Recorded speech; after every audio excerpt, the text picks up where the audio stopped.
Huh?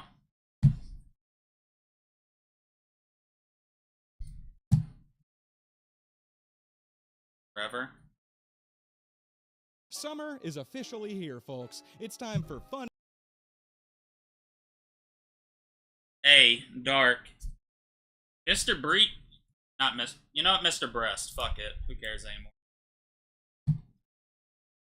Oh.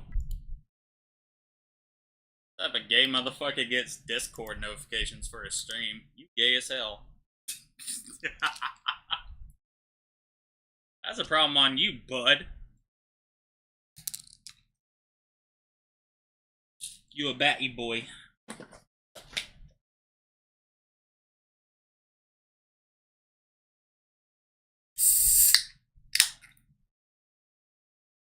Boom shakalaka. You know, my famous phrase.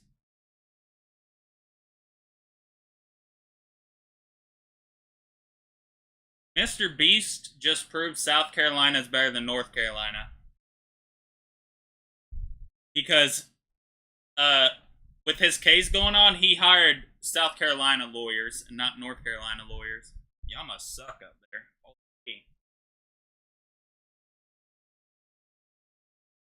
In the sun. Ew.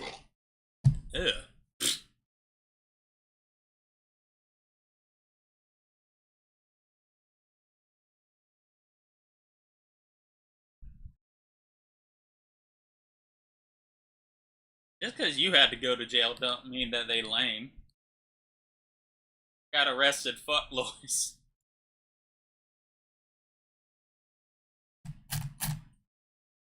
I'm finally starting to understand this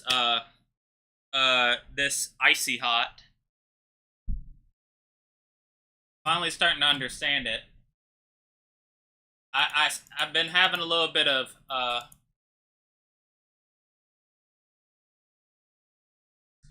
North Carolina Grim Reaper. Hey.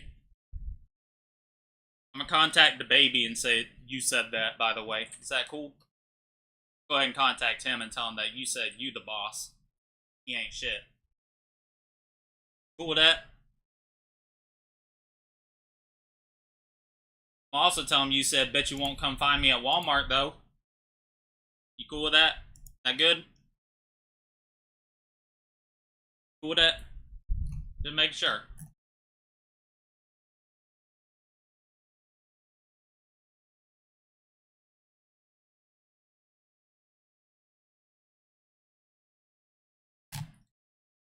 You don't have a little baby in your basement. You have a little actual baby in your basement. That's North Carolina pride right there. In predators.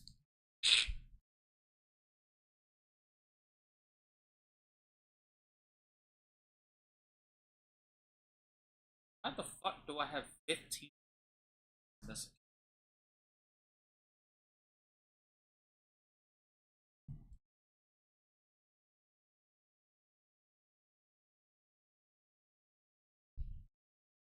Uh,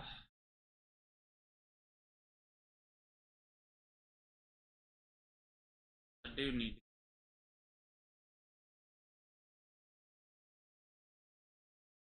I'll just let.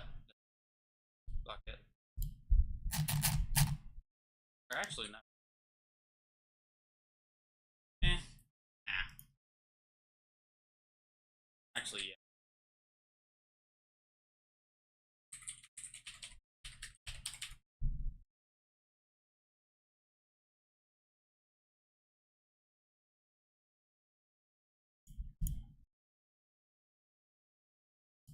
What you been up to today? You been good today?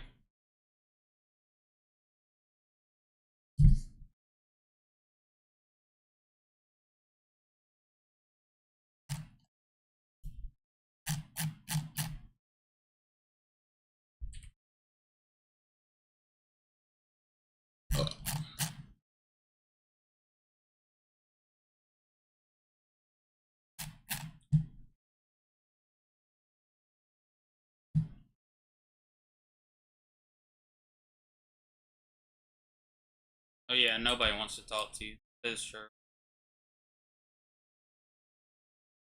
Popular loner, I forgot about that.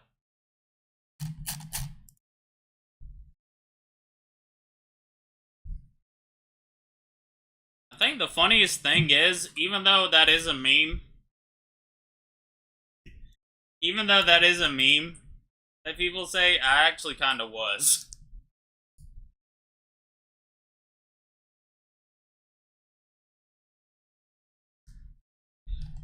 Well, yeah, I'm asking how it was because I've been praying it's been shit.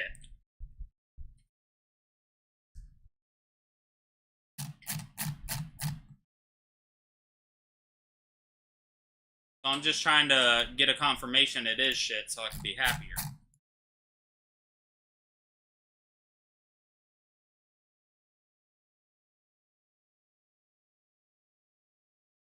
It hasn't.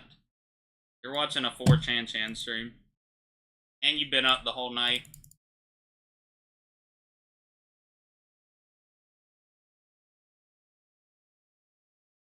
I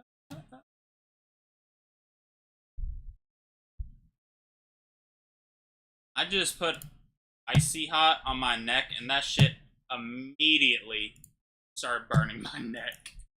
I don't know if I pissed off Satan or something, but that shit hurt. Like Shaq came to my house and fully slapped the shit out my neck.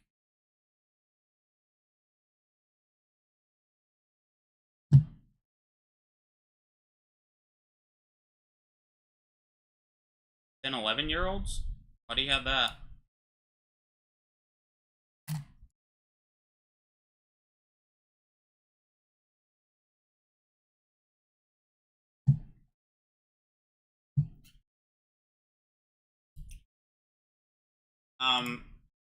That's what we call in the hood a little suspect.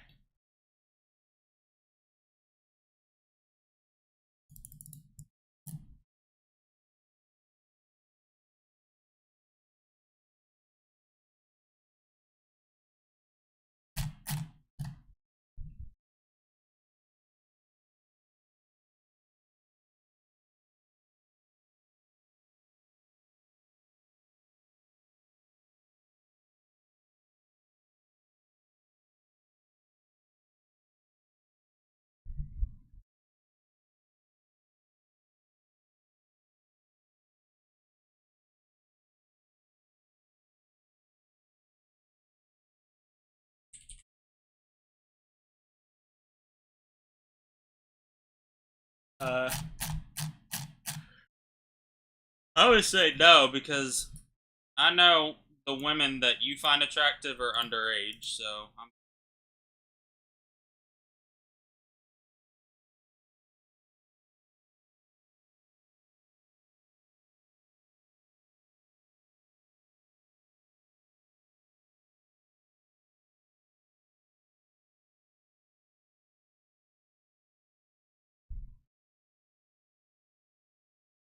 you can't do that because I'm 6. Yes, that's even more of a reason, motherfucker. Yeah, of course I say that because you're 16. Why the fuck would I be checking out a girl that's 16?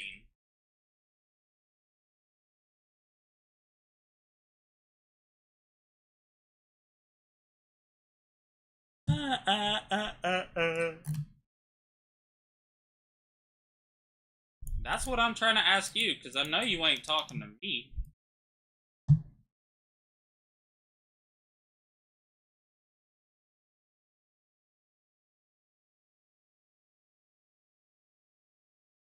Joe ain't talking to me.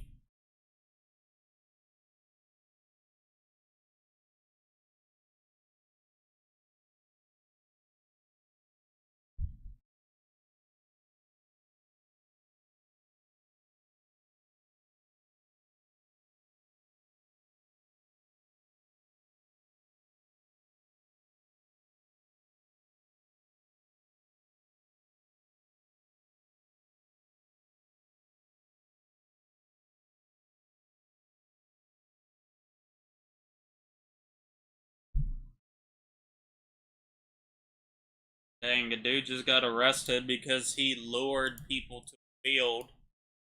Like a couple dudes to a field saying like, yo, Check out this fucking Glock with a switch that works. His retards followed him.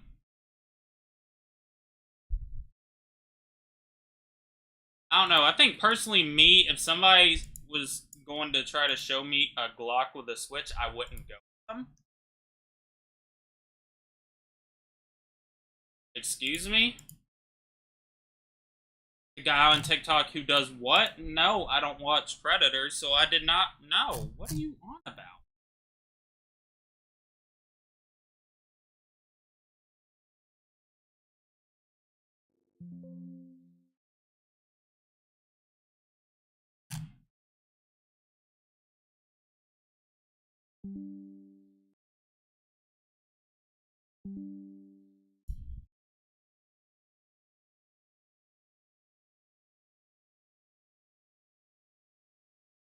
Please bring back the schools. That is not how you spell that.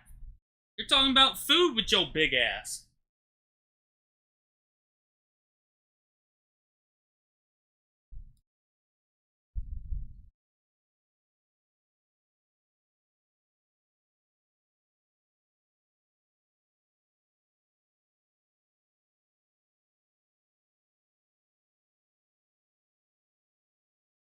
Use wa. Oosie. I believe that if you don't shower for long enough, there are cleaning agents that activate inside of your DNA that will clean your body for you, and they will make it to where you're not dirty anymore. God, I love that there's so many people that actually watch Asmongold. I think it's really dope.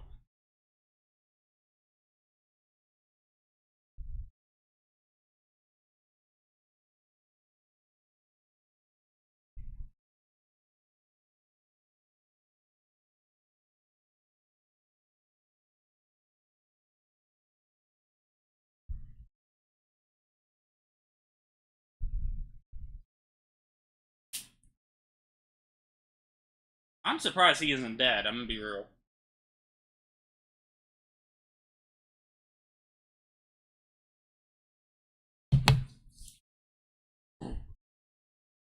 And my room's messy as fuck, I can't deny it, but his is like a biohazard.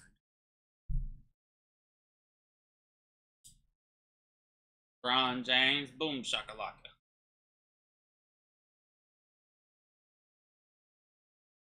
Holy shit, I just came up with a phrase.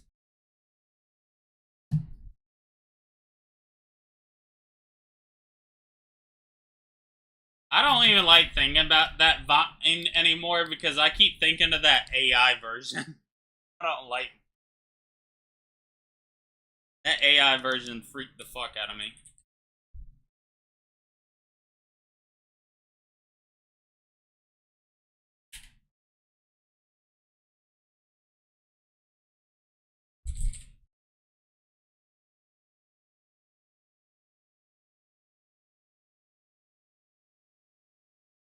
But 9 plus 10, 19.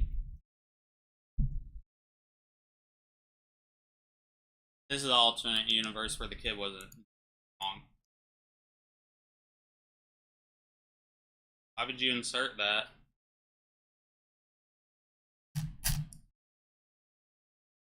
You always thinking about places where little kids go. See, that's your problem, Dart. You keep thinking about that type of shit 24/7. SMH my head.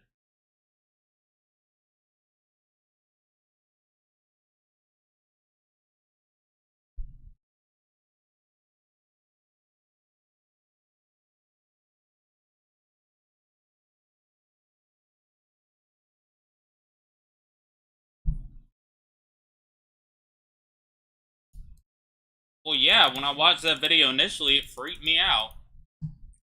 I didn't think there was going to be a random man behind that was going to just start chasing. Running towards the screen. Like, what?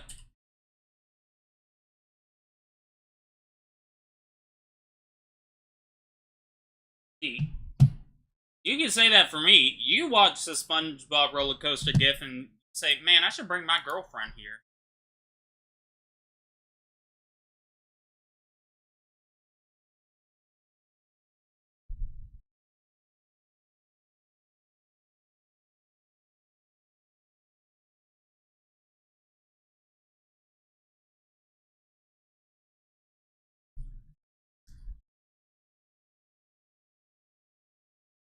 Search Sponge Blort.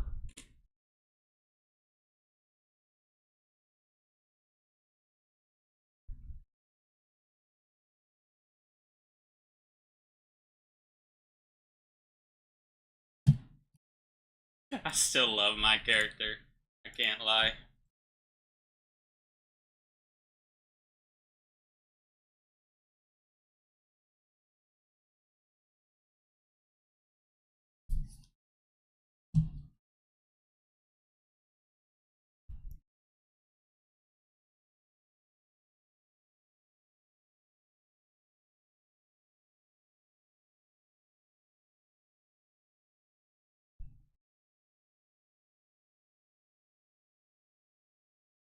And little T. Okay. You little die. Got him. Insert the Bangerang song by Skrillex. Or by Skrillet.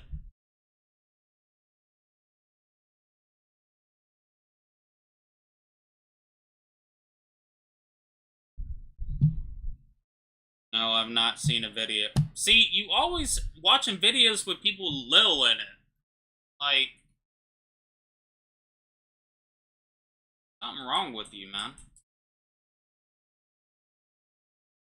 Oh, main account. All shinies with 34 of them being rainbow shinies.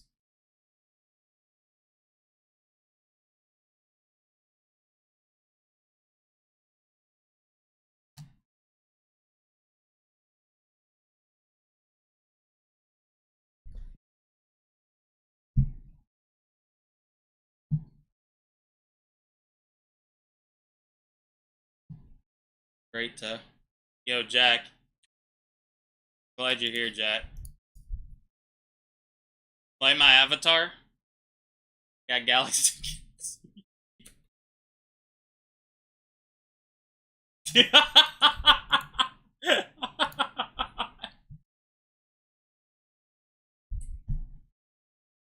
You ain't a real gasser.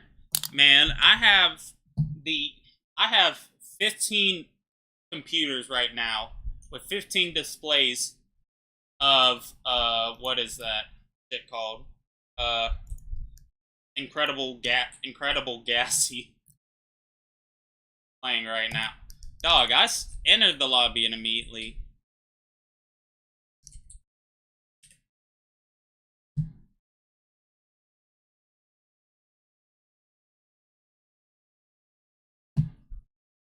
And then I tried to do a thing where I'd have the skinniest pants in Atlanta with the jeans. That's why they're like that thin. And then I realized, wait, I should just get a Kanye head.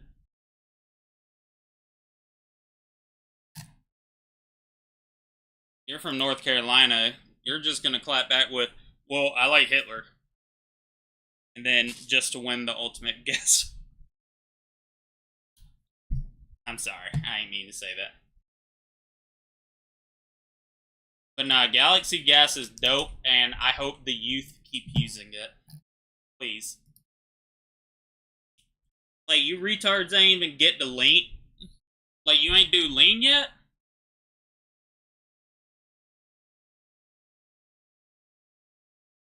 Like, you couldn't even try out weed? Like, what happened to kids taking Xans and overdosing?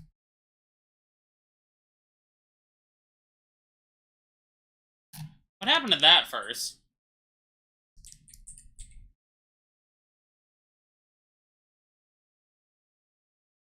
Used to be a country.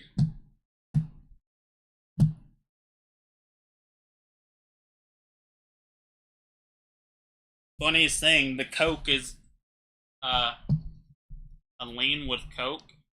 You mixed it with Coke. We are not boof. You gonna make your asshole explode. Don't boof no galaxy gas.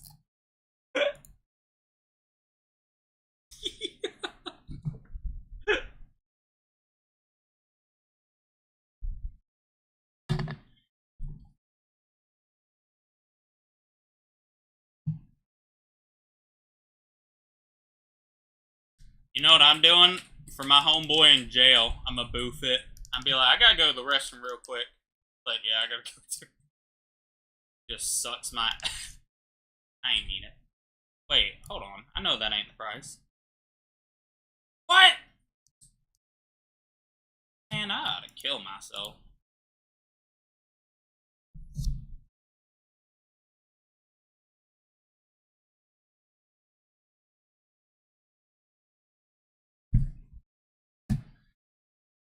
I couldn't imagine being in a house having to share a big ass canister with a bunch of other dudes. Yo, man, can you pass it? Yeah. Hold on. Like you're trying to load a torpedo. That bucks went up a little bit. Told you. You know what? You know what I do think though? Jack. I do think that what is it? I do think it's probably just because the game's fucked up right now, because even in the very last area of the game, it doesn't spawn mimics or chess mimics. It doesn't spawn mini chess or superior chest right now. After I eat Taco Bell, my house becomes a gas house. And if you ain't a hoe, get up out my gas. Sorry, I shouldn't have said that. I gotta bang you, Dart. You keep making me more retarded. This is your fault.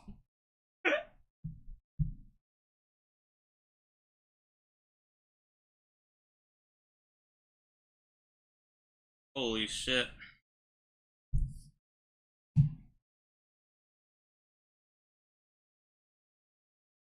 I think truly the funniest part to me about Galaxy Gas is the fact that they have flavored versions.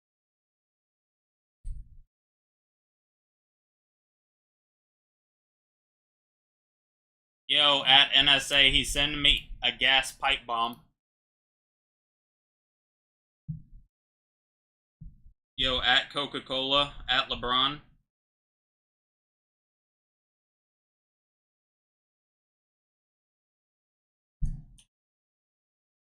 At Chili's. We get this under control.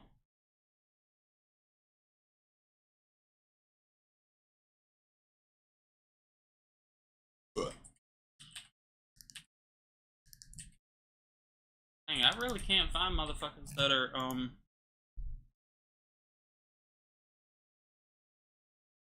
do I know? There ain't nothing else to do in North Carolina.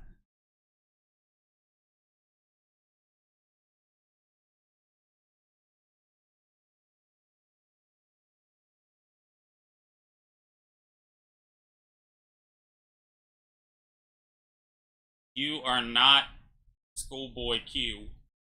Stop that.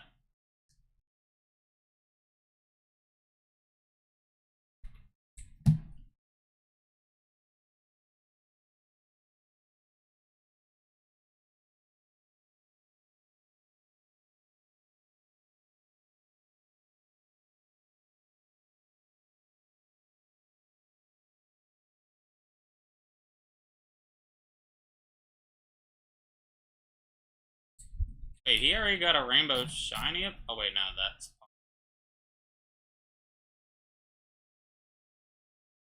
I got a typing queen.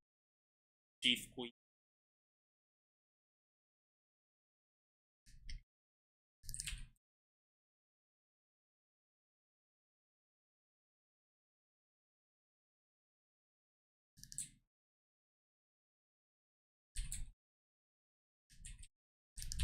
Yeah.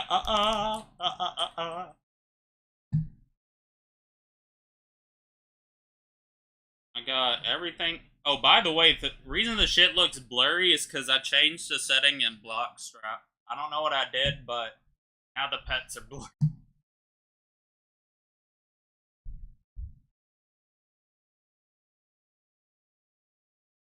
Of course they do. Dog. Back in 2022, PetSim sold an NFT, 10 NFTs, and whoever got one got a Titanic pet in the game, and they sold 10 of them for $12,000 each.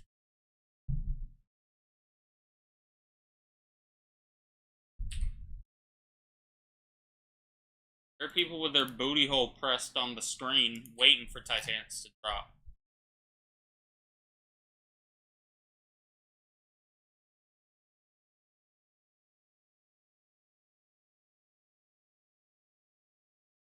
Of course people have full teams. I guarantee YouTubers have full teams. Shit, YouTubers get, I don't know if you knew this, but if you, are a YouTuber, like, and you have partner, or whatever it is, you know what I mean?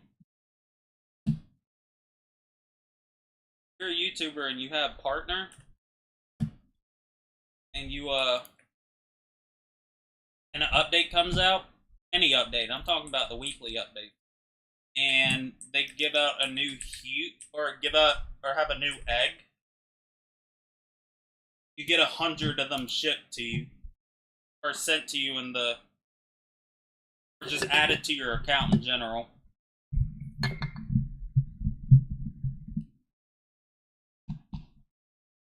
But not only that, if you're like one of the big YouTubers, they send you 500.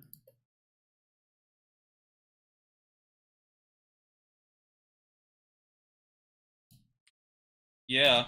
Why do you think what do you think that any fucking person that plays Pet Sim and has a channel, all of their accounts, or when they play and an update comes out, they always have like 500 fucking eggs. I would seriously doubt that these people are paying that much each time.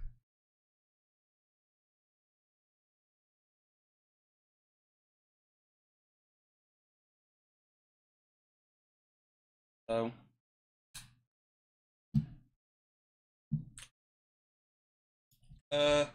yeah, so that's epic. And taking your shirt off in public. And me personally, I've been trying to diet down a bit lately. So naturally, obviously, that's got me thinking, should I swallow a tapeworm, intentionally give myself tuberculosis, or smoke roughly 300 cigarettes every time I feel like eating? These are this much now? I need money. I need money fast. God damn it. I need to find better ways to get money right now. Eating some Taco Bell? Well, according to the absolutely insane, dangerous fad diets and weight loss tactics throughout history that we're going to talk about in this video, yes, I should. Just to get it out of the way, almost everything I'm going to cover in this video is super dangerous and terrible. It's funny though. I remember when I lost 110 pounds and I would tell that story. I remember for like a couple months, when people asked what my secret was, I would say with every meal, 30 minutes before I ate, I would eat a handful of Orbeez. Because the moisture in your stomach would make you feel that you were full, so you wouldn't eat as much. Since they're basically just water, you just poop them out. The amount, I gotta be honest, the amount of people that legitimately asked, wait, are you serious? Very unnerving.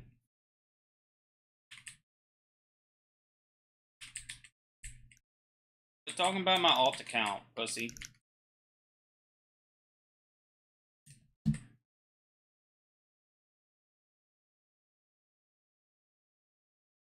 terrible for your health.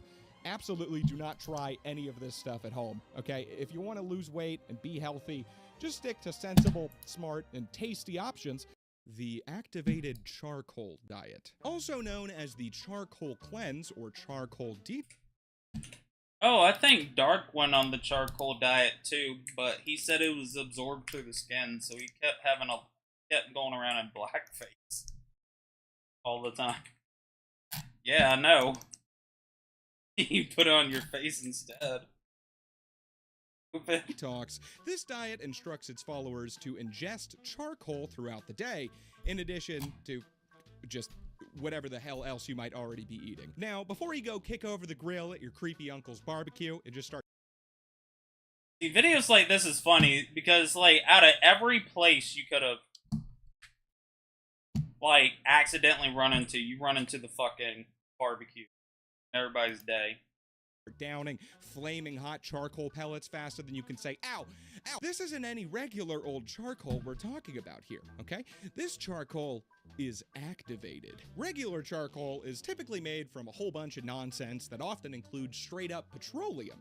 And, shocker, is not exactly the healthiest thing to just straight up munch on. Although, admittedly, it would not be the worst thing to eat that is covered in this video.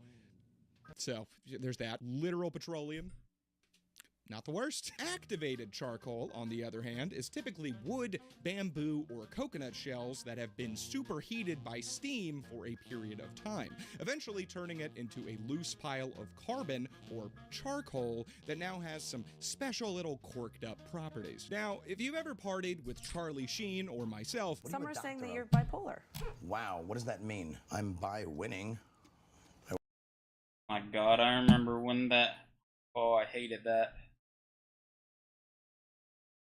He would have done that right now, Republicans would be saying that about Trump. He's gonna be winning.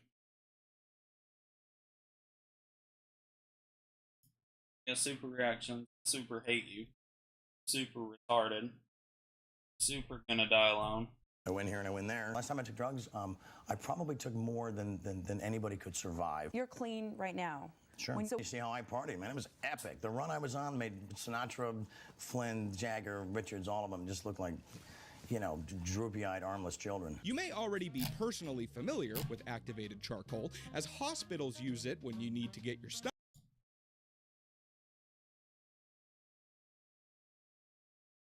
What do you mean you super reacted my live message?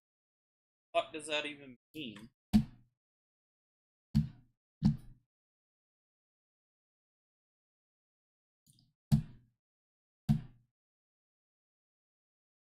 Wow. Oh. I already told you you're retarded for getting notifications from Discord. I ain't looking at that, dumbass.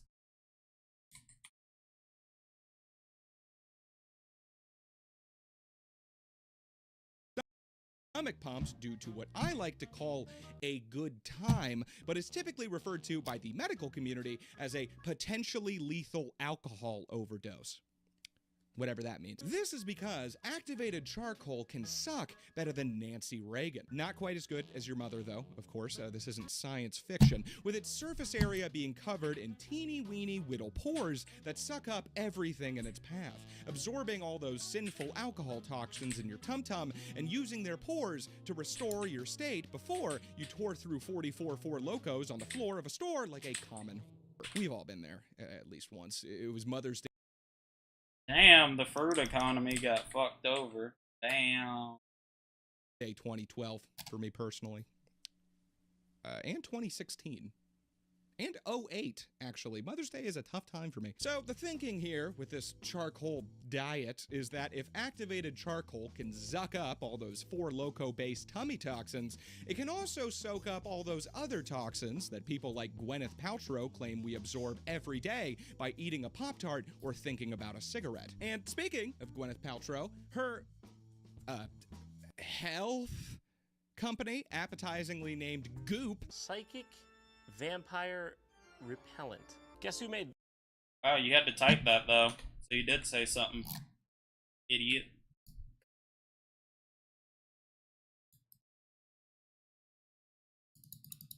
Got 'em. These nuts, all in your mouth, all in your face. This.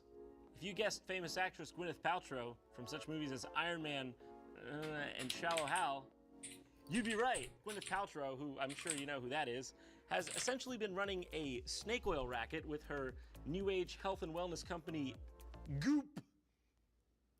Actually popularized the idea of the charcoal cleanse back in 2014. Mother's Day 2014, too. God, why are they all even numbers? I need to stop going to that 7-Eleven. Goop called the charcoal detox, quote, one of the best juice cleanses out there, which promptly Oh, trigger warning. For you, Clark. She was not talking about Jews. She said juice. led to countless restaurant-owning white women and men who look like Bill Maher everywhere to add charcoal to their vegan burger buns and pasture-raised pizza, as well as lemonades, coffee, pastries, ice cream, and pet food, turning all of it a delicious shade of jet black. So now you can just eat whatever you want and not have to worry about it, as long as you quickly chug a big old glass of thick black goop juice directly afterward, right? Wrong. Well, while activated charcoal is great at sucking up toxins from alcohol or drugs in the intestines, it's also really good at sucking up nutrients that your body needs to, function, which can lead to a neat little situation where you still absorb all of the calories from the food you just ate, but not so many of the healthy nutrients from said food, which can actually then signal your body, hey, we don't have any magnesium or vitamin Z or whatever the go eat more food now to get those nutrients that we need to keep living and breathing and buying more shit off of goop, which then paradoxically leads you to being more hungry and then eating more food. Yo, Homer. I need Homer. Bro, Homer, I don't think you're eating. I think you're sucking off that sandwich. I wish I could suck his.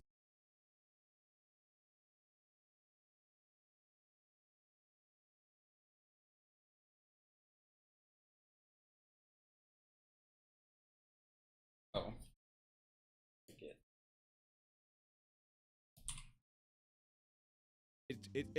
It just doesn't work.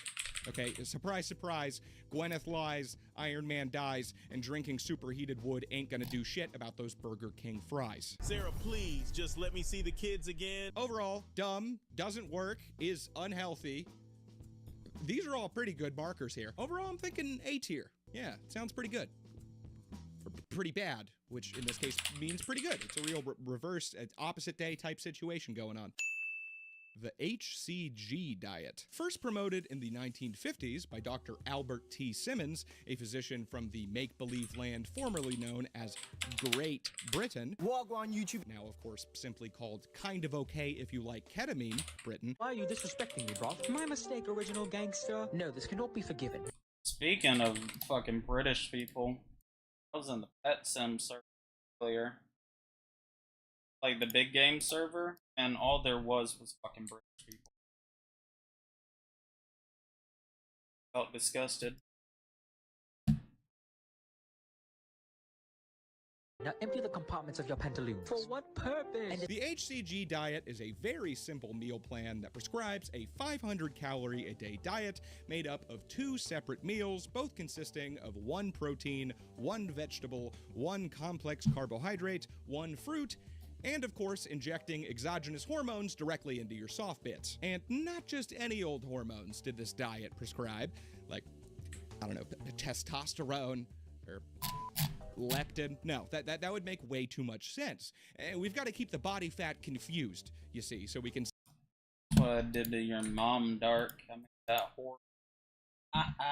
sneak up on it and grab it and say, hey, f you, hey, and then wail on it with a club and steal its wallet like Logan Paul. So, in order to do that, we're gonna have to use something way more confusing and nonsensical, namely HCG, or human chorionic gonadotropin hormone. Yep. You see, that British Dr. Simmons claimed that HCG helps the body burn its stored fat, particularly from the stomach, hips, and thighs. Yeah, buns and ties. But the main issue with that claim, in particular, is that HCG is the hormone that tells your body that you're pregnant. And if there's one thing that pregnancy is known for, yeah, it's getting skinny. Definitely not ever been any evidence of pregnant women having an increased appetite or strange and intense food cravings or, I don't know, gaining weight.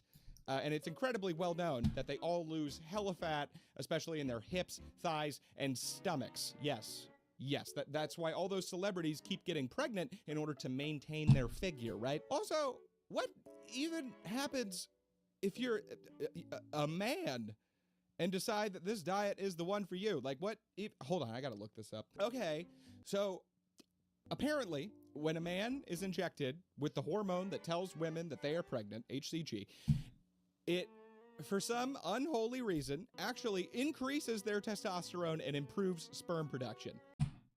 Yeah, that's dope. And they actually do this somewhat often to men who are having fertility trouble. I have a narrow urethra. They give men who can't get their wives to start naturally producing the pregnancy hormone due to pregnancy, the pregnancy hormone to help get their wives pregnant. So science is fun. I'm just confused now, honestly. I'm putting this one in question mark tier because making all that sperm's got to burn some calories, right?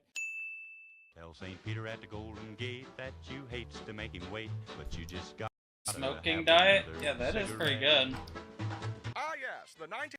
See, that's why my grandpa used to blow cigarette smoke in my face. He was trying to help me lose weight.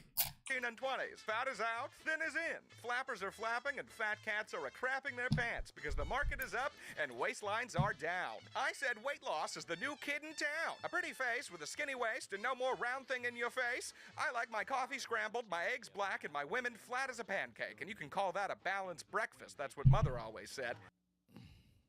Does anyone enjoy this? Am I doing this for anybody here? Hey Siri, take a note. Egg on a tightrope with the caption balanced breakfast. Thank you. Never miss an opportunity, kids. Before all those uppity so-called doctors started spouting at the mouth about cancer and OCPD in the middle of the 20th century. Damn it. Where are my car keys? I've always said humans need more animal blood. It keeps the spine straight. Tobacco was long marketed, quite ironically, as a physician-approved health cure of all sorts, with claims that one drag off the devil stick would miraculously cure epilepsy, plague, joint pain. Plague? How long ago was this? The fuck you mean plague? We aren't going over that. What the fuck do you mean helps with the plague?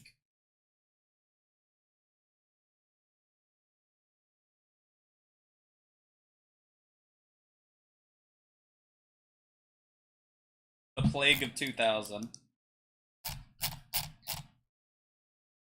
What? So, instead of that, what if we just remove your spinal cord? Dark, how about that? In congestion, bad breath, chronic cough. You need that. You need to smoke then, Dark. When were you born? A 1990s baby. 98.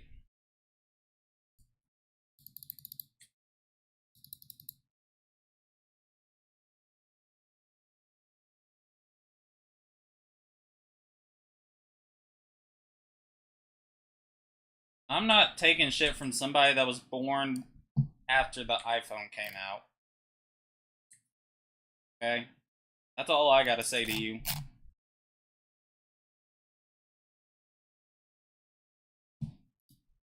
The first iPhone was made before you were born. I'm not taking your opinion at all on anything. Cough, hay fever, influenza, bronchitis, shortness of breath, and asthma.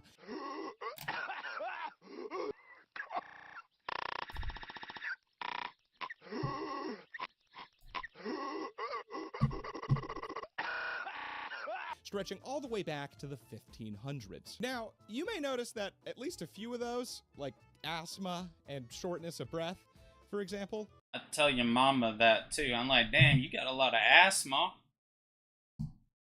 Are well, I don't like the way she looked. Her face looks like a mask. directly caused and exacerbated in a very obvious and immediately noticeable way by smoking tobacco. So that I don't quite understand. When I'm with your mom, I bang her too. Stupid ass. Got him, got him, got him, got him, got him, got him, got him, got him. Boom shakalaka. God, I love my phrase. And how they, I mean that's like saying unprotected sex cures herpes. Huh? Excerpt from SpongeBob Fucks Patrick. I don't think that's an episode. I hate to call people out. I don't think that's an episode.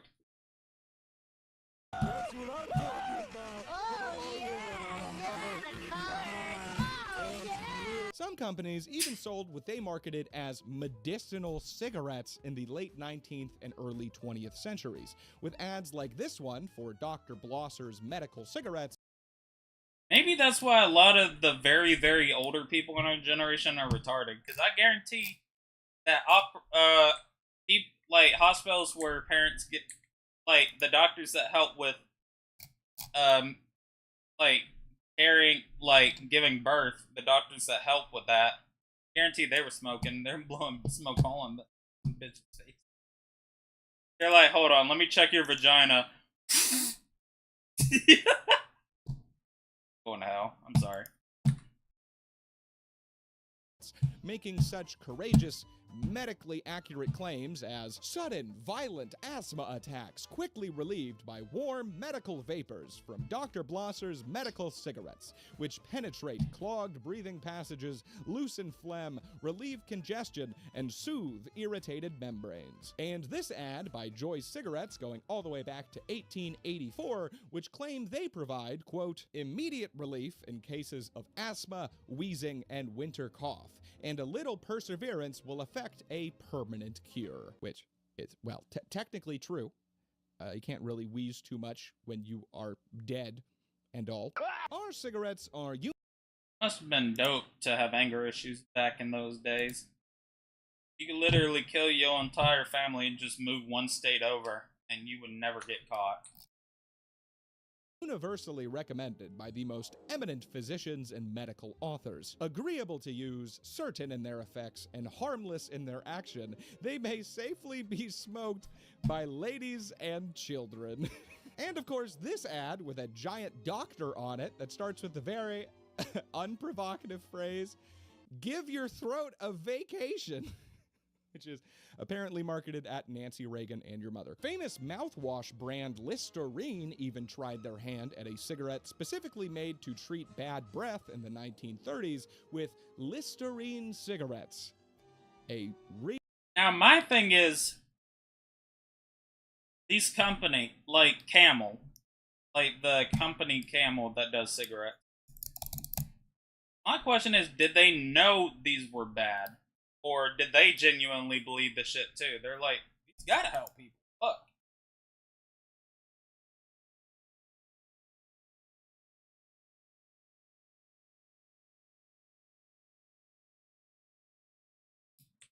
I feel like that's the big difference. Real thing. A real item that could be purchased at that time. Just look at those babies, man. I am truly jealous of our forefathers. Oh, how far we have fallen. And in the bustling, hopeful decade of the 1920s, cigarette companies found yet another new marketable use for their combustible wonder drug, weight loss. GG. Good one to get. Definitely helps with the Diamond Breakables quest. That's the biggest thing. Another good thing that you aren't going to realize is really good until you get, like, unless you get more accounts, is the fact that whenever you send somebody an item, it's only going to be 20k diamonds every time. Before, it went up in price periodically. Like, it went It'd go like 20K, 40K, like 80K, and then there'd be sometimes I try to send something. I mean, it reset every day, but like, remember there were times I would do it, and like, I would have to spend 1,000,000 diamonds, not alt. So.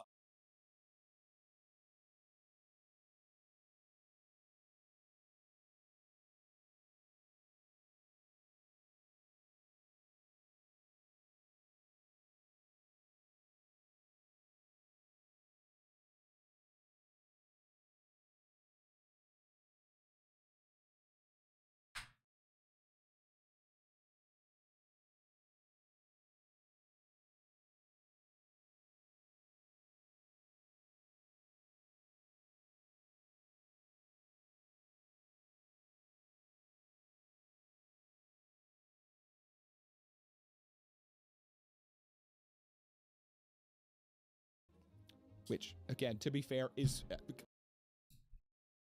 Oh, what? Do you not have all the other basic ones? Like, do you have these two? Do you have all enchant slots?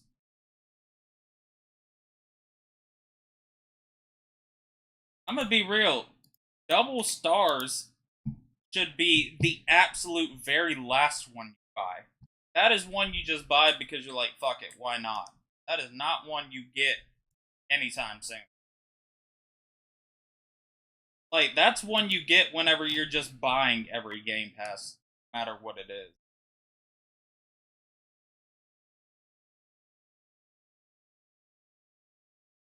Kind of true, actually. Definitely more so than cigarette. No, because the thing you don't know, the first quest right here, this one's AFK-able. So every day, while you just AFK, you're gonna have quests already, like, continue being completed anyway.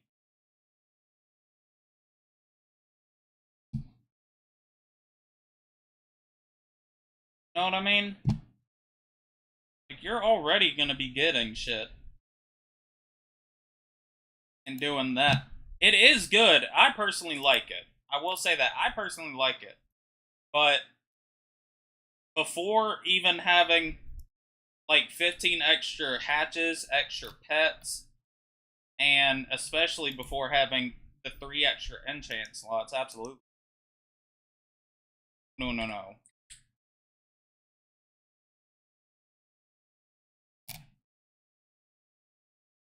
That's crazy because I don't, too, as well, Dark, care about what you're trying to say right now.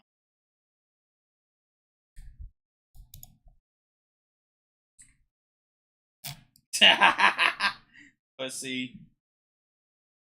What Game Passes do you even have, Jack?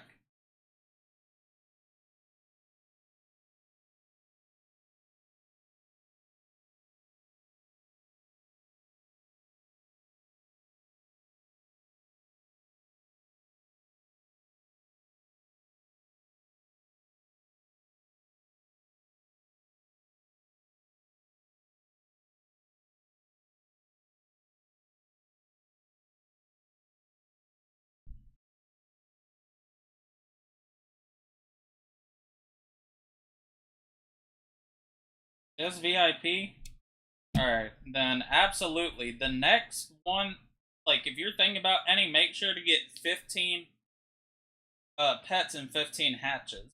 Those are the next best. Good you got VIP, because that does help with quests. And then, like I said, after that, go for all enchant slots. That's going to be the best.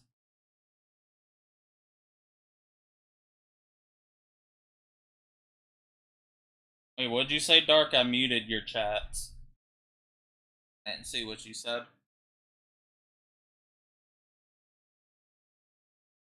That's what I thought. Cigarettes curing asthma and bronchitis. Cough. And cough. And cough.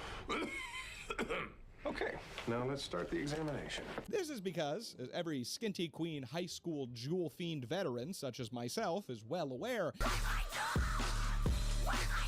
Nicotine is an Guard says something, tell him I have him. appetite suppressant, as like other dopaminergic substances like Adderall and when you puff on the sin stick, your brain is flooded with catecholamines like dopamine and adrenaline, which stimulate your body's sympathetic nervous system, basically your fight or flight response, which heightens your awareness and focus, slows digestion, reduces appetite, and makes you feel like you might shit yourself. Literally every morning for me, it's like I drink a Gorilla Mind energy drink, I put in like 4 Zins, and then I shit myself at my desk every morning. You'd think I'd learn by now, and I have, but I just don't care. Quite similar to coffee, actually, albeit they do have different mechanisms of action. Coffee works on your, what's it called? It's the sleepy chemicals. What are they called? Tell me in the comments. I'm still gonna figure it out right here and now, but tell me in the comments anyway. Adenosine. It's adenosine. Coffee pretends to be adenosine, which makes your brain sleepy, but when it's the caffeine molecules, it doesn't, and it binds to the same receptor. This is not what this channel is about. I need to make a second channel, a second, like, substance channel explaining things, because I nerd out for it so hard. It makes me horny. Tell me if you want that in the comments as well, if you want me to make a drug channel. Anyway, they have different mechanisms of action. I'm glad this hoodwinked one of the funniest fucking movies ever. The thing that holds it back is the animation. That shit's one of the funniest and most retarded movies I've ever watched. Than cigarettes, and of course coffee doesn't make you look as cool, and it's harder to use while riding a motorcycle or your mother, but they both reduce that appetite, baby. Contrary to nicotine and coffee and Adderall and basically all stimulants that act like laxatives and might give you some trouble shitting for a while if you quit for a bit, substances like opiates actually clamp up your bowels and butthole tighter than Fort Knox, promoting constipation and making intense liquid shits one of the hallmarks of heroin withdrawal. What the was I talking about? Cigarettes. Tobacco company Lucky Strike is oft attributed as being the first company to popularize this notion with their slogan, "For a slender figure no one can deny, reach for a lucky instead of a sweet." And even doctors, medical doctors at the time, started prescribing waist-slimming tobacco cigarettes for weight loss. Did you know, scientifically speaking, that humans want food but don't need it? Consoling the slightly chunky housewives across the nation by slapping the Danish out of their hand and a Marlboro into their mouth. Where do I sign up? Oh, please, we don't want a paper trail. Take 25 of these a day for the rest of your life. And sure, these doctors were basically prescribing cancer with a side of emphysema just to shed a couple lbs. But hey, man, you know, they also prescribed heroin to kids for the common cold, and Coca-Cola still had real cocaine. It was just a better time, okay? You boys need anything while you're here? Some reds, yellows, just got some purples in from Peru. And even though long gone are the days of the family doc writing poor pudgy Mildred up a script for a carton of Campbell Cools, people still use nicotine to suppress their appetite to this day. Hell, I've got a Zyn in as we speak, all right? I have a triple upper decky for like a third of my meals, okay? It's the foundation of my nutritional pyramid. So, to sum it up, whenever you feel hungry... I don't even understand Zens. Like, isn't it just like millennial chewing tobacco?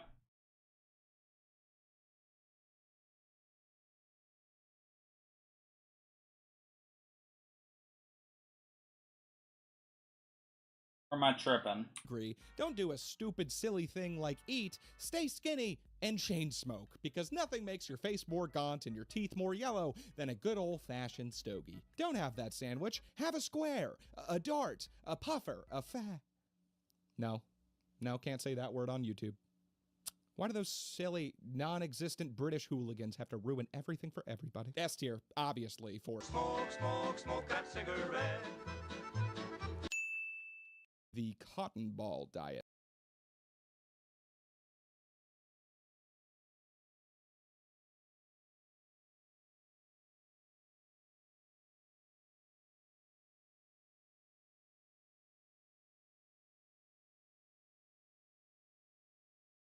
Fashion models, the pinnacle of beauty, femininity, and serving. What are you serving, Anna? I'm serving.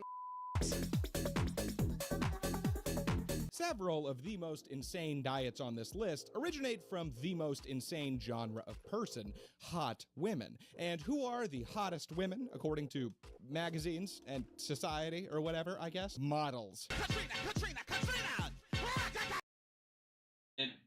Why'd they just show Lil Nas X?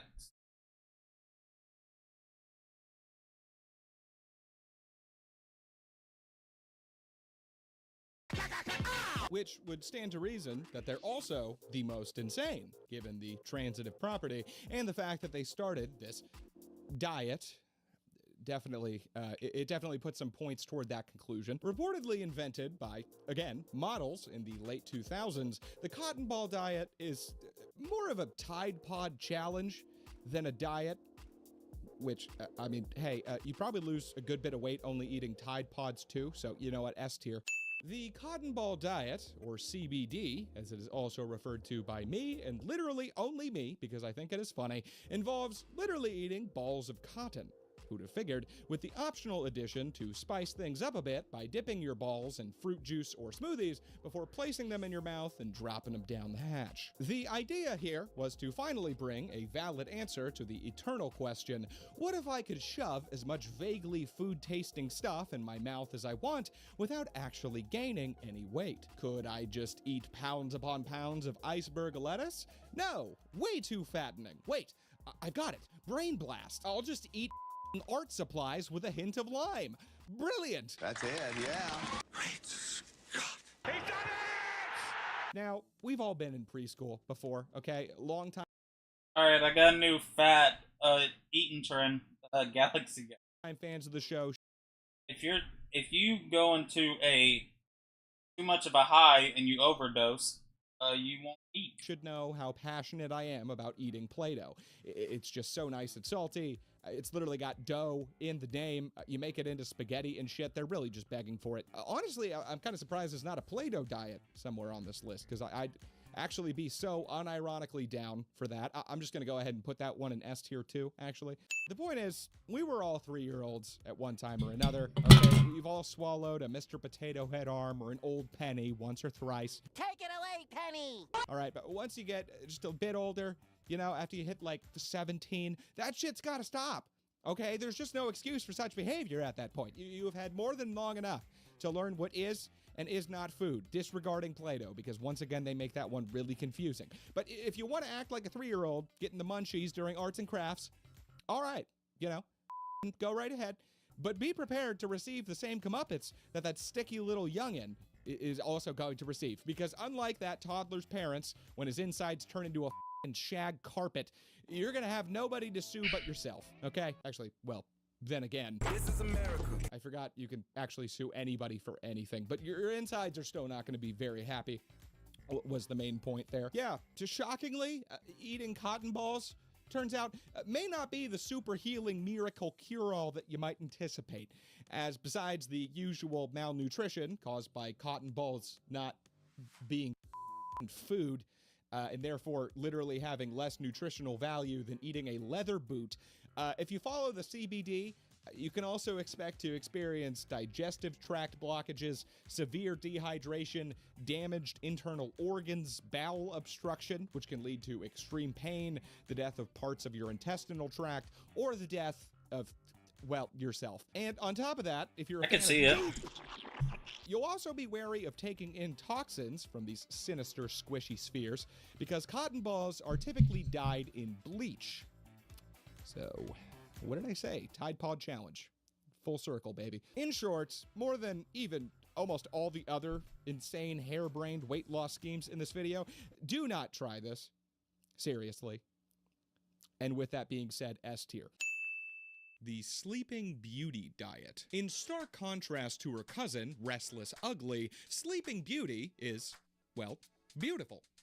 I mean, she'd kind of have to be to avoid false advertising there, you know, like getting a character trait right in the name is no easy task if you're not running against Trump. Lion Ted, what's your name? My name's Lion Ted. Little Marco. Crooked Hillary, fuck. Sleepy Joe. Obama. And I got this soda. You know, it would take a lot of McDonald's and large sandwiches to end up with Disney calling your award-winning biopic Fat Jenkins, you know? And again, unlike Fat Jenkins, there's something else that Sleeping Beauty is. Thin. But how can she possibly retain such a slender figure with a schedule so jam-packed with snoozing and Ooh, sorry, Dark. That's actually Sleeping Beauty, not a goat. nappery? Well, it turns out, little known fact here, you actually, and this is crazy, okay, prepare yourself, you can't eat while you're asleep. Well, unless of course you have nocturnal sleep-related eating disorder, where you actually literally do eat in your sleep, kind of like sleepwalking, specifically for food. Shout out to all the NSRED folks chomping down in the audience right now. Real impressive of you to still put on the eating content while you are literally unconscious. W. Hope I don't disturb your REM cycle here with this clip. Nightmare, nightmare, nightmare, nightmare, nightmare, nightmare. Anyway, the Sleeping Beauty diet basically takes this general idea and puts it on steroids. Or, I guess, heavy sedatives, actually, as the basic practice is to sleep as long as you can while you're trying to lose weight, so you literally cannot eat for as much time as possible. So, I guess you're just basically forcing, like, a intermittent fasting eating window on yourself through unconsciousness. And people will often kick this whole thing up a notch by taking sleeping pills to conk out for even longer periods of time, letting their fat slowly melt away while they simply lie unconscious It dreads. on the couch, hitting the old huck shoo, me, you know, burning tons of calories by producing all those Z's floating over their forehead. Apparently, the super awesome and ethical, definitely not malpractice-ridden doctor to famous fat man Elvis Presley actually prescribed him sleeping pills for the express purpose of helping him lose weight, and even once put him into a actual medically induced coma to shed those extra pounds. So, instead of exercising or eating right for once in his goddamn life, the king of rock and roll could just take a load off, pop a handful of pills, and eat all the peanut butter banana sandwiches he wants in dreamland while he, you know, withered away in his Vegas penthouse. Oh yeah, steamed vegetables. What'd Mama make for you? 9 fried peanut butter banana sandwiches and a thermos full of tranquilizers. Thank you very much. Yep. I have left the building. Overall, weird, stupid, pretty dangerous risk of an OD situation happening here. That all sounds pretty extreme to me, and that's exactly the kind of thing we're looking for. So, easy A tier. Yeah, hey, easy A tier, eh? The chewing diet. Did your mother ever tell you to slow down and chew your food whenever you took a banana or an Oscar Mayer summer sausage and just slid the entire thing down your throat? I feel like I know what he's gonna say, and the thing is actually real. Like, it's not a fake thing. If you chew your food a lot more, it sends shit to your brain, basically saying like, oh, he's eating a lot more, and it'll make you full faster. Wrote in one movement like a gay anaconda. No? Just me?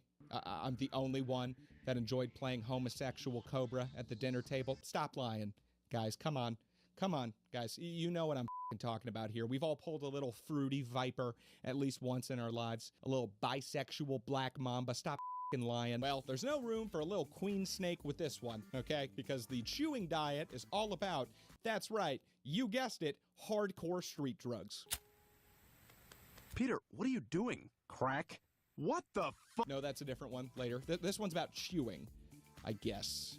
Huh, kind of a mislead there, but okay. Let's hop into my hot tub time machine for a second. I promise I just cleaned it, and go back to 1849.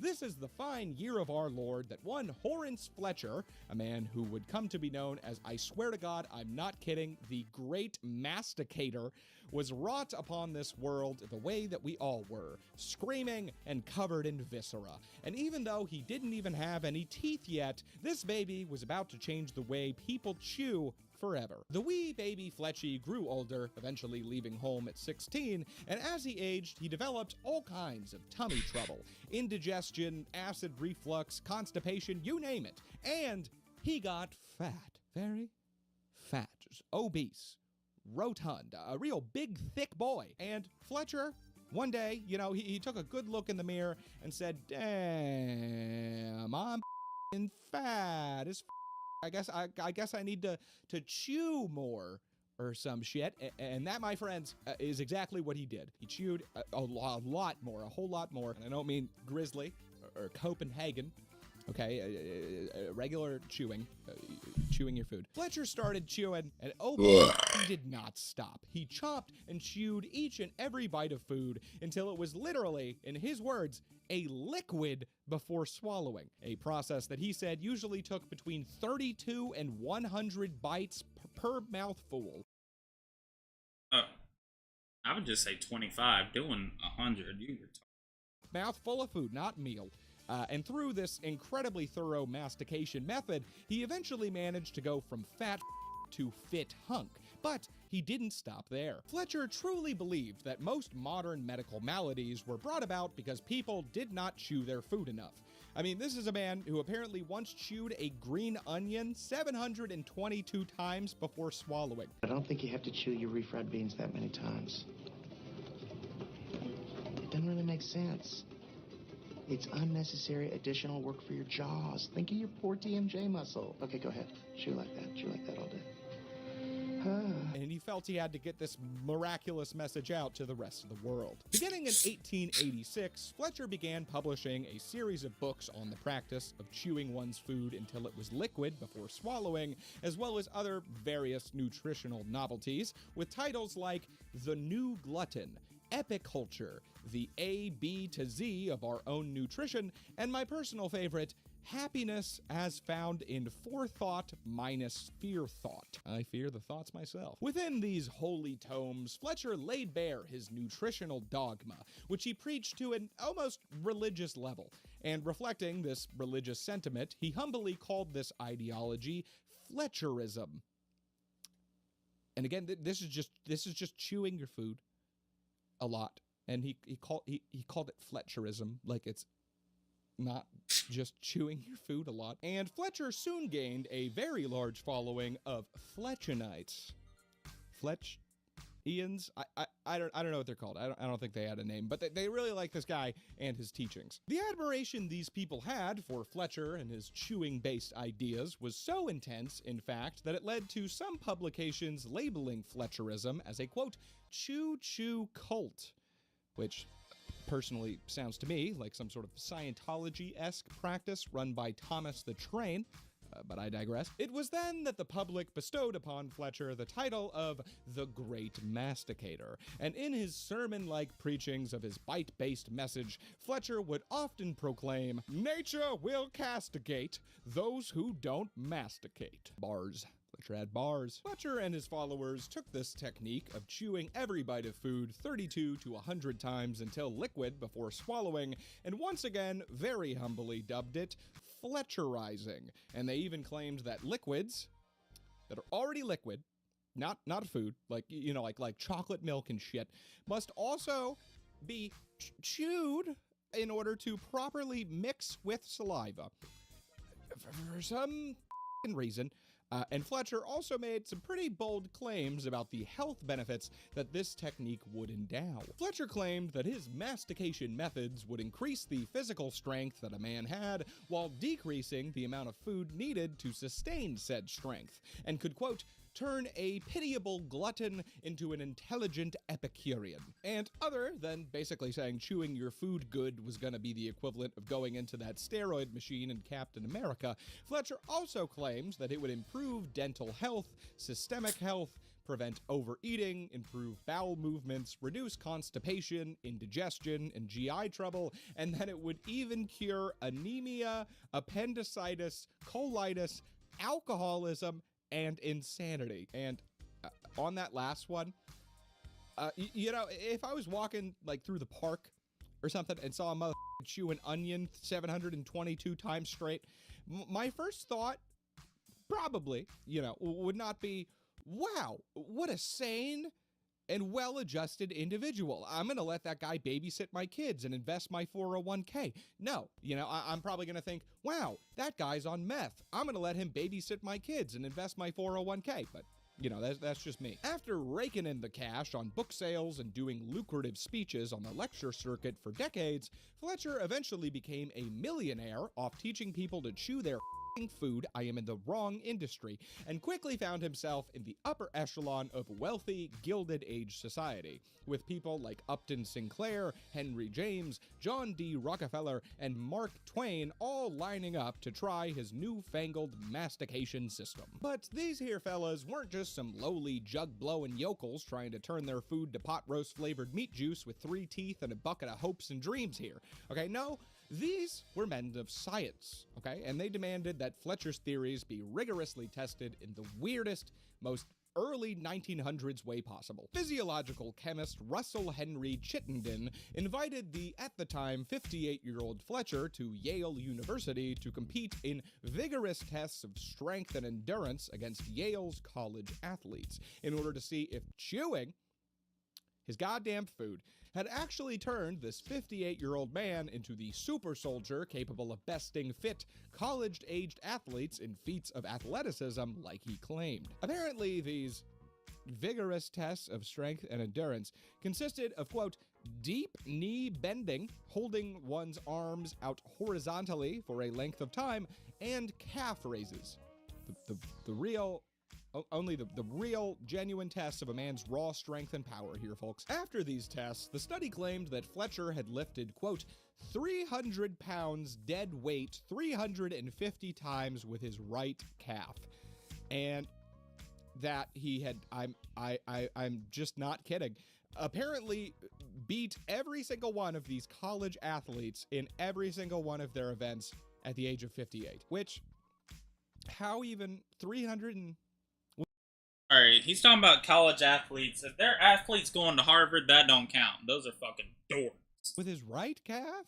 Just the one? How did he do that? Cap. So either, and I think this is probably most likely, the study was funded by Big Chew, or, I don't know, maybe the guy was actually onto something. That is kind of impressive if true. Picks needed. While Fletcher's ideas did become quite popular at the time, the medical community eventually came to recognize him as a, quote, food faddist and promoter of quackery, and Fletcher later died of bronchitis in 1919.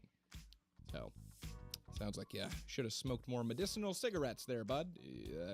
Clear that right up for you. Long after his death, however, many people still follow Fletcherism and claim that Fletcherizing their food does come with numerous benefits, albeit with slightly different names. The so-called 32 chew diet, for example, basically espouses chewing each bite 32 times before swallowing, and again, to be fair,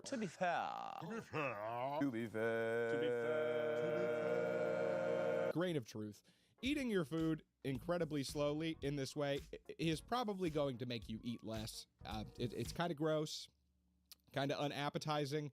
Just takes a while. It really just slows down the whole process compared to just shoveling Big Macs down your throat hole. You know, just throwing burgers into a blender and just drinking that. Even though they're both liquids, it's the method that matters. But an even more extreme version of this dietary practice involves not even swallowing this food at all, liquid or otherwise, and instead simply chewing the food and spitting it out to get the hedonistic experience of eating with none of those naughty calories that usually accompany it. This is obviously very unhealthy and a form of disordered eating. So, kids, if you want to chew those onions 722 times, go ahead, be my guest, okay? But just remember to swallow when you're done, okay? That does not sound right coming. Yeah. Buddy, what did you just say? After talking to kids. Next thing. I guess I have to rank it still, God. Let's say chewing and not swallowing, that's pretty dangerous. That's pretty bad. That's like A tier for sure. Just chewing your food, solid C. Solid C for chew cold. Yeah, all right.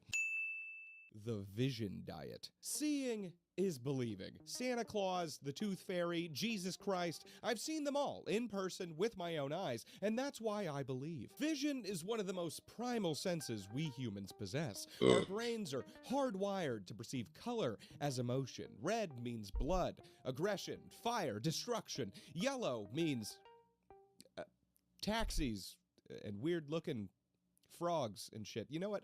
I'm actually... I'm gonna be honest, I have no idea what the is going on right now. Let's just start over. The vision diet. What do McDonald's, Homer Simpson, and my thumbnails all have in common? The answer, my friends, is yellow and red. They're eye-catching, appealing, evocative, and apparently very appetizing. At least that's the theory, according to followers of the vision diet, who claim that appetizing food all fall into the red and yellow color spectrum, and they have developed a way to circumvent this tantalizing color temptation wrought by the devil himself, who also red, by the way. Coincidence? I think not! Believers in the vision diet get around these color-based temptations of taste by wearing blue-tinted sunglasses to supposedly make their food look less appetizing, and therefore give them the primal disgust and willpower necessary to not binge eat like a maniac on all those tantalizingly tasty red and yellow num-nums. You just throw on these glasses while you're eating some fries and a steak, bing bang boom, suddenly it's all blue. You take the blue pill. It's just blue. Everything is blue. I'm blue, I've died. These blue-tinted diet glasses were invented, of course, naturally, by the Japanese in the early 2000s, and apparently just don't work at all. People are still gonna eat however much they're gonna eat, whether it's blue, yellow, green, purple, burgundy. If it tastes like McDonald's, they're gonna shove it in their mouth holes, okay? Those hardy Japanese, however, well, you all saw World War II. They were not gonna just take this defeat lying down. No, sir. And they decided to attack the problem through a new modality, somehow even more Japanesey than the last. Food-based virtual reality glasses. Or, I guess, augmented reality glasses. I don't know the difference. Whatever. Sue me, Zuckerberg. Okay, I don't care. You can't sue me. I'm already being sued. That's double jeopardy, bitch. Booyah. Those quirky little Hello Kitty enjoyers invented a pair of glasses that visually distort your initially delicious-looking plate of mouth-watering bonbons into disgusting, pus-filled, maggot-ridden balls of filth. Just unappetizing, rotten filth with... I gotta stop writing all these scripts on so much ketamine, man. That is not what they did at all. Ew. Me. Ew. You're disgusting, dude. That's disgusting. No, in reality, virtual reality, that is, these glasses actually visually, digitally augment the food portions of your meal to somehow make them appear larger to you. So, wish we could get a pair of these glasses for the bedroom. You know what I mean? You know what I'm saying, fellas? You know what I'm getting at? Make your dick look bigger. Big dick. Big fake virtual dick is what I'm saying. Man, again, the ketamine thing. This is all just wow. I have a problem. And it turns out that, unlike their blue-tinted predecessors, these much more high-tech eyewear actually do appear to have an impact on how much a person eats, with studies showing artificially inflating the visual size of food led to participants eating 10% less than they normally would, and even showed that the reverse is also true to an even greater extent, with participants eating 15% more than normal when they had the glasses set to reverse shrinky-dinky wumbo mode, like when you turn the binoculars around and making the food look smaller. So what's my take on all this, you ask? Well, really, who needs glasses in the first place? You know, just close your eyes, man. Close your eyes and look at that. Wow, the food's gone. No food at all. It's just black. Just blackness. You're just eating the void of space right there. Just nothingness. Just blissful nothingness. Eternal, peaceful, tranquil. All right, and then it just goes on like that for another like 7 paragraphs. Seriously, who the is still letting me write my own scripts over here, dog? This is seriously getting out of hand. So this entry is at least designed to help you lose weight and doesn't work for that purpose, which are both weighted pretty heavily here, but it also doesn't involve doing something incredibly stupid that actively endangers your health in a severely negative way. So I guess C? The clip your nose while you eat diet. This very intuitively titled diet is quite similar in theory to that last one, the vision diet, just utilizing another one of our famous six senses. That, of course, being touch, sound, taste, sight. Dude, there's an easier way to do that diet. It's called getting COVID. Umami and spidey. Well, okay, and smell, of course. So, have you ever had like a cold or done too much blow and your nose is stuffed up and you have to go to eat some ramen or something and it's just wrong? You know, like something's just really up about it. It doesn't taste right and there's bugs under your skin and the whole thing just feels really off for some reason. Well, that is because smell actually plays an enormous role in our ability to taste food. Try it out next time. Or now, if you're eating. Thanks for recognizing that this is fantastic eating content, by the way. I agree strongly. Go ahead and plug your nose, take a bite. Notice how different it is, that salami sandwich. It's just not as much oomph, you know? No oomph. Noticeably less oomph. And that is basically the idea of this weight loss tactic here. You just throw a clip on your nose whenever you want to eat something, simply to make yourself suffer enough that you'll just want to end it all, huck the ramen at the wall, and just start picking out all those skin bugs. And it works for that purpose. It definitely makes the process of eating far less enjoyable. So, if that's your thing, if that works for you, it seems like no harm, no foul with this one. Plug away, my fine friends.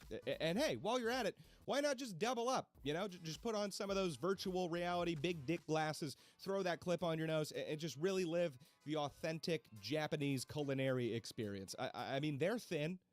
They're pretty trim over there. I'm pretty sure this is the reason right here. So, final judgment, you'd look stupid as hell doing either of these last two, really. And this one probably even more so. You know, just walking up in the Olive Garden with a spring-loaded clothespin on your nose. That's just downright foolish, which I do enjoy. Definitely points for that. But also, it's at least kind of effective and not at all damaging to your health, which is always a huge con in this ranking. So I'm going to go with solid C. Solid C for this one, for clip your nose. The avoiding swamps diet. What are you doing in my swamp? All right. TF2 animations is just skibbity toilet. Adult. So, just for a moment, let's take a look at Shrek, or your average Cajun. Oh, my tell boy, I cut me open an alligator, and its tummy was full of crawdads. It was full of crawdads. They were hiding from Hurricane Katrina. I wouldn't quite say that they seem fit. Not exactly the pinnacle of skinty waist Yas Queen culture, are they? I mean, don't get me wrong, I'd still definitely go down on some spicy Cajun gumbo. And Shrek. Oh, Shrek. I mean, just look at him, man. Look at him. Gaze upon that big green hunk of raw sexual magnetism. He's undeniably a Time Magazine's sexiest green man alive contender, but he's just not thin, okay? He's got a little bit of pudge. Until they whitewash him in the second movie, actually. Then he's ripped as shit. Which, you know, I never really thought about that before. Never considered that. The guy's green to start, you know. Not your standard ethnicity there. And then, you know, they just make him white. Caucasian, you know. What if he, like, took the potion and then he wakes up and he's just like a ripped-ass black dude?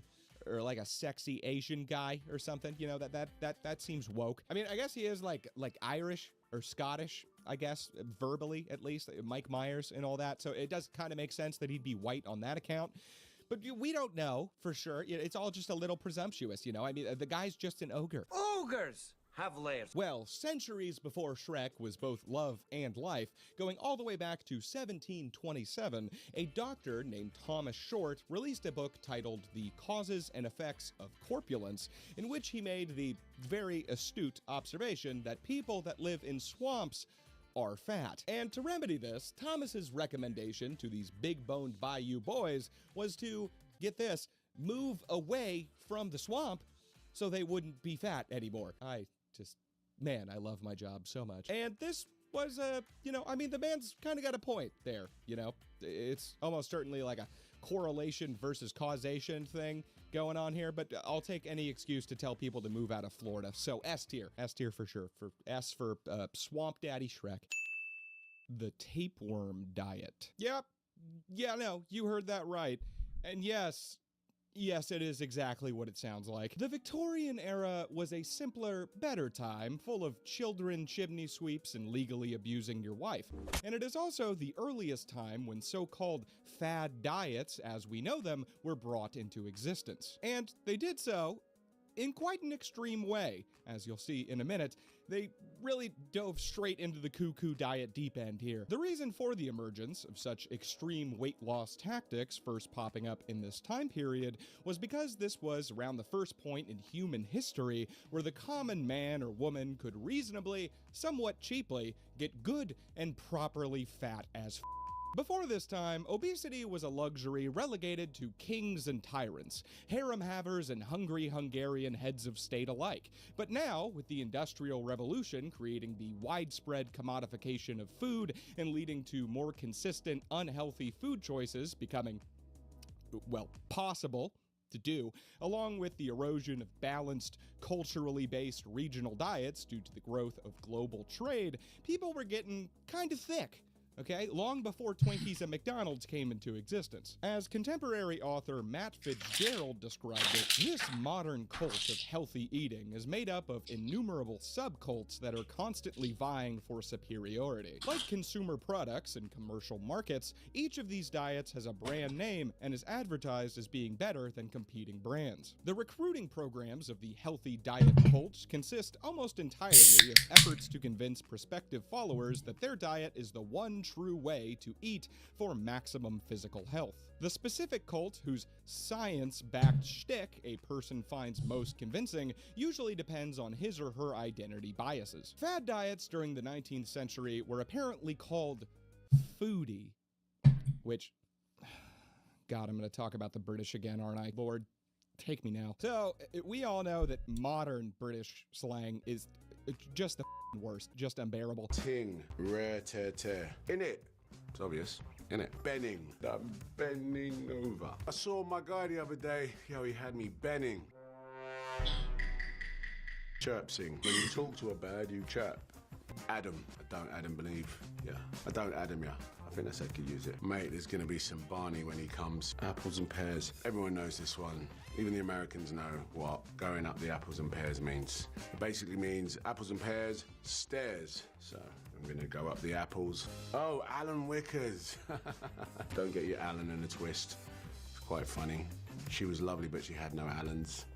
This show was the dog's bollocks. But Victorian English slang, it was just a whole other level, dude. This is because Brits truly know somewhere at the bottom of their cold, unbeating, non-existent hearts that they are simply fictional, make-believe fairyland characters. Mate, I saw this purple dragon the other day. Barney. Barney is Cockney rhyming slang for this purple dragon. And they like to modify their language to suit that theme, basically making it sound as whimsical and silly and dumb and stupid and annoying as possible at any given opportunity. And a long-held British tradition, in the spirit of this theme, is to just take a normal, perfectly good word and throw a Y or an IE at the end of it, just to make them just sound a little more fake. The Cockneys would use slang and they would rhyme words with other words, and that's what Cockney rhyming slang is. Football becomes footy, vaccine becomes vaxy, a cluster bomb becomes a bomby, bookmaker becomes bookie, a dock worker becomes a docky, a cardigan becomes a cardi, or if you're really awful, a Cardi B. Fries become chips for some reason, which of course become chippies. Communist becomes commie! I actually like that one, I will admit. Horse becomes horsey, a hot woman becomes a bird, then goes back to a hottie again, and a thought becomes a thoughty. I could go on all day, really. I'm not kidding about any of those. They actually say all of these. They say so goddamn many of these. The Wikipedia list is seriously never ending. It's like 12 pages of the smallest font you've ever seen, categorizing all the affronts against the English language that the British have made end in the E sound. And I can't, just imagine a sentence. Just one sentence. Oi, chappie, I got a couple pennies and a pound, I do. You mateys fancy taking a horsey down to the pubby to have a pinty? Maybe get some munchies, just a bit of chippies before we kicky bolly in the Queen's game of footy, innit? Hey, Johnny boy, give me a Jimmy. I need to shag this hottie post-haste. And I think she might have a touch of the herpes, yeah? You call these things chips? Instead of crispity, crunchy, munchy, crackerjack, snacker, nibbler, snap and crack, pop, Wester, pool, Chester, Shire, Queen's lovely jubbly delights. That's rather a bit cringe, innit, bro? I truly don't want this nonsense taking up important real estate in my head. Get out of me Nobody's messing with your head. Get out of me head. No, nobody's messing with your head, man. Nobody's messing with your head. Anyway, doing all this random, dangerous bullshit relating to food has, in this tradition, been converted to foodie. And in addition to the first extreme fad diets, the Victorian era also spawned another cornerstone of the weight loss game, the diet pill. And the Victorians here, we're not around with these little so-called pillies, okay? They weren't like 200 milligram caffeine pills. They weren't full of anything sensible like yohimbine or green tea extract or DMAAs or Molly or crystal meth. No, the two most common ingredients in these old-time weight loss suppies were arsenic and strychnine. So, once again, I think the idea here is you can't eat while you're dead. You know, not going to gain any weight that way. Eventually going to lose literally all of it, actually. Decomposition really is the best way to slim down in it. But these arsenic and strychnine pills were not the only little capsules promising to make you skinty and toned, even outside your 30-button corset. No, another genre of diet pill popular at the time were filled with something that is typically quite healthy and nutritious, eggs. But these eggs were a bit more sinister, okay? They were not your typical yellow-yolked breakfast staple shat out by a chicken's rear end. They were a very special kind of egg. So, what kind of egg, then, you ask? Ostrich? Penguin? Human? No. These pills were filled with hundreds of teeny tiny tapeworm eggs.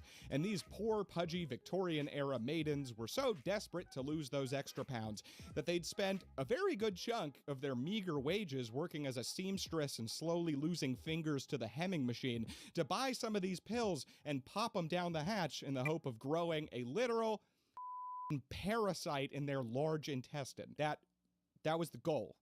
That was the intended purpose that they were going for. And plus, sometimes this tapeworm treatment wouldn't even take. You know, the eggs were duds, which, I mean, you know, is obviously probably the best outcome here, to not successfully raise and nurture a literal parasite inside your body. But, I mean, can you imagine the ironic outrage that must have occurred there? Man, I just spent a full week's earnings down at the chimney sweep textile sweatshop mines just to not get a tapeworm in my stomach. This is just, goddamn, man, Biden's America. One tapeworm advertisement from this era, not made by tapeworms, but by humans, to say, you know what I mean. The tapeworm ad reads, quote, "Eat, eat, eat, and always stay thin.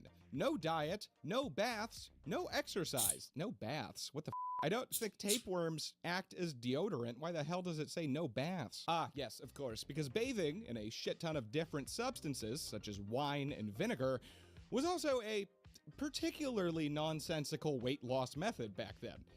And, you know, unless you're bathing in, like, sulfuric acid, I don't think that's gonna make you lose any of that adipose tissue, girl. Anyway, back to the ad. No diet, no baths, no exercise. Fat, the enemy that is shortening your life, banished. Can we again take a second to fat is the enemy that is shortening your life? Motherfucker, you are selling parasites, my guy.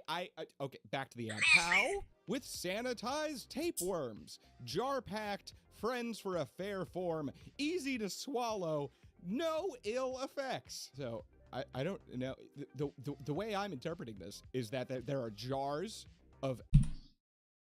The reason, and obviously I don't think I ever would have, you know, actually thought about being retarded and being like, yo, I should probably get some tapeworms. The only reason I'd always, what is it? Only thing that I remember, and if you're older, you know exactly what I'm talking about. There was a show on Nickelodeon. I think, and I pray to God, they only got one season. There's a show called Mr. Meaty. And that's all I need to say. Real, not eggs, just tapeworms that you have to swallow. Yay. And then finally, there's this little chemist, Dr. Brown-esque smart man up in the corner with a caption that reads, "No danger, guaranteed harmless." Now, obviously major cap, that's not at all true. Obviously, intentionally giving yourself a parasite, not exactly the healthiest choice in the world. Danger and harm. Full. It's not exactly lean chicken breast and broccoli, okay? And after the tapeworm would use its hooks and mouth sucker to post up and attach itself to your intestinal wall and start zucking up your nutrients, you could expect to experience diarrhea, vomiting, ruptured abdominal or rectal tissue, blockage of bile ducts, the appendix or the pancreatic duct, neurocysterosis, which causes dementia and blindness, up functions of various organs, including the lungs, liver, and obviously intestines, infections, or, death. Now, tapeworms can keep living and sucking away for up to 20 whole years. If they don't kill you before that, of course. And obviously, that's a long time. And they also don't have to go looking for another hot little piece of worm ass to hook up with, as tapeworms are hermaphrodites that contain both male and female reproductive organs. So they can just keep pumping out eggs for a whole new generation of babies to attach onto you and suck away for another couple decades or so. So when the desired weight was reached after the tapeworm ingestion, or someone realized that they have made a very stupid, foolish, asinine, dangerous decision after cramping like crazy and having the worst shits of their lives that were covered in tapeworm eggs, or they just straight up went blind. You could also purchase pills meant to kill the tapeworm, which again, often did not work. And if that was the case, another more holistic method was often prescribed to drive the little bugger out of your mouth. And this was to sit in front of a glass of milk with your mouth open, and the tapeworm, apparently attracted to the smell of the milk, would then detach from your intestines, crawl all the way back up through your stomach, up your esophagus, and out of your mouth, where you could then grab the little guy and just yank him out of there. I know. Yum. Right? Just, yummy in my tummy. I apologize to everyone unfortunate enough to be eating spaghetti right now, but believe it or not, it does somehow get worse. You see, wait, if that's actually true, I kind of want to see a video of that. If that is actually true, that you have a tapeworm, you just hold your mouth open from milk, the stupid fucker will just, crawl out. See, tapeworms have been known to grow up to 30 feet long, which I know sounds like, how are you going to do that in my 5'6" ass body? But that's because your intestines fold up down there like a huge squishy rope wound and placed in a flesh-covered box of sorts. And the large intestine typically reaches 5 feet long, and the small intestine stretches up to an impressive 22 feet. Plus, the tapeworm can also mimic this method and curl up into its own folds inside of these intestinal folds, a parasitic foldception, if you will, to further increase its available habitable space. So, just picture for a moment sitting in front of a glass of milk with your mouth open, feeling a tapeworm go up your throat, grabbing it and pulling it like a magician with a handkerchief, 30 feet of worm-shaped handkerchief, which for context is the length of an average school bus.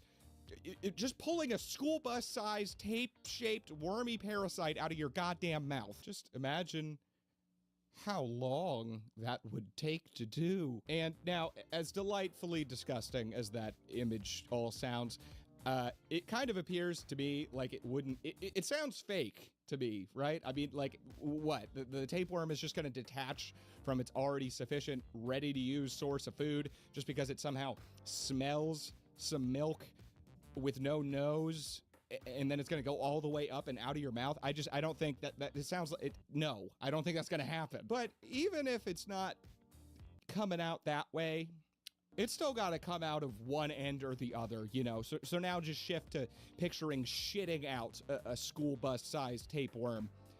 And just, does that really make it any better? I mean, at least you don't have to, like, actively look at what's going on, I guess. It's all down in the toilet bowl, but I'm getting nauseous. I'm getting actually nauseous right now. All right, I'm done with this one. I've tortured you all long enough.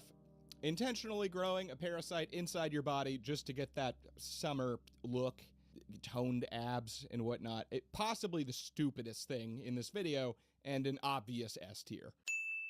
The Bible diet. What does almost every depiction of Jesus on the cross have in common? That's correct. The dude is absolutely shredded. Bro's just hanging up there with like an 8-pack, 4% body fat gutters. My Lord and my God! I know. The Bible really setting some unrealistic beauty standards here. But the point is, how exactly did Jesus H. Christ get so goddamn ripped? Was it a strict exercise regimen, getting all those steps in, walking on water, a fitness miracle, deltoid-based divine intervention? No. What up, mob? Yo, so this video is about, like, weird fad diets back in the day. Last one was about a tapeworm. Did you ever have the displeasure as a kid of tuning in to Nickelodeon and seeing the show Mr. Meaty?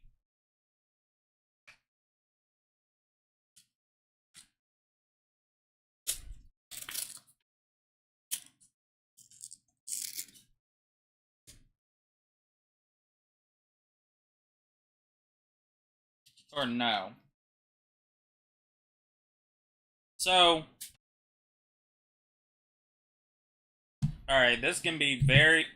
Matter of fact, let me do this real quick. Settings, hotkeys, show display capture, on,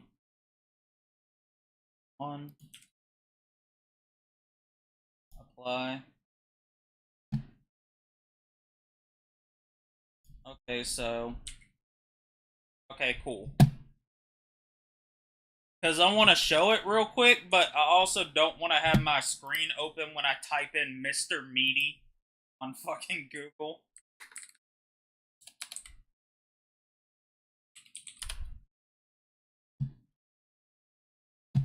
Okay, cool. There we go. This show. You don't remember this one?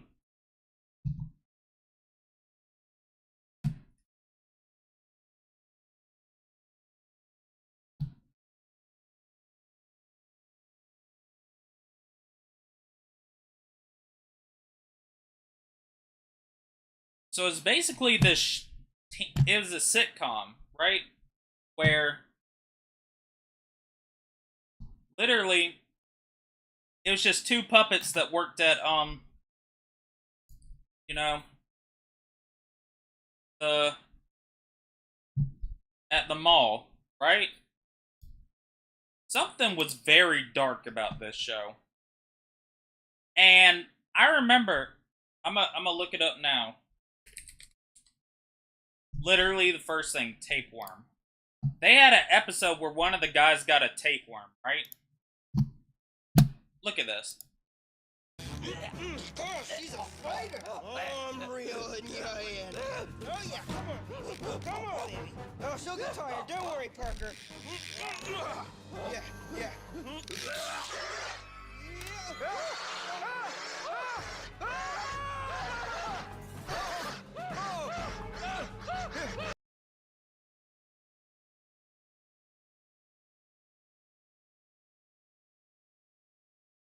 Point in case, why the fuck would they have that type of show on Nickelodeon?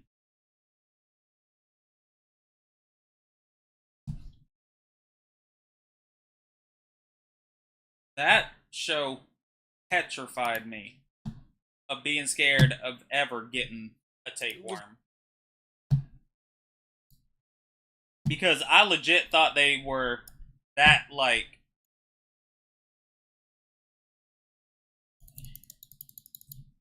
things. Did you ever watch the show Mr. Meaty?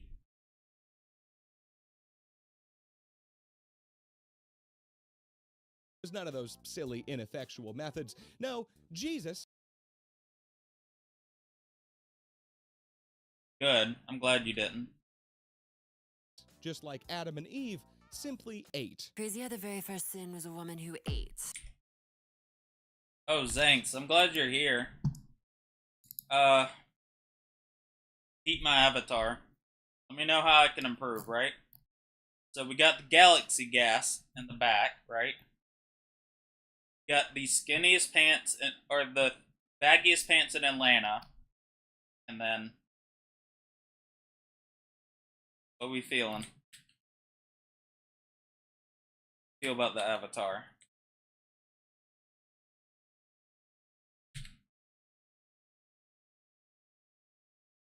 Can you please bring the nitrous? Oh my god, wait.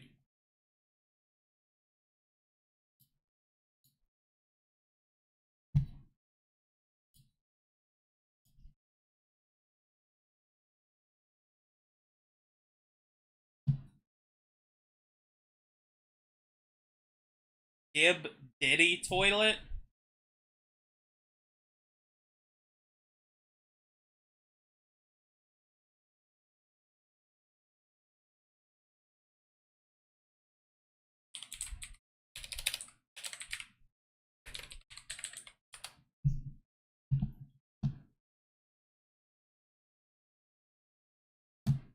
Oh my god. Should I do it?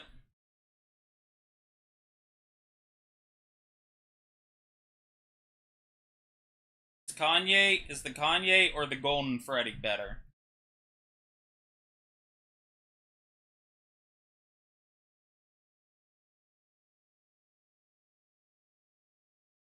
Golden Freddy anime? What? Hell no.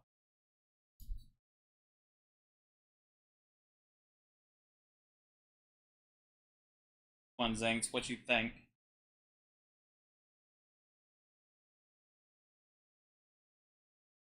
I know it's specific, but I have the galaxy gas on the back. Kind of the same anyway.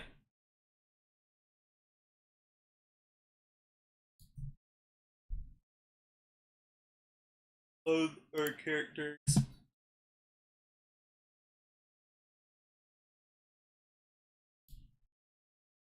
Oh, heads.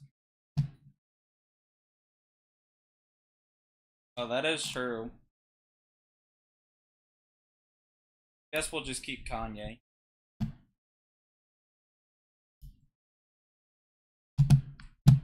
I was gonna do a shiesty mask, but those look more dumb.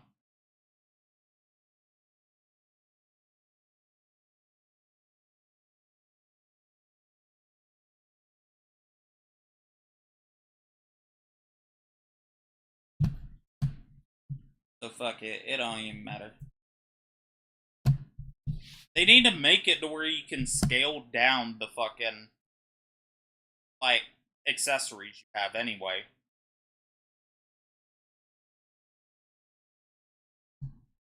So if I can just give my character a smaller head instead of this one, it'd be better. But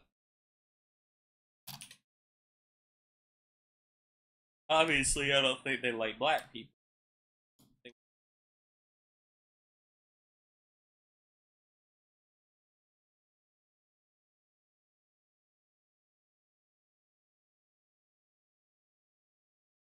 And when you say they'd have to see those messages, I don't even think that's the biggest point.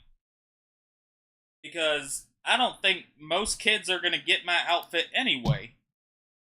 Because they're 10.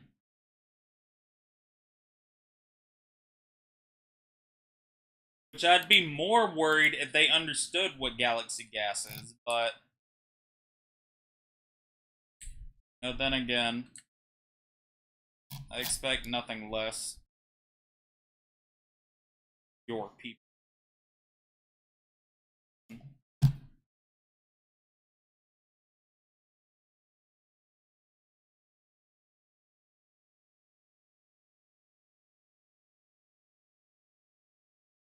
They on TikTok calling kids 2 years younger than you thinks. So they must think I'm dead.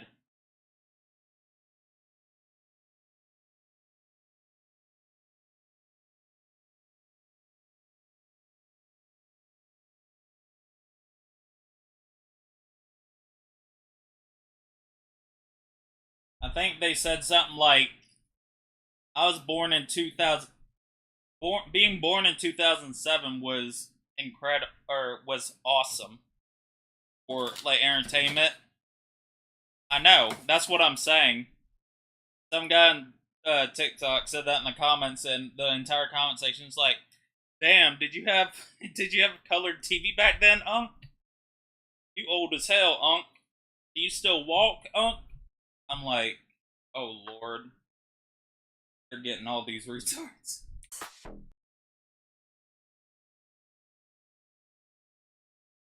X going hock it to ya. A woman who ate. She served and licked the plates. And for those looking to sculpt their bodies to better fit being molded in his image and love their Lord and Savior at the same time, the so-called Bible diet might just be the one for you. The Bible diet is also known by a few other names. Love hock to hock to hock it to foot and hawk. Have I shown you the ads I've been getting on TikTok, Zinks? Keep getting these Chinese dollar bill ones.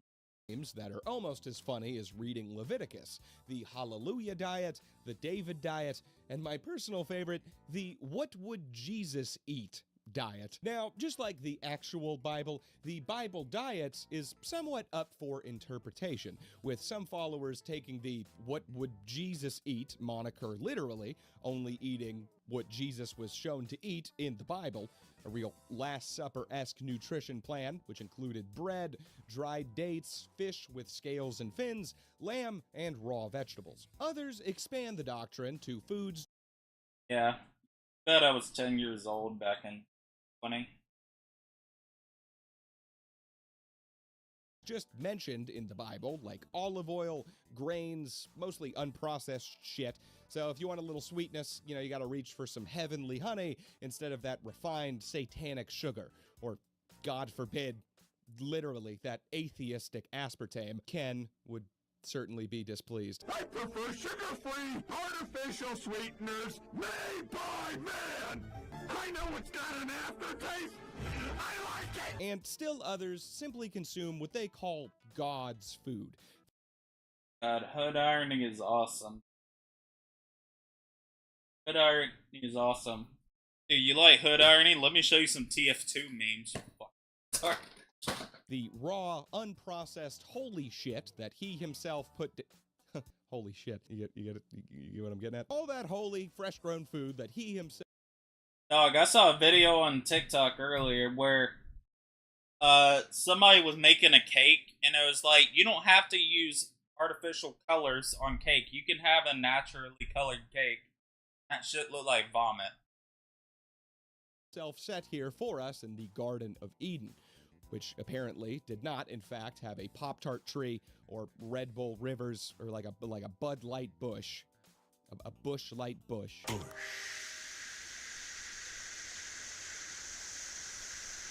Which, honestly, God's first mistake there, I think, really. I definitely go to church much more often if that was included in the package deal. I want to pluck a little Corona, you know, from a palm tree. That would definitely make me feel the Lord's love. So these followers basically stick to a Jesus-based paleo-type diet instead of those sinful foods that humanity has tainted with their blasphemous red 40, like Takis and fruit roll-ups and shit. So for all you Cheeto girls out there, the ones born after 2003 who only know how to eat hot chip and lie, just stick with Satan, okay? This one's just not for you. Overall... Yo, Zinks, let me know if you're available for this.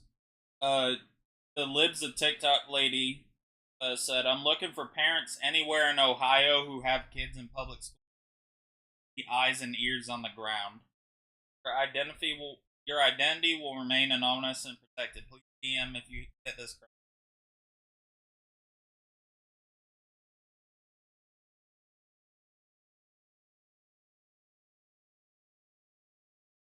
Joe fat ass thought it was fried chicken.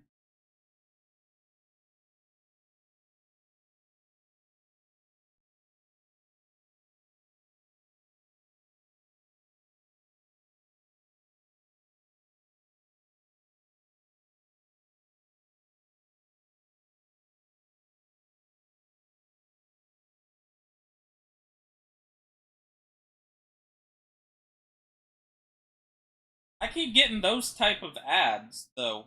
I'm not getting ads for actual shit anymore.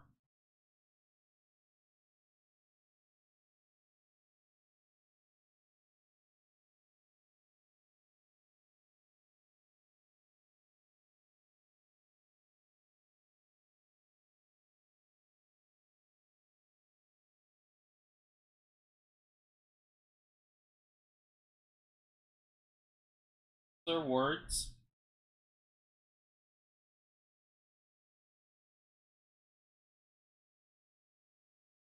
But hold on.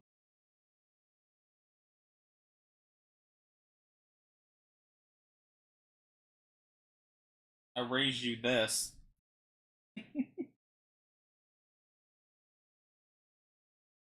Top 10 funniest images ever. I don't care. It's actually pretty healthy for you to eat like this, any of these options, which is the complete opposite of what we're looking for in this ranking system. But it also is admittedly kind of funny with the whole Jesus stuff, especially the what was Jesus eat moniker. So that does barely save it from F tier here. I'm going to go with D on this one because Jesus probably did have a pretty big one. Also, is there a Quran diet? By the way, I'm a real shawarma kind of guy, real Baba Ganoush boy, big falafel fella over here. That might be enough to get me to convert. Pray yourself. He endorsed that Kamala picture too. Vote Kamala Harris. Oh my god, wait. Hold on. Let me make sure it's, have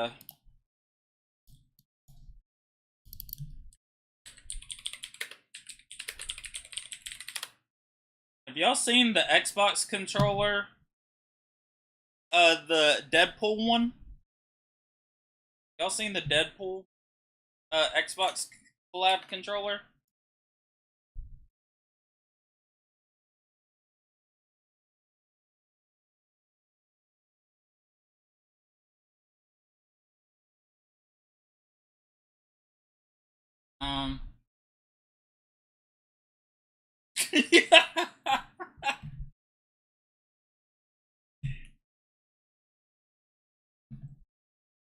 I don't know why the fuck.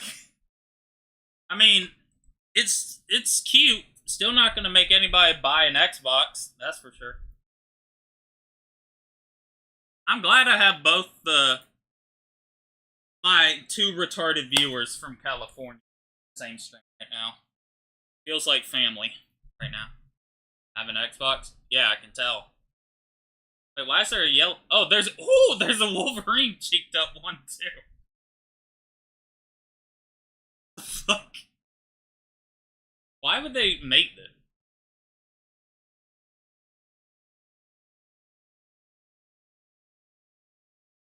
Cheeky. Wait, it's a sweepstakes? It's not even like. Oh, I'm hell no. Those are words. Wolverine challenges Deadpool. Oh, this is a month ago?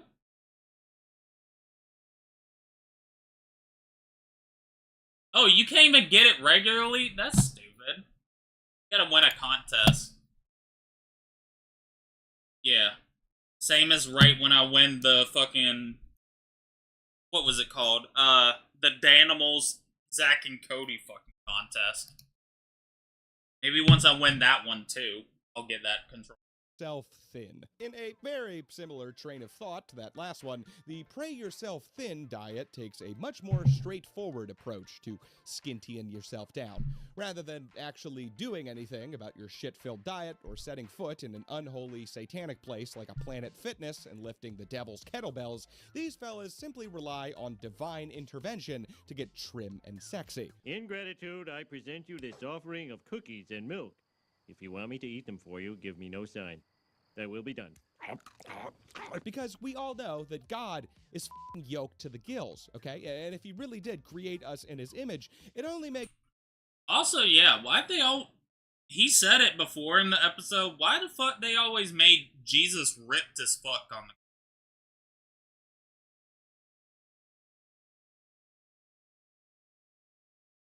I don't think I've seen an image of Jesus on the cross made, or a piece of a painting of it where it wasn't him having like a six-pack.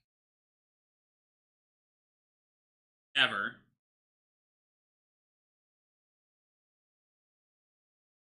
Makes sense that he'd be willing to keep it that way if you simply just kneel down and say, please, pretty please, Mr. God Daddy, take my fat away, Lord. I need to Lord, Jesus Christ in heaven, make me hot so I can bone down. Fuck you just said Amen. that. Because God is, he's just so concerned with your adipose tissue. He really, it's top on his agenda. The concept that praying to the Lord is really all that you need to maintain a tone, athletic physique is shown clearly in the 1977 book blandly titled, Help Lord, the Devil Wants Me Fat!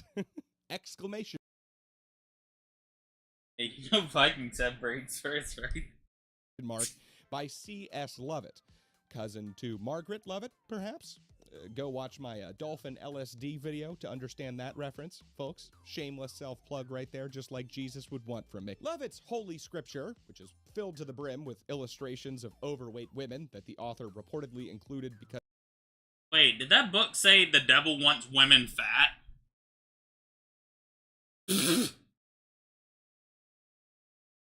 Half if he had 2,000 monthly listeners on Spotify.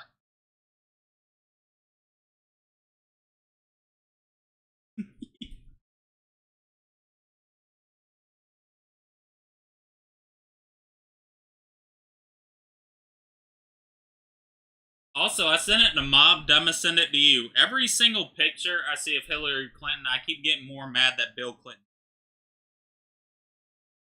Like, what the fuck is his problem? I love Big Nick because it's like, here's the thing. There's a lot of like Christians, quote unquote, that I can clearly tell don't believe in the shit they say. I genuinely think Big Nick is retarded enough to believe the shit he says. That's why I love Big Nick. He's awesome.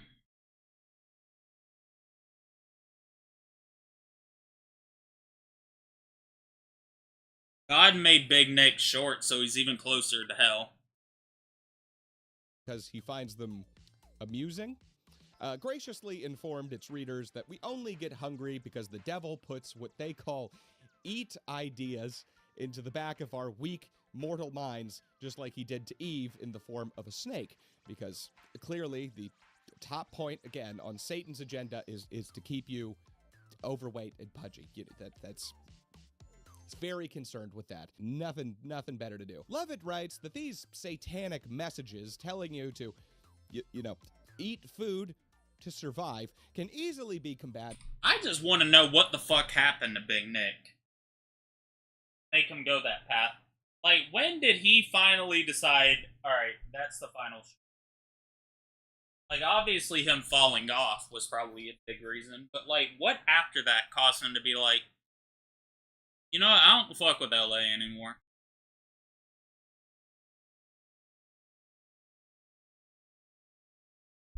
Because there's no way him being a Christian influencer is getting him the same money. Or even close to being able to live the same sort of lifestyle as before. Added through regular prayer to the Lord.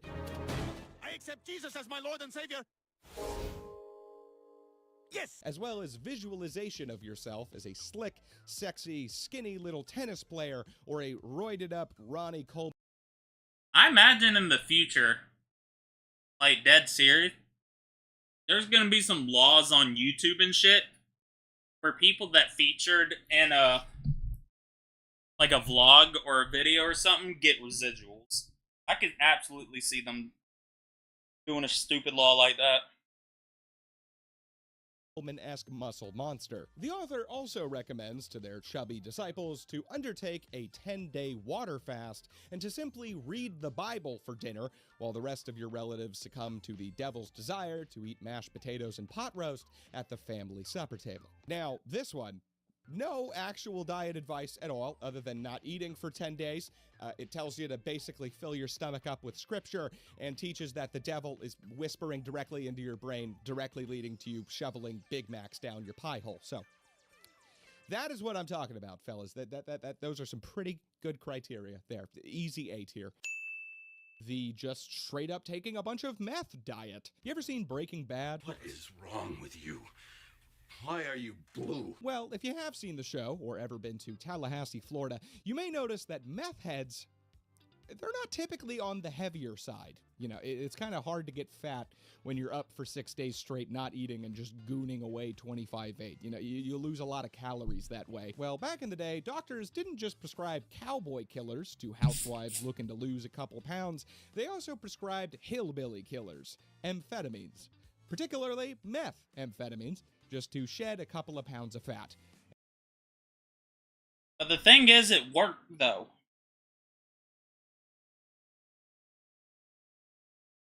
Don't worry about... don't talk about the side effects. Those don't matter. Work. And maybe a few teeth while you're at it, which, hey, that'll still bring the numbers on the scale down. So, gotta lose all that tooth weight. How important is tooth retention to you? Amphetamines were first prescribed in 1933 in the form of an inhaler under the name Benzedrine, and it wasn't only doctors and weight-conscious housewives who noticed its effects. Another special little fella with a very skinny mustache and a lot of chutzpah also took notice of this new fiery substance. Bunker. That is correct. Adolf Hitler was a massive fan of methamphetamines, and it was a staple of the over 90 drugs that his personal doctor was giving him every single day throughout the war. Adolf's doctor would give him injections of various substances around 20 separate times a day, and on top of that, he also supplied Hitler not just with needles, but various pills, tinctures, and potions to keep him going. A short, very, very short list of Hitler's daily supplement regimen would go a bit like this. He would start the morning off with some meth injections, cocaine and adrenaline-infused eye drops, oxycodone, heroin, metformin, testosterone, deadly nightshade for some reason, and then he'd cap off the day with various barbiturates and tranquilizers, which were absolutely necessary to put him to sleep after his multiple heroic doses of many various stimulants. Was it just not as strong back then or something? How'd he not die? That every day I feel like would kill you. And that is not even close to a comprehensive list of everything he took. My man was on more research chemicals than a CIA guinea pig in MK Ultra. Okay, I literally cannot even pronounce half of the stuff on the list. Anyway, Hitler did not hog all of this yummy meth to himself. No, that would be irresponsibly selfish. No, this man had a war to lose, and he needed his soldiers to be bright, perky, scabby, sleep-deprived, and having regular psychotic breaks every few months. If he Why didn't Sean Evans on Hot Ones ask Daffy Duck about his Hitler animation? wanted to stand a chance against the Allied forces, who also were giving meth to their soldiers as well, just like less. Slightly. Under the brand name Pervitin, Hitler gave out meth pills like candy to his infantry to help them march longer, fight harder, reduce pain, and give them the meth-fueled confidence of a man in Tampa about to fight his 5th alligator this week, and it's only Tuesday. This Pervitin-branded meth is thought to be a critical component in the speed of the German army's initial blitzkrieg. But as Germany began to lose the war, some officers began calling for an even stronger version of the drug that could, quote, keep soldiers ready for battle when they are asked to continue fighting beyond a period considered normal. And so the Nazi doctors got to work and developed a pill they called DIX, or Dix, which they did not call it, but I absolutely will. These Dix pills included not only methamphetamine, but also cocaine and a morphine derivative, to give a more rounded and euphoric high, perfect for long walks on the beach and committing war crimes. After the end of the Second World War, stimulants had become an epidemic among the German civilian population, a trend that still remains alive and well today in the spirit of jaw-clenching German techno and their manic penchant for keeping everything ridiculously clean. Back in the States, the civilian population over there was also being introduced to meth and other amphetamines, which were being prescribed to treat narcolepsy, low blood pressure, congestion, asthma, low libido, and these doctors also prescribed these amphetamines for obesity. And soon doctors everywhere were handing out meth scripts like nobody's business, with the most popular substance marketed for weight loss by the 1960s being Ovitrol, which was available over the counter and consisted of 4 different kinds of amphetamine, 2 of them being methamphetamines, which didn't even know there was more than one kind of meth, but hey, you know, you learn something new every day. Plus, that's awesome. Given that Ovitrol was basically meth plus, it was also heavily abused as a recreational drug, with this practice apparently being a favorite of famously skinny man Andy Warhol. By the middle of the 70s, the government decided that it wasn't exactly a fantastic idea to just be able to buy a combo pack of meth at your local pharmacy without any kind of permission from your doctor, like you were picking up a pack of Band-Aids. And Ovitrol was forced to change their formulation, name, and intended use of their drug, rebranding under the name Adderall. That's correct. Your ADHD meds directly came from a weight loss pill marketed with chill little ads like this one. It's true, though. Like, obviously there's other shit, but like, what is it? I mean, the thing is, if people actually lost weight off it, I don't think it's wrong.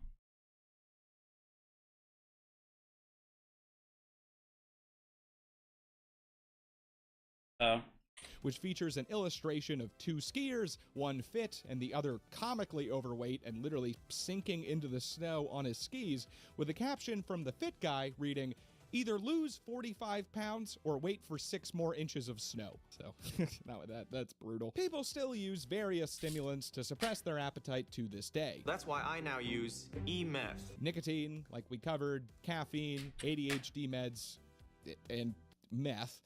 And yes, it is effective to varying degrees, but overall, not the smartest idea. Meth was great, but I guess it's bad. I don't know, I'm not really sold on that yet. In conclusion, meth, yeah, it'll probably make you lose a couple pounds, but also, the list of negative effects is longer than one of those drug commercials saying you'll get pink eye and fatal diarrhea from their cholesterol pills, over footage of people throwing a frisbee and having a picnic. Crack may cause shivers, night terrors, gay for pay, heart palpitations, homicidal paranoia, or the sensation that you're on fire. So, yeah, no, it's not exactly healthy. And sounds like a perfect candidate for S tier. The subscribing to necessary information in the episode. Diet. I have heard from some very credible sources that the sexiest people blood type. Alright, Tubby, hit that button. S tier. The blood type diet. Alright, folks, this one, very straightforward, quite easy. Just drink blood. Easy W. Apparently, the blood type in particular that you choose to drink is said to correlate to... No, I'm just with you. The theory is that people of different blood types should stick to certain types of diets that are not involved with drinking blood in order to maximize their particular health needs. The concept originated from a 1996 book by Peter D'Adamo? Peter D'Adamo is what I'm going with, and it states specifically that those with type A blood, which he calls agrarians, should stick to a mostly vegetarian diet. Those with type B, whom he calls nomadic, I don't even know my blood type. I think that's bad. should thrive off of a diet rich in dairy products. because we all know that nomads, they be milking.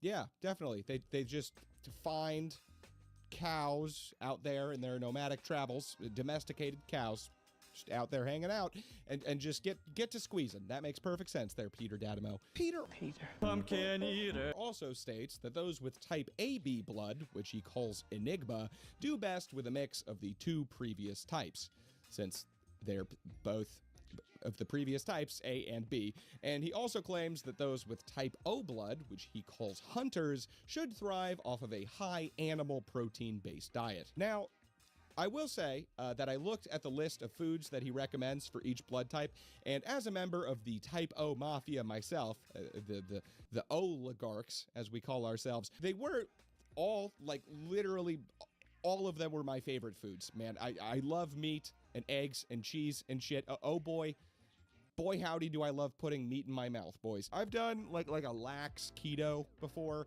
mostly meat-based, and I felt amazing the entire time. I'm like 3 inches away from just going full-on carnivore, except for like some honey pre-workout for glycogen, and then like a bit of big boy carbs like pasta or some shit at night because they help me sleep. But I love meat. Now, honestly, science has not said much to confirm this claim, but also not much to deny it really either. There haven't really been much studies on it. But there is kind of like some tangential evidence that this guy might actually kind of be onto something here. You see, type O blood has the lowest concentration of certain clotting proteins, basically the things in your body that cause blood clots and lead to certain heart and lung issues. So, people with type O blood, in theory, can get away with eating much more red meat and saturated fat and shit than other blood types, who might want to stick to more plant-based foods to avoid heart disease. Plus, all the foods listed for the blood type diet, no matter which type you fall into, are all raw, unprocessed, healthy whole foods. So, the diet is healthy. There might be some evidence behind the claim that it actually works, and it's not even really specifically targeted at weight loss, let alone the extreme weight loss touted by some of these other dangerous diets. So, yeah, no, dog, that is not at all what we're looking for here, man. I want to see people eating poop to get skinny and literally giving themselves terminal diseases. So, F tier. Solid F tier. Heroin chic, the 90s. A time where everything was extreme and radical and totally tubular, dude. It's radical. Radical. Drink it. It was a time of grunge, skateboards, Alf, Pogs, frosted tips, tribal tattoos, blockbuster video, and of course, heroin. You see, heroin wasn't just a drug in the 90s, it was a statement. It permeated into the world of music, pop culture, and most importantly in this context, fashion. The last decade of the previous century was a time of rebellion, a new counterculture bent on striking back at the polished, conservative, milquetoast, Ronald Reagan-fueled decade that was the 1980s. And heroin chic was just another, admittedly quite extreme version of this flipping the narrative on its head. Back in the 90s, it was cool to be depressed, cool to be dirty, cool to be poor, and apparently cool to look like a smack-shooting Described as a, quote, nihilistic vision of beauty, this trend was reportedly said to be a 180 flip from the vibrant, healthy look popular in the 80s, shown off by models such as Cindy Crawford, Elle Macpherson, and Claudia Schiffer. Heroin chic sought to depict everything as drab, gray, and intentionally unhealthy. The leading characteristics of the heroin chic look were, unsurprisingly, literally trying to look like a heroin addict, with pale skin, dark circles under the eyes, greasy, stringy hair, being dangerously underweight, and androgynous, emaciated features, all being heroin chic essentials. The seeds of this devious look were apparently sown all the way back in the early 80s by whom many considered to be the world's first supermodel named Gia Karangi. Karangi? I don't know. Yell at me in the comments if I'm pronouncing it wrong. Gia was an absolute sensation in the late 70s and early 80s, but after the woman who brought her into the spotlight, Wilhelmina Cooper, her longtime mentor and close personal friend, died of lung cancer in 1980, Gia turned to the only reliable way to deal with grief: hardcore street drugs, namely heroin. After this point, Gia became markedly much harder to work with, throwing frequent erratic temper tantrums, falling asleep in front of the camera, or literally just straight up walking out of photo shoots to go buy drugs. One photographer recalls an incident with Gia during this time, saying, quote, "She was crying. She couldn't find her drugs. I literally had to lay her down on the bed until she fell asleep." Gia's heroin addiction became so intense that during a shoot for Vogue, she had such prominent needle marks on her arms that even after heavy airbrushing, you could still apparently see these syringe scars in the photos that they actually published in Vogue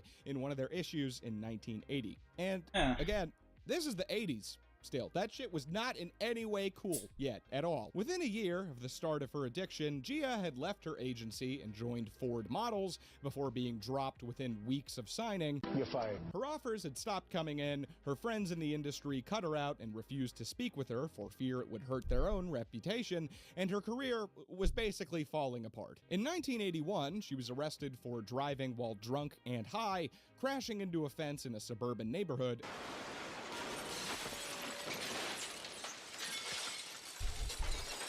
And then getting into a poorly executed police chase, further damaging her already emaciated reputation. And like I said earlier, this was apparently the world's first supermodel before this time, so this was just a Herculean fall from grace here. After this, she was basically blacklisted from modeling anywhere in America, so she fled to a land of much looser expectations, Europe, to pick up spotty jobs here and there and maintain her addiction before even that goofy-ass continent couldn't handle her bullshit anymore. And she returned to New York City. By 1982, Gia had been reduced from supermodel status, posing for the biggest names in the world, to barely scraping together jobs posing for department stores and catalogs, and her final shoot ever was for a German mail-order clothing company in Tunisia in 1983, where she was sent home early for using heroin during the shoot. Shooting up during the shoot. Now, heroin, at this time, very expensive, incredibly expensive, and Gia quickly exhausted the entirety of the sizable fortune that she had earned modeling. Hey, is heroin supposed to be cheap now or something? Why do you say it like that?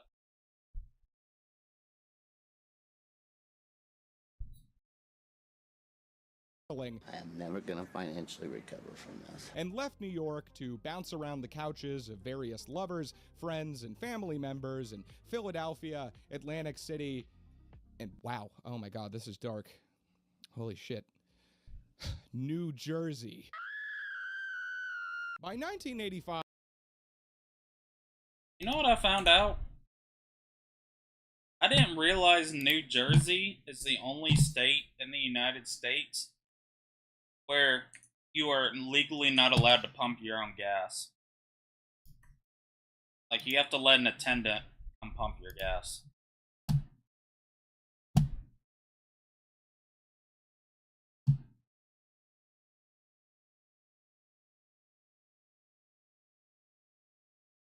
The only reason I know that is because I was on Twitter and there's a guy that said, anybody from New Jersey, do y'all ever lose your mind when you have to leave your imaginary fake F-slur land and have to pump your own gas?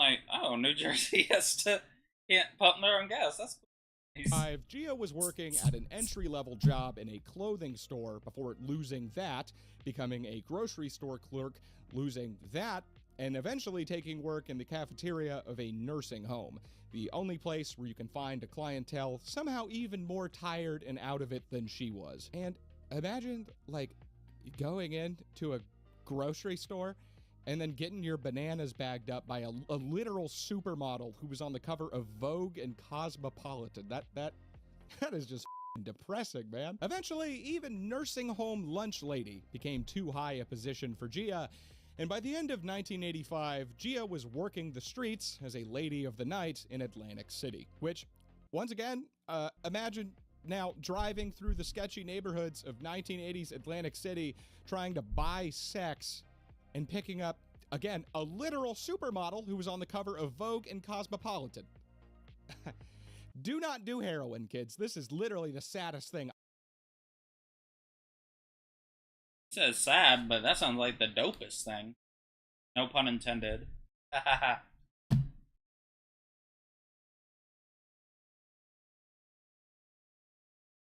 have ever heard. And I have talked about dictators melting people in a bathtub and like 4 separate sides on this channel at this point. This is f***ing bleak. And oh my god, look at that. It gets worse.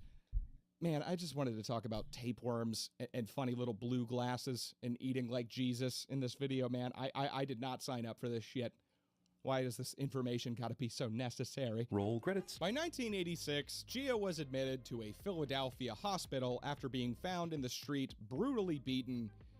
And man, I can't and don't want to say this term on YouTube, but it's that thing that starts with an R that Texas doesn't have any exception to get an abortion for anymore. You just have to raise the kid of the guy who did that unspeakable violating thing to you, I guess, is what those idiot politicians over there expect, or at least have the baby. It just pisses me off so much. And that is why I no longer live in Austin, Texas. I love that city, hate that state. F you, Greg Abbott, truly, wholeheartedly from the bottom of both my middle fingers, you, Greg Abbott. You know what? Do something about it.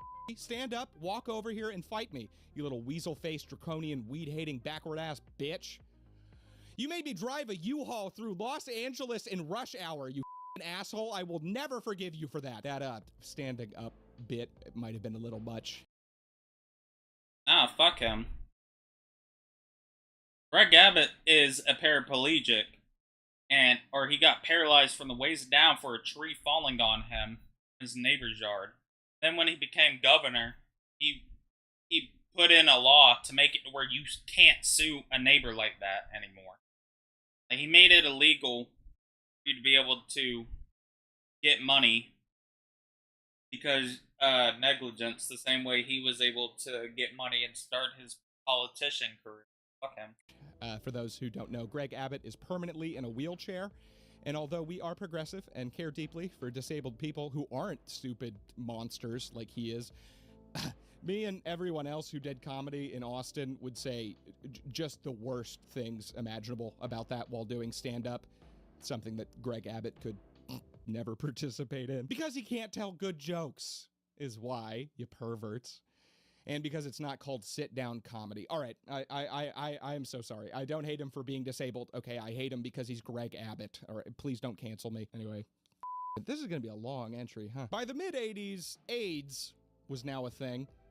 And I think you could see where this is going. And in 1986, Gia tragically contracted the disease from a contaminated needle and died of AIDS-related complications from pneumonia at the age of 26. Being one of the first famous women to die of the disease. Oh, damn. So, goddamn, that was dark. And I haven't even really gotten into the actual entry yet. Yippee.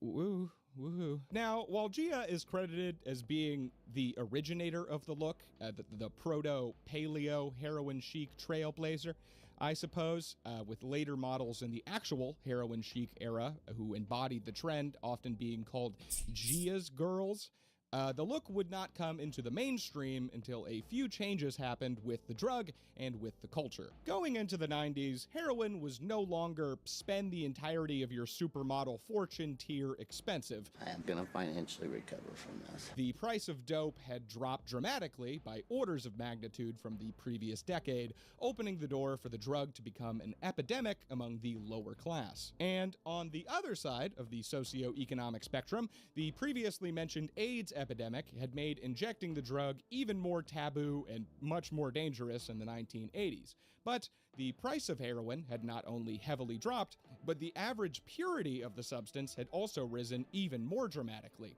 now allowing the user to skip the needle altogether and simply snort the stuff to achieve the same level of high that was previously impossible with this method. This led to more wealthy people also being willing to try the drug with no scary needles or risk of life-ruining HIV. They'd just ruin their lives with the heroin itself instead. And this led to a boom of use not only with the poors, as Tom Segura calls them, but with the middle and upper class as well. And on the cultural side, the 90s were full of depictions of heroin use in movies like Trainspotting, Pulp Fiction, The Basketball Diaries, Kids, and Permanent Midnight. which that last one, it sounds good on paper. You know, it has Ben Stiller and Owen Wilson, and it's about heroin addiction, but like couldn't even make it halfway through, man. So boring. Such bad acting. And not only was the film industry in LA bringing heroin into the spotlight, but an even bigger one was shown by the music scene in the godforsaken, depressing, rainy wasteland that is Seattle, Washington. How will we know when we get to Seattle?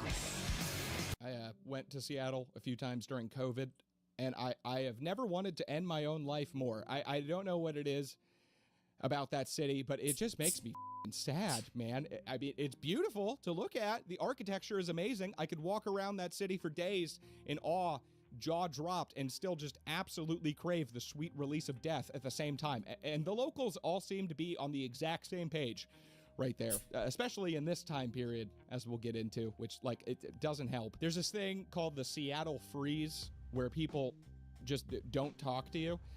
They just seem like they generally hate everyone and everything around them. I've experienced it myself.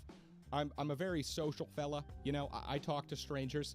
And when I do that up there, when I like ask someone at the Starbucks how their day's going, you know, man, you'd think I just whip my dick out and shat in their mouth, bro. They get this disgusted look on their face.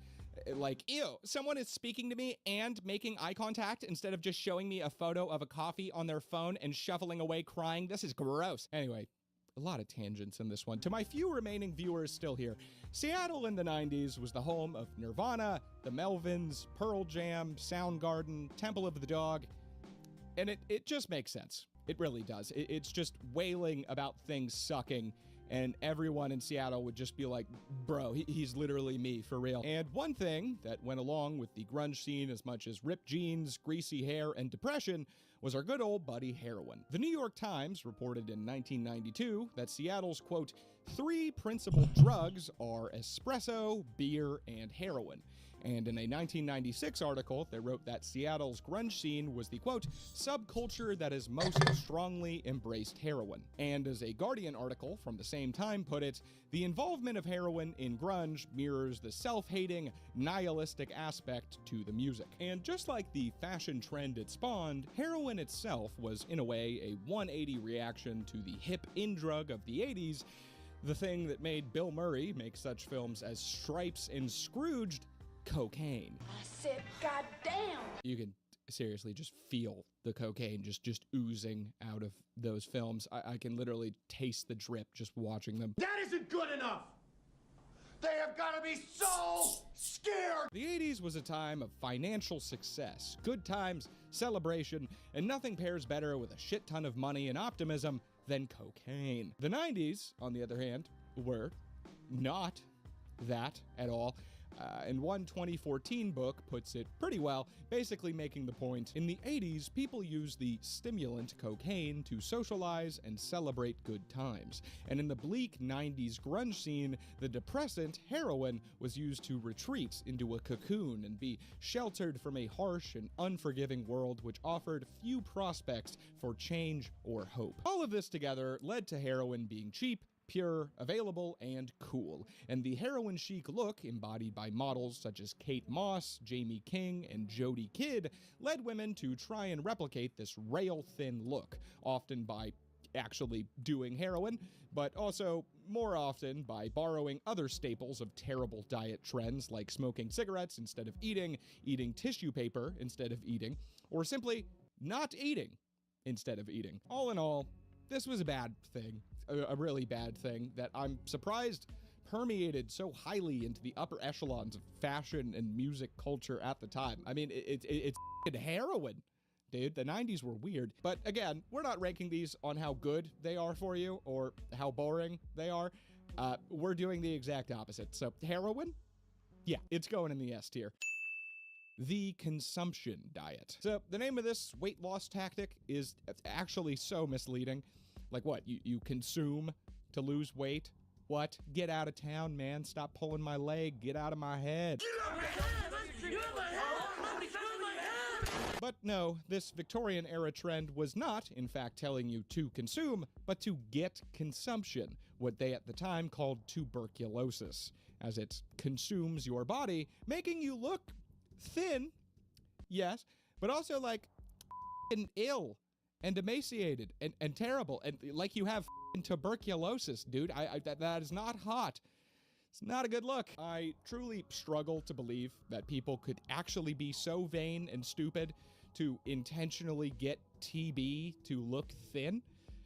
But apparently it happened, with contemporary Dr. Thomas Beddoes saying in the year 1800 that he was seeing women in his clinic that had intentionally given themselves tuberculosis to, quote, look more delicate. So maybe Arthur Morgan was just trying to slay, you know, to turn his serve up, to get his skinty Yas Queen vibes going. Who are we to say? Now, when you contract tuberculosis, especially at a time when it was so hard to treat as the year 1800, you can expect to get very thin. Yes, but also a long list of other consequences, like, again, looking like absolute shit, and coming down with fever, chills, night sweats, fatigue, nail clubbing, chest pain, and a disgusting, painful cough before you start coughing up blood in volumes that sometimes exceeded 2 cups worth before the tissues in your lungs couldn't handle it anymore and would be destroyed, and you'd die. So, honestly, didn't think we were going to somehow get even more unhealthy and stupid than intentionally growing a tapeworm in your body. But this one takes the cake. And I know this is a very S-tier heavy list already, but that being said, S-tier, I don't know. It's the worst thing you could do. You just die. Like, there's like a 90% chance you're just gonna die. S-tier. Holy shit. That was really... S-tier. Or when? W.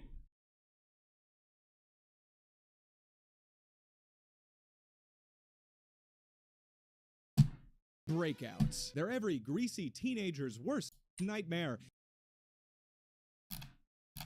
and every prisoner's dream. But not all breakouts are created equal. Some are small, some are big, some are explosive and fast, and others are slow and methodical. But however they play out, there's one thing that breakouts almost never are: boring. And today, we're going to talk about some of the least boring breakouts there are. Some of the craziest, most spectacular, entertaining, and all-around wildest breakouts and escape stories throughout history. So start whittling down that toothbrush shiv and sawing off those bars, boys, because this is going to be a big one. I like this guy's videos. I'm glad I found him. And he only has 100.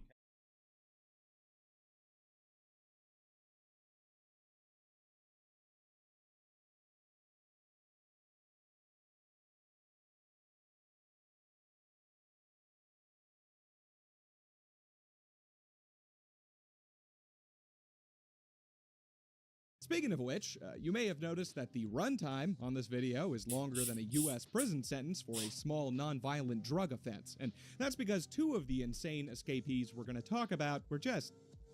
their stories were just too damn bonkers, okay? I mean, the final and most insane dude we're going to talk about takes up like half the video just by himself. So stick around for that. You're not going to want to miss him. It's wild. It's legit one of the craziest stories I have ever heard. Pascal Payet. Pascal Payet is how I think you pronounce his stinky French name, is a notorious French prison escapee who used a very uplifting method for his multiple breakouts. You'll see what I mean in a second there. I'm quite proud of that pun. So with basically all of these crazy escape stories, the general public will eventually just take the most prominent aspect of the escapee in question and then very creatively just tack on Houdini at the end of it. This is, of course, after the famous magical escape artist Harry Houdini, who, despite his name, was actually quite well shaven. Harry also apparently died because a boxer asked him if he could withstand a full-force punch to the stomach, being that he was an invincible warlock and whatnot. And Harry then said, yeah, of course, given that, again, he is an indestructible warlock and whatnot. But the boxer, I guess, got a little too preemptively excited about this response, and before Harry had time to prepare himself and cast his magical protection spell upon his midsection, the boxer just hit him with a fucking One Punch Man level top-tier jab to the tummy, and Houdini just straight up died. And then the boxer, who just straight up murdered a man, was just like, he said yes. You all heard him say yes. It's not my fault the man's a liar. Anyway, Pascal's title in particular just kind of gives the whole plot away, really, as he is known today as the Helicopter Houdini. which is a pretty badass title, honestly, as far as the Houdini stuff goes. Usually these escapees just end up with something like the Korean Houdini or the Japanese Houdini. They really just kind of like taking wherever the guy is from. It's very original stuff. But this guy, far more badass. Helicopter Houdini, that's just objectively cool. Quick, to the Peter copter!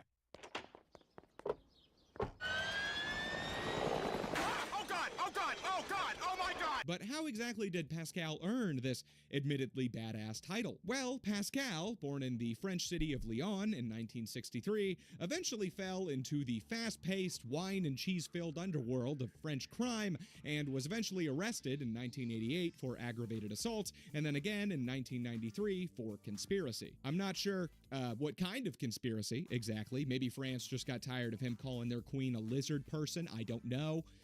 But it doesn't really matter anyway, as this Alex Jones-type conspiracy crime I'm kind of retarded. was not the one that eventually led him to get the title of Helicopter Houdini. No, that golden opportunity would come when Pascal was arrested for the GTA-style robbery of a Banque de France armored car in 1997, an event which unfortunately led to one of the car's guards being shot and killed. After evading police for 2 years, Pascal was eventually arrested in 1999, and while everyone else was worried about Y2K and whether or not Ross and Rachel would ever get back together, Pascal was much more worried about something a bit more frivolous, namely dying in French prison. You see, Pascal was facing a much harsher sentence for this third and by far his worst offense to date, and he was sent to be held in one of France's many hard-to-pronounce prisons. I think it's Lunes? Lune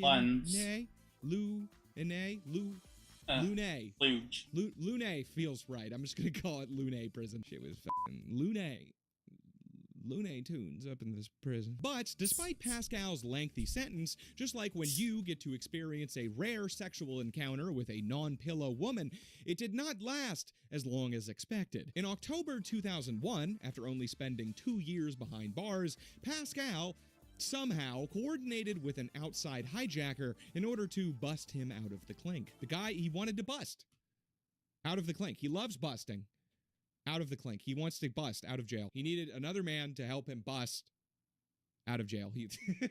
I'm having fun. This armed hijacker, whose mission it was to help Pascal bust out of jail, made his way onto an airfield located near the prison where Pascal was being held, hopped in a chopper with his gun, and started shouting angrily at the pilot in their weird, made-up French language. The hijacker then forced the pilot and co-pilot at gunpoint to fly over Lune prison, swoop down, and whisk Pascal, along with another inmate, Frederic Umpoko, up into the sky to luscious, amazing freedom. And this grand spectacle of an aerial escape actually ended up being successful. The bust went off without a hitch. They busted, and they busted hard.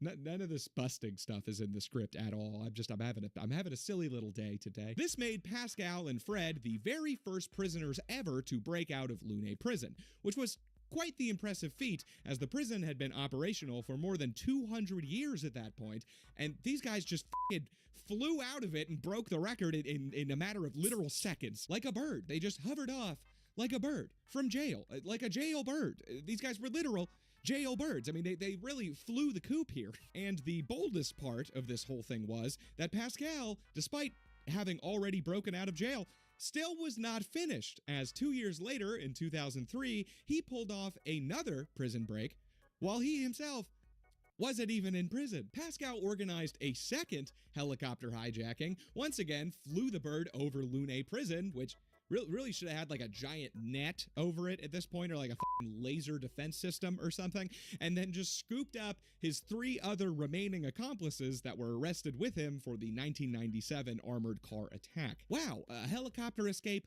from both ends. That's crazy. That's very cool. What a good story. I bet that's where it ends, right? Nope. No, sir. Pascal still had some more flying to do. You see, after this second blatant, spectacular flying escape, where Pascal wasn't even in prison this...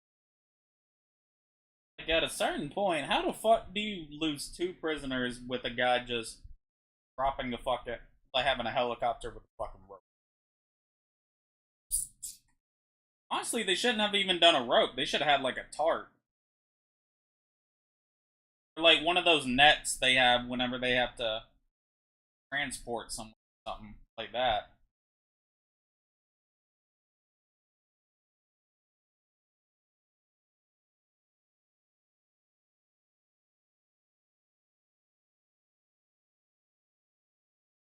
Time. France was a teeny bit embarrassed by all of this nonsense. You know, they had a little bit of pie on their face, a little bit of egg on their dick, and they were determined to take the search for this flying maniac up a couple of notches, lest he'd get a chopper and just start flying over every goddamn prison in France, freeing all of the convicts in existence. And these intensified efforts ended up paying off, as France pretty quickly caught Pascal about 3 weeks after his second giant, weighty, hefty bust, his much larger, voluminous bust. I'm just talking about the guy busting out of prison, YouTube, okay? You can't demonetize me for that. You can't do it. You couldn't do it. The guy just kept busting out of jail. You see that little thing at the end, it pulls it together. After his arrest, Pascal was then sentenced to 30 years behind bars for the murder in connection to the armored car case, and then was eventually given 13 more years for his repeated helicopter hooliganism, you know, his multiple aerial screw shenanigans. And it seems that Pascal himself was now aerially screwed,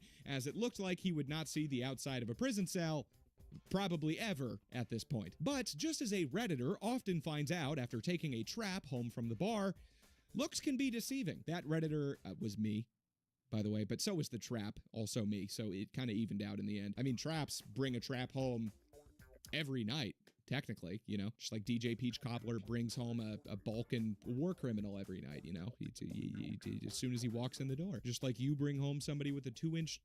After Pascal's 2 separate helicopter-themed breakouts, the French government was determined not to be caught with its pants down and everyone pointing and laughing at its tiny little wiener for the 3rd time, and this meant that Pascal was now one of the most closely guarded prisoners in France. He was never held at one prison for more than 6 months at a time, and he was always kept in solitary confinement, which you will see for a lot of these prisoners, and is really f***ed up. Solitary confinement's it's cruel and unusual punishment, but some of these guys, they can't be stopped, bro. You get, like, there's nothing else you could do than just put them in a box by themselves, and even that does not work. But despite all of these challenges, somebody out there just really wanted this dude out of jail. On July 14th, 2007, France was celebrating its national holiday of Bastille Day, which, very ironically in the context of this case, celebrates the storming of France's Bastille prison in 1789. During these nationwide celebrations of a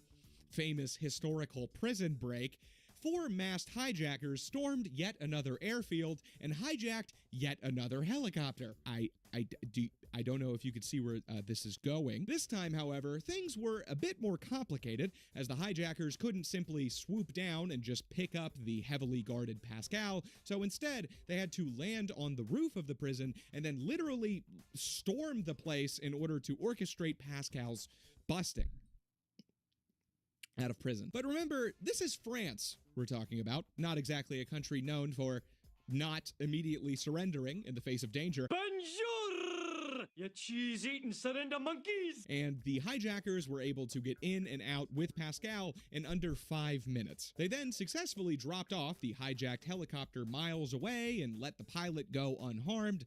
But, just like the other times, this bout of freedom would not last for very long. This now 3rd helicopter-themed busting out of jail, this time involving an armed storming of a government prison, then triggered one of the biggest manhunts in French history for Pascal, and they eventually tracked him down about 2 months later and threw him back in the slammer. This time, though, the French government decided to keep Pascal's location a closely guarded, classified secret to avoid any more asinine aerial atrocities from occurring, and Pascal still remains locked up somewhere secretly to this. How the fuck you let a man get helicopter release times? How the fuck you do that?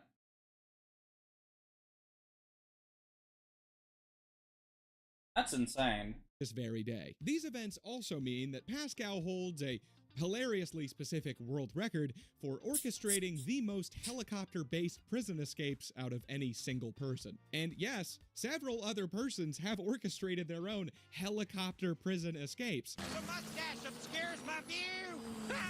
Just not, you know, 3 separate ones. I had actually planned to list out all of the names of these other daring, crazed chopper criminals and maybe even a brief description of their escape, because I figured, hey, these fuckers escaped prison using a fucking helicopter. There can't be that many people who have done that, right?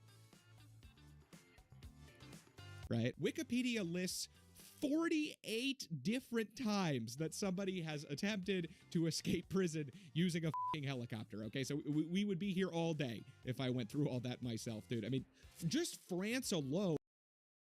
Do a video where he talks about every fucking helicopter escape has had 11 helicopter escapes by itself. 34 of those 48 escapes were successful, by the way. That's a fucking 70% success rate for busting out of prison using a goddamn helicopter. I was baffled by this news. So, for any prisoners who are currently listening to this, get your hands on a goddamn helicopter, man. I mean, you already got internet access somehow to watch this video. It can't be that hard. I like the idea of a prisoner just being tormented somewhere. Oh, okay, that sounds bad. Just let me finish. Like, I like the idea of somebody being locked up in just horrible, terrible conditions. Okay, seriously, hear me out. And that guy in those terrible conditions somehow gets a fucking Motorola or some shit smuggled in somebody's butt, and with his last tiny bit of strength looks up how to escape from prison, and then gets this video to watch. That is my goal. That's my eternal dream as a YouTuber, is for that exact situation to happen. Well, that and Edward the First. We're gonna take it way back for this one, back to a time of barons, botulism, and bubonic plague, medieval era England. Bring out your dead! It was 1264, and the great yet fictitious kingdom of Britain was in the middle of a civil war. Bars. One side was being commanded by Edward I, the later King of England, and the other by the dirty French nobleman Simon de Montfort. During one battle, Edward I was captured by some of Simon's forces and was taken back as a political prisoner. Now, back in those days, if you were a noble or somebody of royal blood, you basically had 2 options when you were captured. They weren't your options, you didn't get to pick them, but there's basically one of 2 things that would happen. Either an immediate and often extremely brutal and drawn-out death, or just kind of hanging out with the guy that captured you for a while in quite cushy conditions, relatively, for a medieval-era prisoner. I am not gonna lie, I don't exactly know why this is. I kind of hate England in general and refuse to read any history about them because I only consume non-fiction literature. But I assume that it's because nobles like to treat other nobles as they would like to be treated when captured, or again, just immediately kill them brutally. I would imagine the thinking there would be, all right, sure, I captured this guy today, yes, but who knows? His forces might get a W tomorrow and end up capturing me. Might as well just treat him good just in case, you know. Plus, we're all incredibly inbred. He's probably my brother, cousin, or something like that anyway. Family's family. Blood is thicker than your mom, or whatever the expression is. That is, again, if they had to keep them alive for whatever silly reason and couldn't just throw their head on a pike and not have to worry about it anymore. That would be my preferred option, really. I assume I am also totally wrong about all that. I am truly speaking out of my asshole here. So any medieval nerds out there, please enlighten me in the comments. Thank you. Thank you very much. The point is, Edward did not have to deal with all that torture business or being locked up in a dungeon, starved somewhere like most medieval prisoners of the time did.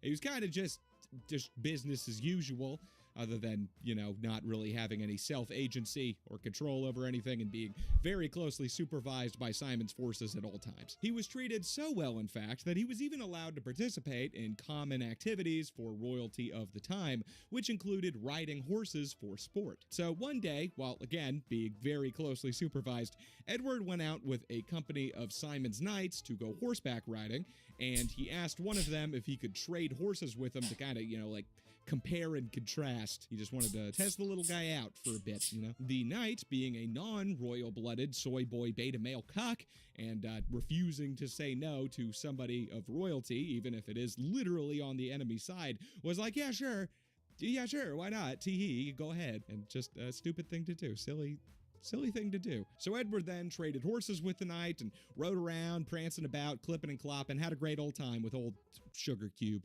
or whatever people name horses.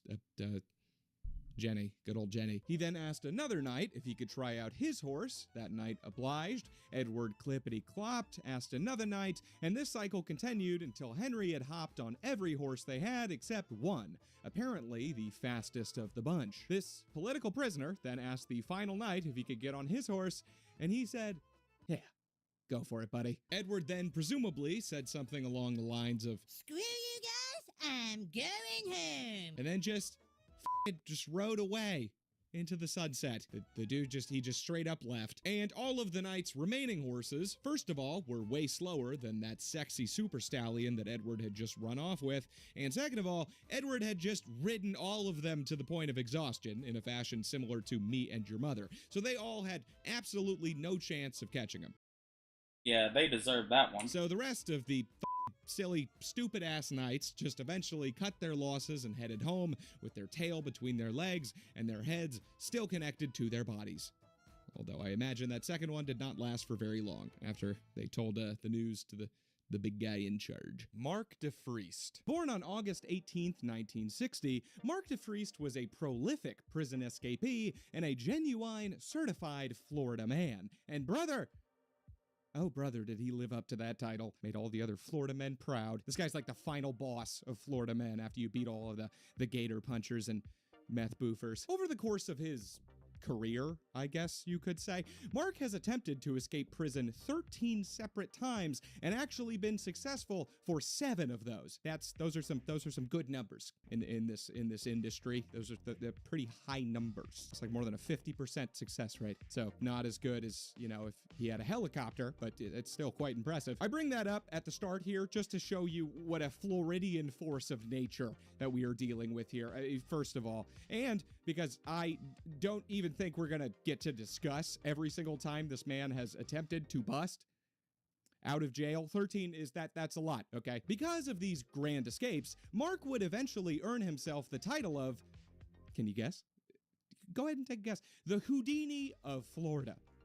How very original. Marky Mark over here was actually the reason that I decided to make this whole video in the first place. I saw the luxurious, beautiful, kind of unintelligible Count Dankula's video on de Vriest, praise be upon him, and I had to do it. It's too crazy not to. That's your boy, Rich on the Legends. I love you, Dankster. Hit me up. So obviously that means I've seen the Count's video on Mark, and it's got a lot of great info in there that I couldn't even really source from other places, and I absolutely used in this. So there may be some similarities there between our videos.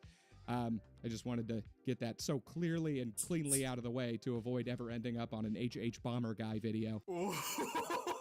Go check him out if you don't know. Count Dankula, great guy, good content. You kind of need to turn the subtitles on sometimes. That accent it's thick.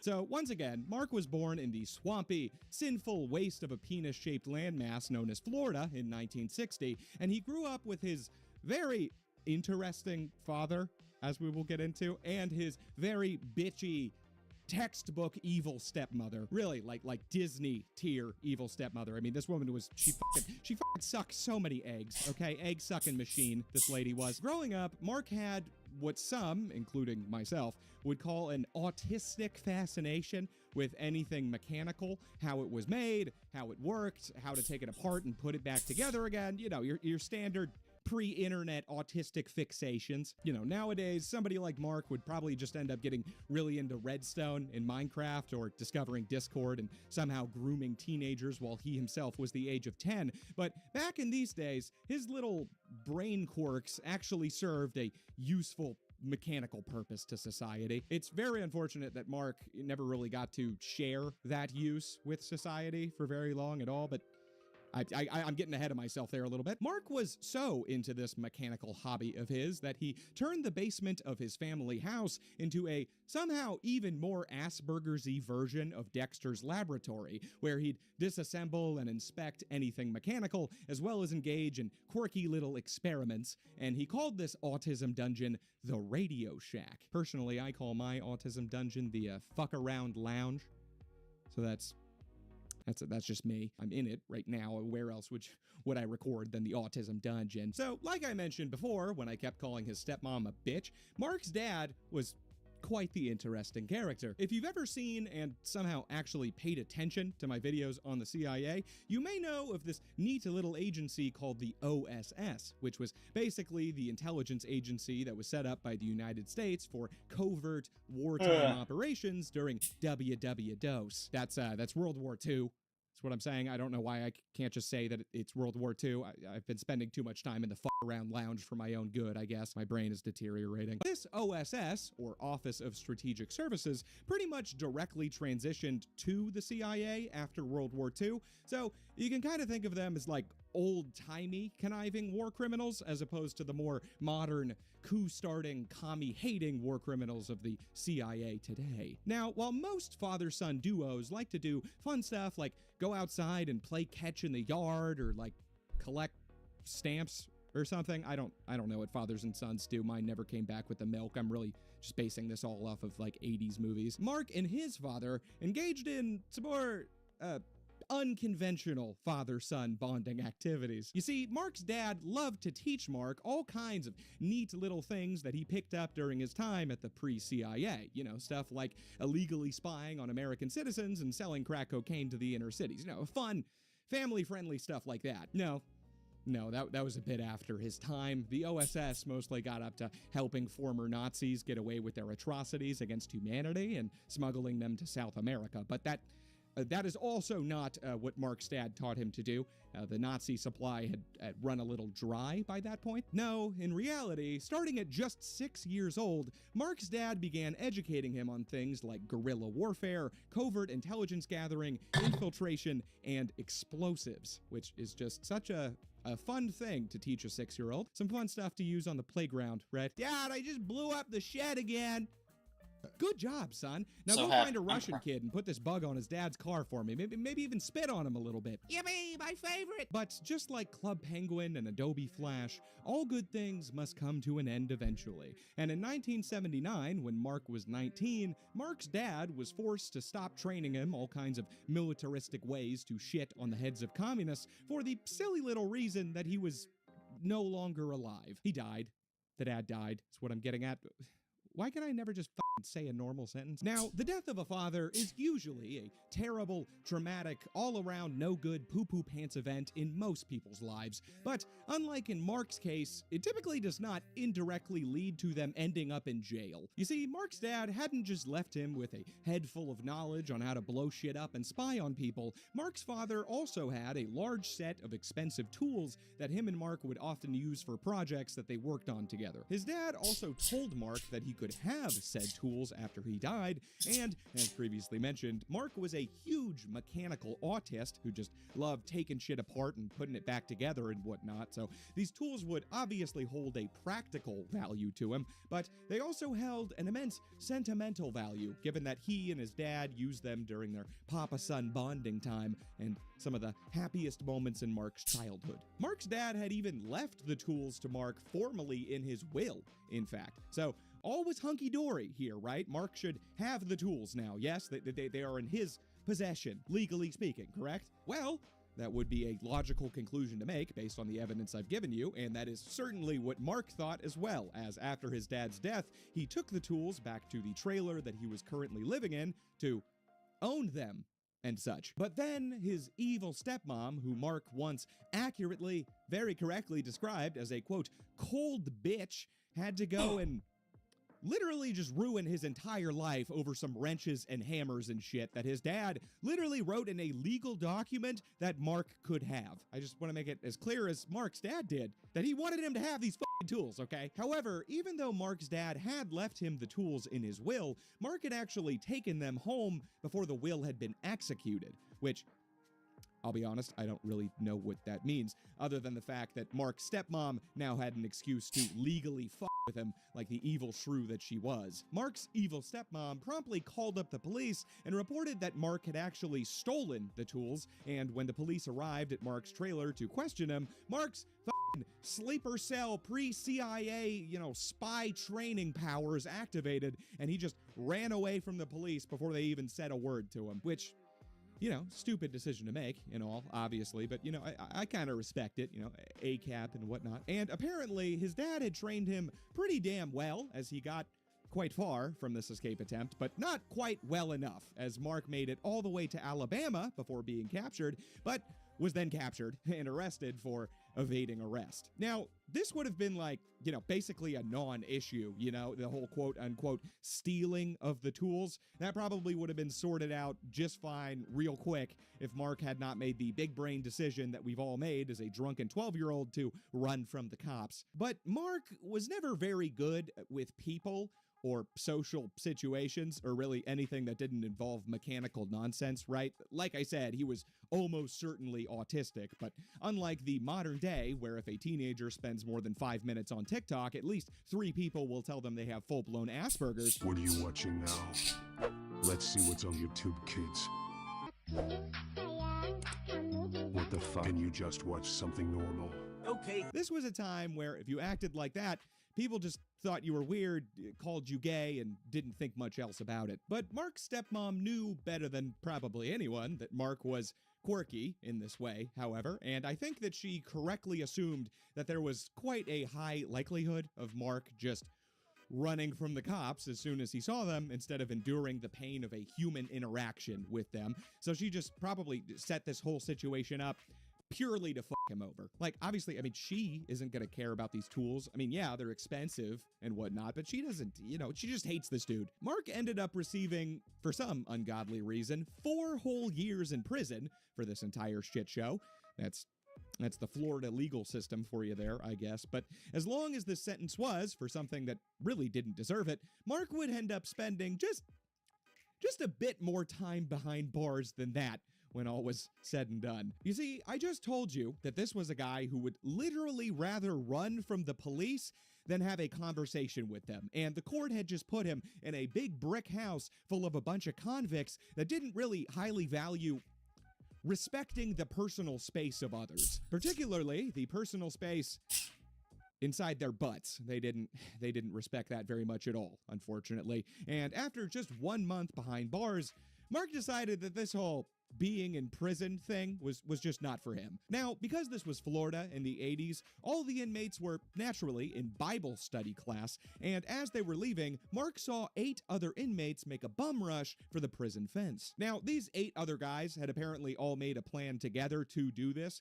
but Mark had literally no fucking idea about any of that. He just saw some guys running and decided, we ball. And even more hilariously, Mark, the only person who was not previously aware of this plot, was also the only person to actually make it over the fence, as this fence, as, you know, prison fences are wont to do, was covered in razor wire, and the other 8 beta male prison police who didn't have weird-ass old-timey CIA pop-pops to teach them how to become commie-hating super soldiers just couldn't make it over the thing. But Mark, who was in fact that commie-hating super soldier, simply pretended the fence was just another dead Viet Cong and hopped right over it accordingly, while the other 8 inmates, who simply couldn't cut it, begged him to help them get over too from the other side. But again, Mark, not really a people person, per se, and he was probably just pretty stoked that he didn't have to deal with any of those fuckers getting in the way of his grand escape here anyway. So Mark then ran away from the prison,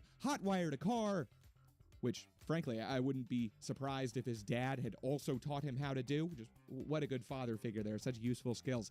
And he promptly sped away. Unfortunately for Mark, however, he was caught pretty soon afterward and was awarded 6 new charges for this daring escape. And it was recommended that Mark undergo a psychological evaluation for this, you know, psychologically concerning pattern of behavior. And after being thrown back in jail the second time, well, do you remember how I said that incarcerated gentlemen don't really respect your personal butthole space? Well, just very fucking cosmically unfortunately for Mark, around this time, 15 separate inmates ganged up on him and decided to all violently disrespect the personal space within his anus at the same time, which they did so brutally that Mark actually required surgery afterward. So this was, you know, obviously not incredibly great for Mark's mental or rectal health. And on top of that, around this same time, Mark's wife on the outside told him that she wanted a divorce. So this guy was just really primed and ready for this upcoming psychological evaluation here. I mean, this is it sounds like the psychologists are just going to walk into his cell and just see him absent-mindedly smoking a cigarette with a million-yard stare or some shit and immediately be like, okay, yeah, this guy's definitely got some big brain boo-boos going on here. Mark was then sent to Florida State Mental Hospital to receive this very well-timed psychological evaluation, but before the psychologist had a chance to administer the cuckoo test, Mark then did something even crazier. Like, really something just wow. This is the event that when I learned about it, I was like, okay, Ebby's making a video. It's got to happen. So, with Mark having all that CIA knowledge just floating around in his brain box, he probably knew his way around an LSD or two, okay? And this Florida State Mental Hospital must have been a front for MK Ultra, because it just so happened to have a very large supply of medical-grade acid. Mark then got his hands on a large bottle of said medical-grade acid, about 100 hits worth, and after the staff had a shift change, he snuck into their break room and just sprinkled it into their freshly brewed pot of coffee. And, I mean, okay, sprinkled is probably not the right term to use there. He dumped the whole thing in there, bro. He dumped 100 hits of acid into this coffee pot, dude. Okay, things were about to get a little hectic. So the staff, at least the caffeine addicts among them, quickly started to act a bit strange. One staff member started staring into a running washing machine like it was about to tell him his future, and apparently he didn't like what he saw because he proceeded to just straight up bum fight the machine, hitting and kicking it before just ripping the door off like a psychedelic Tarzan. On the other hand, this LSD apparently caused one female member of the staff to engage in some fatherless behavior, okay? The acid really brought out her inner crazy thought, I guess, and she just started wandering around the hospital yelling sexually explicit stuff at the inmates, grabbing her crotch and saying, "My pussy is hot." It sounds so much better in your accent, Dank, okay? Although, I do forget that this is happening in Florida, so maybe that's just how people trip down there, who knows? At least nobody ate anyone else's face off, I think. Probably would have heard about that, would have been a trendsetter down there. But Mark had unfortunately neglected to dose probably the most important group to hit for this plan to work, the hospital security, who then quickly locked down the ward after noticing that the staff were tripping absolute nutsack. Now, again, Mark still had not gotten his psychological evaluation at this point, but after dosing an entire mental hospital with LSD, now seemed about as good a time as any. After the crazy test, 5 of the 6 psychologists who had evaluated Mark said, yep, yeah, that guy is fucking wackadoodle Dundee, but one bellend, literally, his name was Robert Bellend, and he certainly lived up to that last name, decided that Mark had to be sane because his escape attempts were well thought out and required planning. Even though he literally did not even plan for that first one at all. He just ran at a fence because some other people were doing it. And the second time, he just put some silly juice in the efficiency juice. I mean, it's not like the guy was doing fucking Mission Impossible over here or something. But Bellend said that Mark was sane because of this and the fact that Mark could hold a conversation for a reasonable amount of time. I really like the the reasonable amount of time. What is a reasonable amount of time to be able to hold a conversation to decide you're not crazy, you know? Is it being able to chit-chat 5 minutes before bringing up the chips in your brain and the lizard people? You know, like how long do you need to do it for? So for some reason, the court looked at those other 5 psychologists who said that Mark was indeed crazy and said, "Fuck you.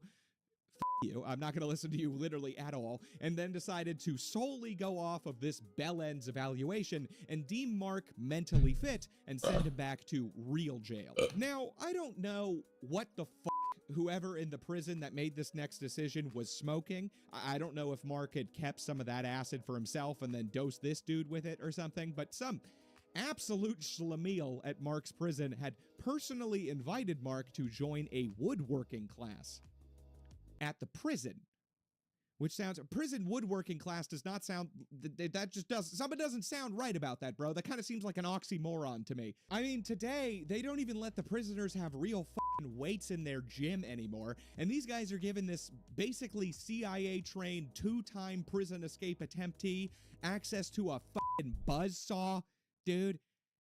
1980s Florida, what were you up to, bro? So then this CIA-trained autistic Jimmy Neutron-esque fellow who had already tried to escape 2 times, then, you know, used this opportunity to be around a bunch of mechanical materials and tools to escape.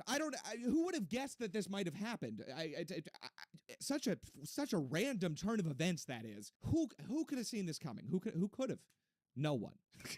Not a single soul. Mark promptly used his magical machine powers to turn random scraps of metal and other nonsense around the shop into 2 fully functional double-barrel zip guns. And no, these things did not fire like zip ties or something like my dumb, uneducated ass initially thought. A zip gun is just a slang term for an improvised firearm made out of just random shit that you happen to have lying around. Basically, it's a gun made out of garbage. Okay, here, check it out. They're pretty neat. They're fun to look at. Mark then hid his 2 double-barrel garbage guns in his underwear, went back to his cell, dug out one of his own teeth, and then was like, "Hey, tooth's gone. Can I have like a dentist, please? Don't know what happened. Just it's not there anymore. Had a tooth, now it's gone. What's up with that?" The staff then took a look in Mark's mouth, confirmed that yes indeed, tooth gone, and took Mark to the prison infirmary, patched him up, put him back into some leg and handcuffs, and started to escort him back to his cell when Mark asked one of the guards if he could use the bathroom. Guys had to take a little tinkle in the boys' room, you know, he had to take a shit in the lavatory, the old indoor outhouse. This dumbass then let Mark use the bathroom unaccompanied, which Mark then took as a chance to pick both his hand and leg cuffs, unholster his 2 double-barrel garbage guns from deep within his undies, burst out of the bathroom door, and just start wildly waving them at the guards. Now, we don't have a picture of the exact guns that Mark used for this, but you saw the other ones, okay? This would have just looked like Mark was holding a pair of vaguely gun-shaped piles of garbage, okay? So as soon as he did this, a bunch of the other prisoners in the hospital ward actually just started bursting out laughing at him like he had just turned himself into a pickle or something. I mean, it was the funniest shit that they had ever seen, Morty, I swear. And the guards also took this threat about as seriously as the prisoner peanut gallery over here and started to close in on their garbage-wielding assailant before Mark pointed one of the zip guns at a phone on a desk, pulled the trigger, and the phone just fucking exploded. Yeah, it turns out that these gun-shaped piles of garbage were more powerful than a homeless man's garlicky Taco Bell fart on a crowded subway car. Just lethal.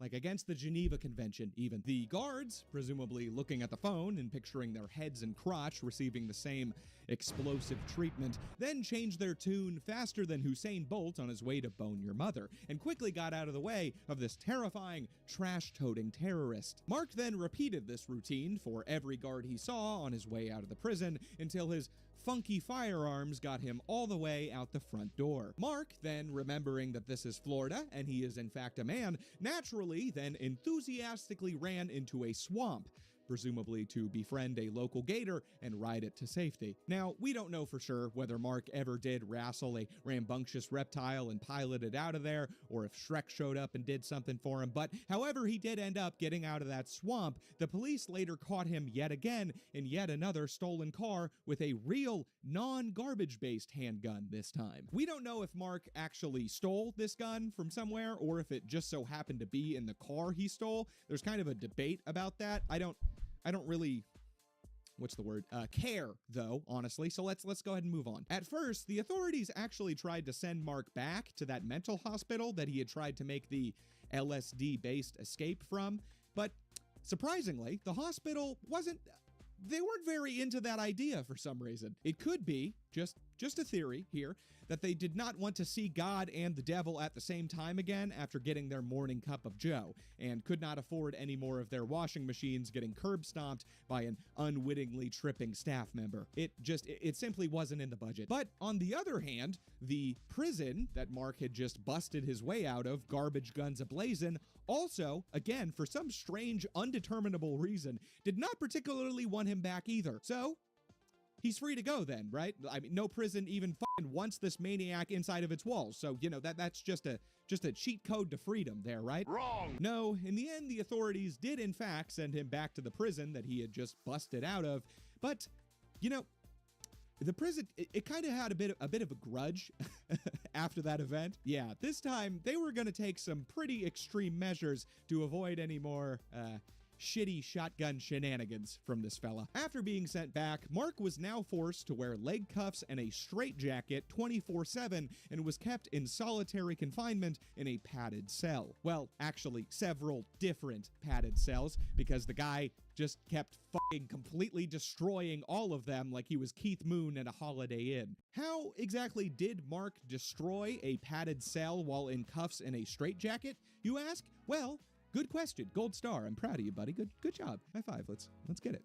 Let's get it. Well, it turns out that Mark, in a fashion that really embodies his moniker of the Houdini of Florida, could simply not be restrained in a straitjacket or cuffs. He was just too damn wily. In one instance, Mark managed to get out of the straitjacket and pick the leg cuffs and then completely tear apart his padded cell in the space of 5 minutes using only a toothbrush. 4 out of 5 autistic escapees recommend Oral-B toothbrushes for all your prison needs. Oral-B, it keeps your teeth clean and your lockpicking unseen. Shove one in your butt today. Another fun escapade Mark got up to during his padded cell era was the time he began his normal routine of ripping the shit out of everything until he found a pipe behind some of the padding, ripped it out of the wall, and used it to kind of crowbar his way out of his cell before being caught by one of the guards. Now, even though this was Florida, no one was stupid enough, no matter how much swampy incest led to their birth, to repeat the mistake of letting Mark join a fucking woodworking class again.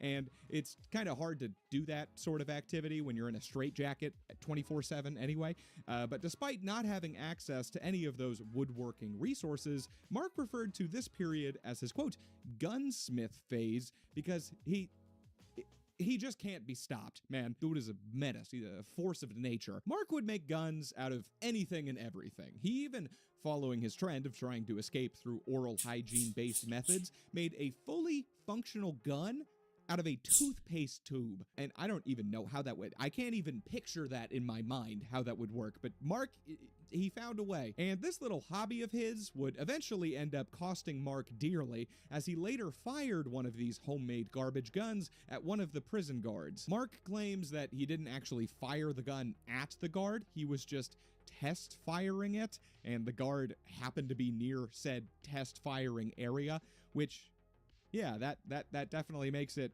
a whole lot better, bud. That's totally fine in that case. Just, you know, carry on. But the prison, for some reason, was not really into Mark having, you know, fully functional firearms and then shooting them, test fire or otherwise, in the direction of their staff. So in response, they hit Mark with an attempted murder charge and then started to go just full-on medieval on his ass. Since it was now made very clear that this guy could make a gun out of literally anything. I mean, the guy could probably start shooting bullets out of his own underwear if he wanted to.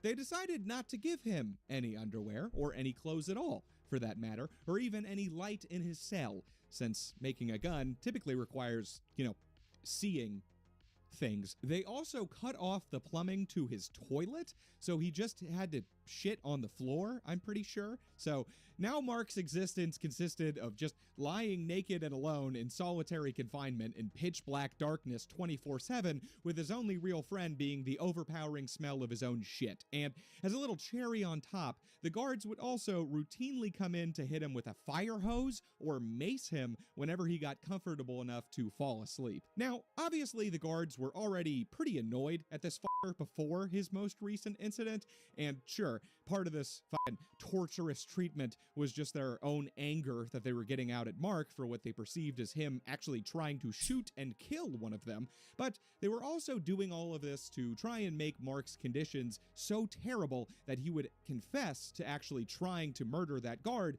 in exchange for, you know, not having to lie naked on a cold stone floor alone, smelling your own shit in darkness all the time. Pretty reasonable trade. Mark then actually did officially confess to trying to kill the guard, even though he did maintain that it was still just a test fire, and shortly after this, he was sent to what I have been told is basically hell on earth, Florida State Prison. Florida State is apparently like some kind of super prison. It's like a prison inside of a well, it's not actually inside of a prison, but it's where prisoners of other prisons are sent as punishment for doing whack-ass shit like, you know, attempting to kill a guard with a toothpaste tube and such, just because the conditions are so brutal, inhumane, and just overall Florida-like. Sorry if my camera keeps like readjusting, by the way. I've noticed that in some of the footage. I just like halfway through this video switched from filming on a phone to a camera, and I'm not gonna lie, I'm a bit out of my depth. I don't know how they work, so I apologize. The conditions for the prisoners were so bad, in fact, that the guards didn't even bother to put Mark in solitary confinement, because being with the other inmates was literally worse than spending every waking moment locked up alone. They instead threw him in a cell with a giant Cuban guy who promptly turned Mark into his girlfriend. This poor fucking guy, he just took some tools. He just took some tools that were literally his, and now he's just some giant Cuban guy's pork holster in prison. It sucks. It's terrible. Mark, for whatever reason, was not super into this hot, steamy new relationship he found himself in. Maybe the Cuban guy forgot their anniversary or something, I don't know, and he decided once again it was time to get out of there. Mark used his Rain Man-esque autism superpowers to memorize the shape of the guards' keys just by looking at them, and then he would fashion copies of said keys out of prison food trays from memory. And then, when the guards caught on to this whole scheme and stopped giving Mark food trays in the first place, he then just made them out of f***ing paper, and they still somehow fully worked. He also quickly fell back into his old habits of garbage gun crafting, now that he had access to stuff like toothpaste and underwear again. Mark also built a small, fully functional portable radio, which he creatively dubbed the Sony Buttman, because of his chosen storage location for the device. Mark was getting some serious use out of the old prison wallet here. I mean, I just hope that he kept his Cuban husband cellmate informed about his little radio up there, or else he might have experienced some serious signal interference. It would be the wrong kind of antenna going up there. So now that he had this stinky radio, Mark developed a new favorite pastime of taking various drugs, almost certainly smuggled into the prison through someone else's butt, and then vibing out to the sweet, smelly tunes produced by his trusty butthole boombox. Okay, the camera is now in manual focus, so hopefully that shit doesn't happen anymore, and hopefully my face also is not blurry. Sometime after this, Mark began a fun little project, which consisted of sawing through the bars of another inmate's cell, which he eventually completed before carrying out probably his most spectacular escape attempt. It was definitely a spectacle, to say the least. Mark jumped out of the now unblocked prison window into the women's exercise yard and then hopped the prison fence, not realizing that he had broken both of his ankles during the fall until he had already ran 2 miles away from the prison. Dude was just booking it for a while, and then he was like, ow. Then I assume a mile later he was like, ow. I've been there. We've all been there. The prison then informed the local police that their favorite convict was back at it again, and the cops then set up a perimeter of roadblocks on all roads leading out from the prison. Now, I'm not sure if Mark was aware of this somehow, or just intuited it, or if he just got lucky here, but Mark decided to hijack a big rig truck after he jumped the fence, and then drove it away with his broken ankles until he spotted the police roadblock. Mark then just rammed this big rig truck straight through the police cars, and it just kept going, with the remaining non-destroyed cop cars in the area quickly chasing after him. Now, while a big rig truck is a great vehicle choice for barreling through a police roadblock, it's not exactly the best pick for outrunning a police car. And Mark, realizing that there was no way he was going to be able to lose these cop cars in the truck, decided to engage in some reverse psychology. With multiple cop cars following close behind him, Mark threw the truck into reverse and started backing up over all of the police. But he just put a little too much stank on it and ended up crashing backwards directly into somebody's house. Dude just drove it straight through somebody's abode. You know, this whole thing happened over some fucking stolen tools that were rightfully his, by the way. This is what his bitchy stepmom's one phone call led to. This right here. Mark just sitting, ankles broken, in a big rig truck parked inside somebody's demolished house after literally steamrolling several cop cars. Just, I hope his father would be proud, at least. This is kind of exactly what he was training him for. Now, this attempt obviously added just a few new charges onto Mark's already lengthy sentence, and at this point, Mark was not set to be released until 2085 at the spry young age of 125 years old. But then, a very unlikely character comes back into the story to give a little bit of hope to Mark here, the psychologist who originally deemed Mark sane, Robert Bellend. After seeing Mark's history after his decision, Bellend came to the conclusion that he had made a bit of a whoopsie here and actually decided to reverse his decision and declare Mark insane, or whatever the term would be. He's cuckoo for Cocoa Puffs, okay? He's quirked up beyond repair. And yeah, I mean, even if Mark wasn't technically crazy at the start of this odyssey, spending a cumulative 27 years locked in solitary confinement, much of which in medieval conditions and complete darkness, combined with being a Cuban guy's girlfriend, that whole terrible scene early on into Mark's prison career with those 15 inmates that he had to get butt surgery for afterward, and trying so goddamn hard for freedom for so long and being so unbearably close so many separate times just to be caught again. I mean, I think that would drive anybody at least a little crazy. And again, Mark was not exactly the most normal individual before any of that shit occurred either. So, you know, I'd say Bellend made the right choice here. Because of Bellend's decision, the courts decided that Mark would now actually be eligible for parole as a crazy person as opposed to a sane individual. And he was actually granted parole in 2019. And, you know, that would be the happy ending to the story there if Mark wasn't just so damn good at going to jail. You see, Mark had developed quite a substance addiction problem from all of those rectally smuggled prison drugs that he'd take while he was listening to the old Sony Buttman, and soon after he was released, Mark's piss tested positive for methamphetamine, and he was returned to prison, where he still remains to this day. But even at the age of 63, I kinda have a feeling that we haven't heard the last from Mark DeFriest, and I really hope that this next time isn't just an escape attempt, but a proper release and drug treatment program of some kind, because really, at the end of the day, none of this would have happened if they didn't send him to jail for a crime he never should have been punished for in the first place, you know? Like, yeah, the guy ran from the cops and fled the state. And yeah, he escaped a bunch of times. And yeah, he stole like 7 fucking cars during said escapes. And yeah, he fashioned a bunch of deadly guns out of garbage and fired one at somebody. And yeah, he stole a massive big rig and ran over a bunch of cop cars in a dude's house.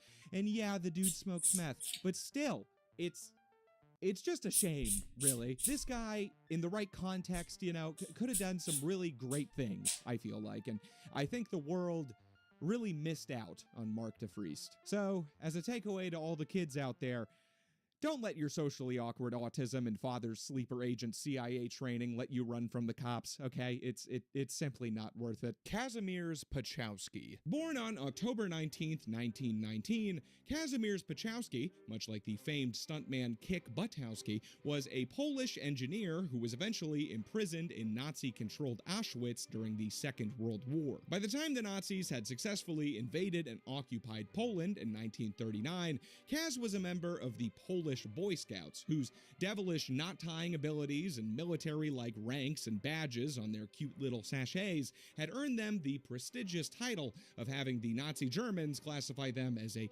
criminal organization. Now, are there a lot of criminals in the Boy Scouts? Maybe, sure. I mean, are most of them the Boy Scouts themselves? No, probably not. I assume it's usually like a crooked treasurer embezzling some shit, or every single priest who has ever agreed to do anything involving the Boy Scouts, but you know, whatever. I assume this was just a convenient excuse for the Nazis to engage in one of their favorite pastimes, murdering Polish children. But at 20 years of age, Kaz was more of a man scout at this point, and the Nazis determined that his young, supple, strong back would be of more use to them alive rather than dead. The Nazis then made Kaz join a forced labor gang who was cleaning up the rubble from an exploded railway bridge that the Polish military had blew up themselves in order to try and, you know, impede the Nazi invasion of their country, which, you know, didn't work. Did not work, as the, you know, Nazis are forcing this Polish kid to clean it all up. So, you know, it's that bummer there. Kaz then bounced around other various Nazi labor camps, enduring terrible treatment, until he eventually ended up in the notorious Auschwitz in 1940. Once inside Auschwitz, Kaz was given the particularly glamorous and morale-boosting job of carrying his dead prison mates to the crematorium to be incinerated after they were executed. Now, as great as this all clearly was, Kaz eventually grew tired of being ordered to throw his dead friends into a fiery grave by the very same officers that he had just personally witnessed kill those same dead friends, and having to comply with the orders to avoid being thrown into said fiery grave of despair himself. So he decided he was going to pursue a change of scenery and escape.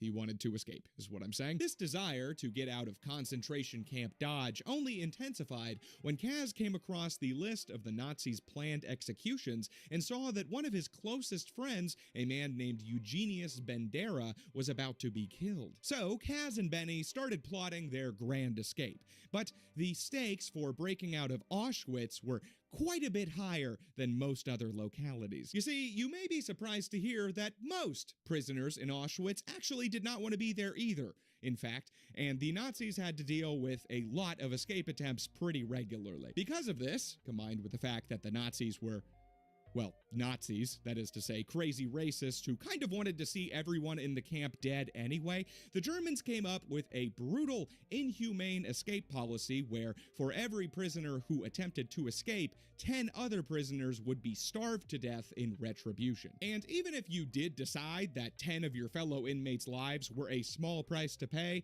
if it meant getting out of that insane hellhole, the odds were still stacked against you, as out of the 928 people who attempted to escape Auschwitz throughout its operation, only 196 ever made it out with their lives. Now, neither of these fellows really wanted their actions to directly lead to 20 of their brothers in chains being brutally starved to death in response, so they felt that they had to come up with a way to successfully escape, but in a manner that would lead the Nazis to not actually punish any of the other prisoners as revenge. To accomplish this, the pair developed a very bold plan that was based on even bolder assumptions, if I'm being honest, which was that if they could not only break themselves out, but somehow manage to break out an entire 4-man work group from the camp, that the Nazi higher-ups would deem the group supervisor to be so incompetent for letting this happen that they would only blame and punish him as opposed to the rest of the prisoners. Which, again, pretty bold-ass assumption to be basing your plan off of here. I mean, these are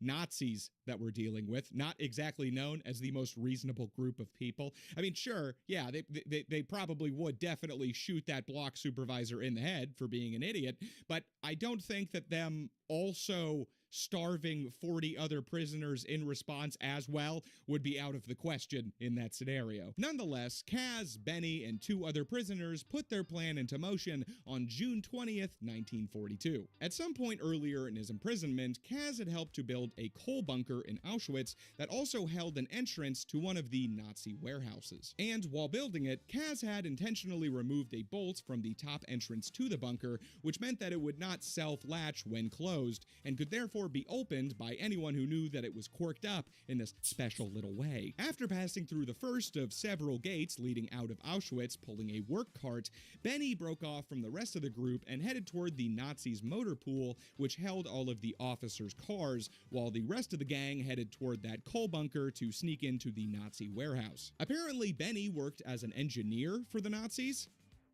which is an interesting job for a prisoner of a concentration camp. to have. Definitely just a little bit better than Kaz's occupation of carrying all of his dead friends to the incinerator, in my opinion. Probably would have much rather been covered in motor oil and soot at the end of the day than whatever Kaz would end up covered in. There was probably still soot involved, but you know. So because of this, Benny occasionally had to work on some of the Nazi vehicles and therefore had some kind of clearance into the motor pool. So he went in there, jacked one of the Nazis' cars, and then drove it back to pick up the rest of the gang from that warehouse that they had entered through the corked up coal bunker. While the gang was in the warehouse, they stole 4 high-ranking SS uniforms, which they then quickly changed into, as well as 4 submachine guns and 8 hand grenades, just in case they had to get into a bit of a tussle on their way out of the camp. The gang then began their drive toward the final gate out of Auschwitz, and given that they were driving an officer's car and all dressed up as high-ranking Nazis, other members of the SS at the camp just kept giving them the old straight-arm salute as they passed by, completely unaware that they were respectfully yelling Heil Hitler at 4 of their own prisoners. And at first, the drive out of the camp was going smooth as it could, you know, with all the officers just saluting them on their way by and letting them go, until the gang got to the final gate out of the camp, which did not open for them. Most of the group started to get a bit panicked about this, but Kaz had a bit of a big-brained moment, remembered that Nazis are kind of huge beta male pussies, actually, and at the end of the day are just Germans still, so he just rolled down the window, leaned out so the guy could see his rank, locked eyes with the gate operator, and just started angrily yelling at him in German.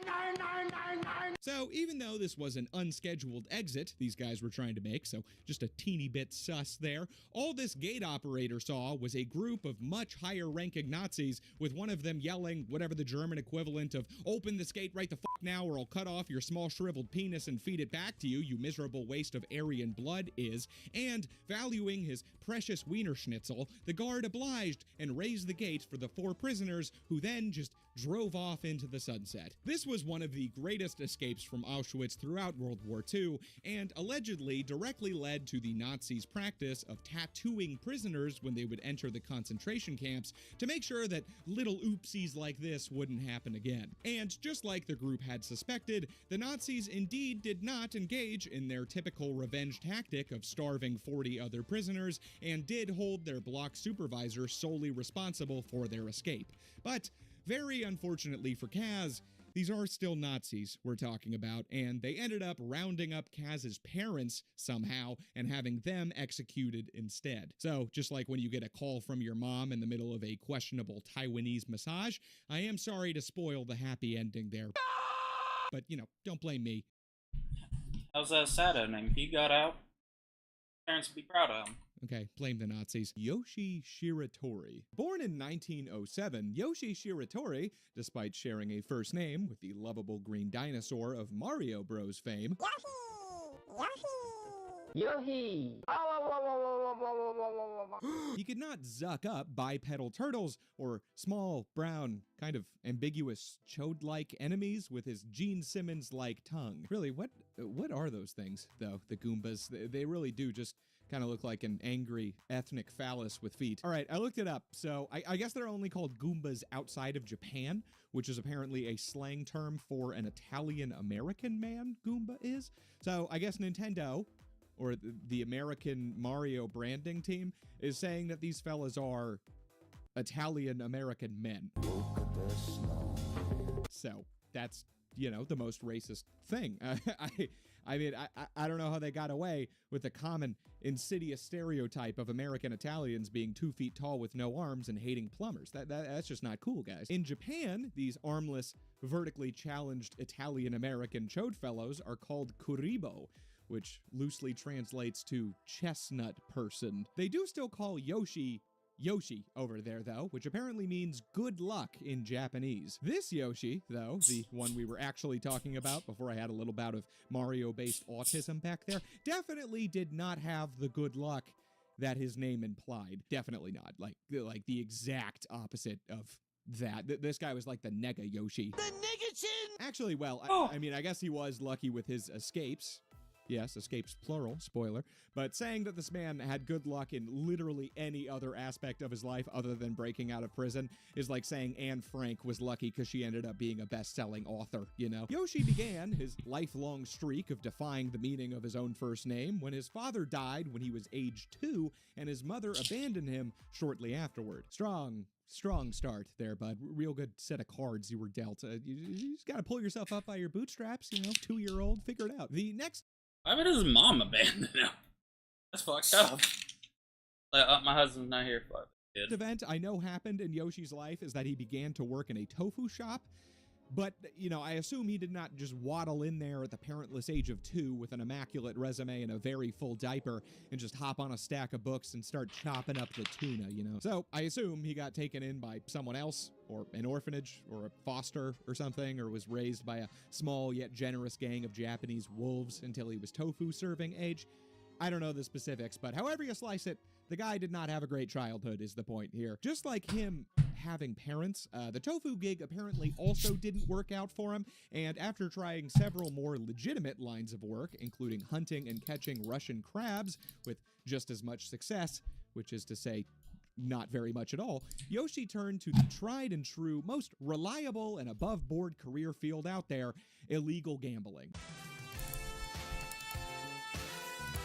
This naturally led to Yoshi meeting some unsavory characters, which I'm going to have another non-Mario related autism moment about that here. Why is that an expression, unsavory characters? You know, does that mean they are sweet?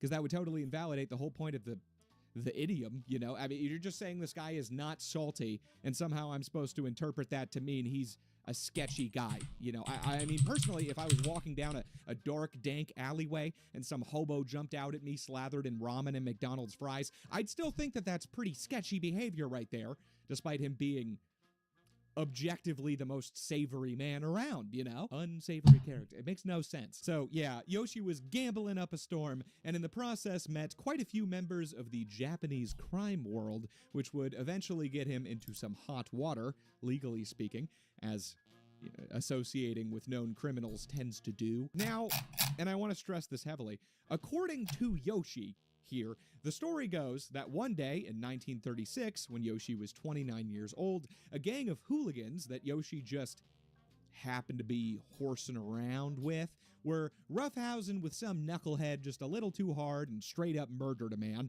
and Yoshi had nothing to do with it.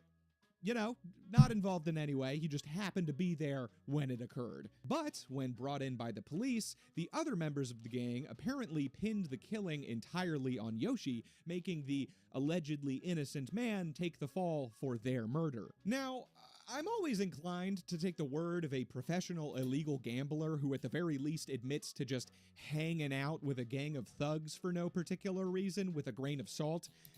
I don't really know if I believe that he did it or not, to be honest, but it makes this whole story a lot more interesting if it happens to an innocent man. So I'm gonna say right here and now on the record, he definitely for sure did not kill that guy. Nope.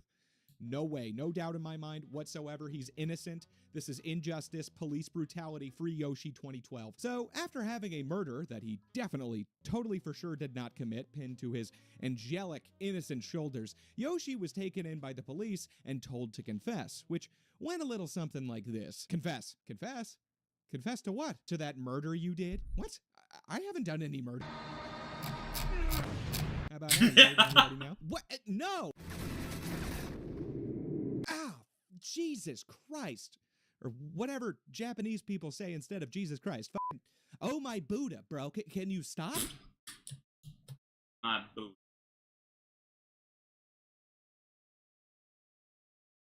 I'll stop when you confess. Confess to what? The murder you did. But I haven't done any murder.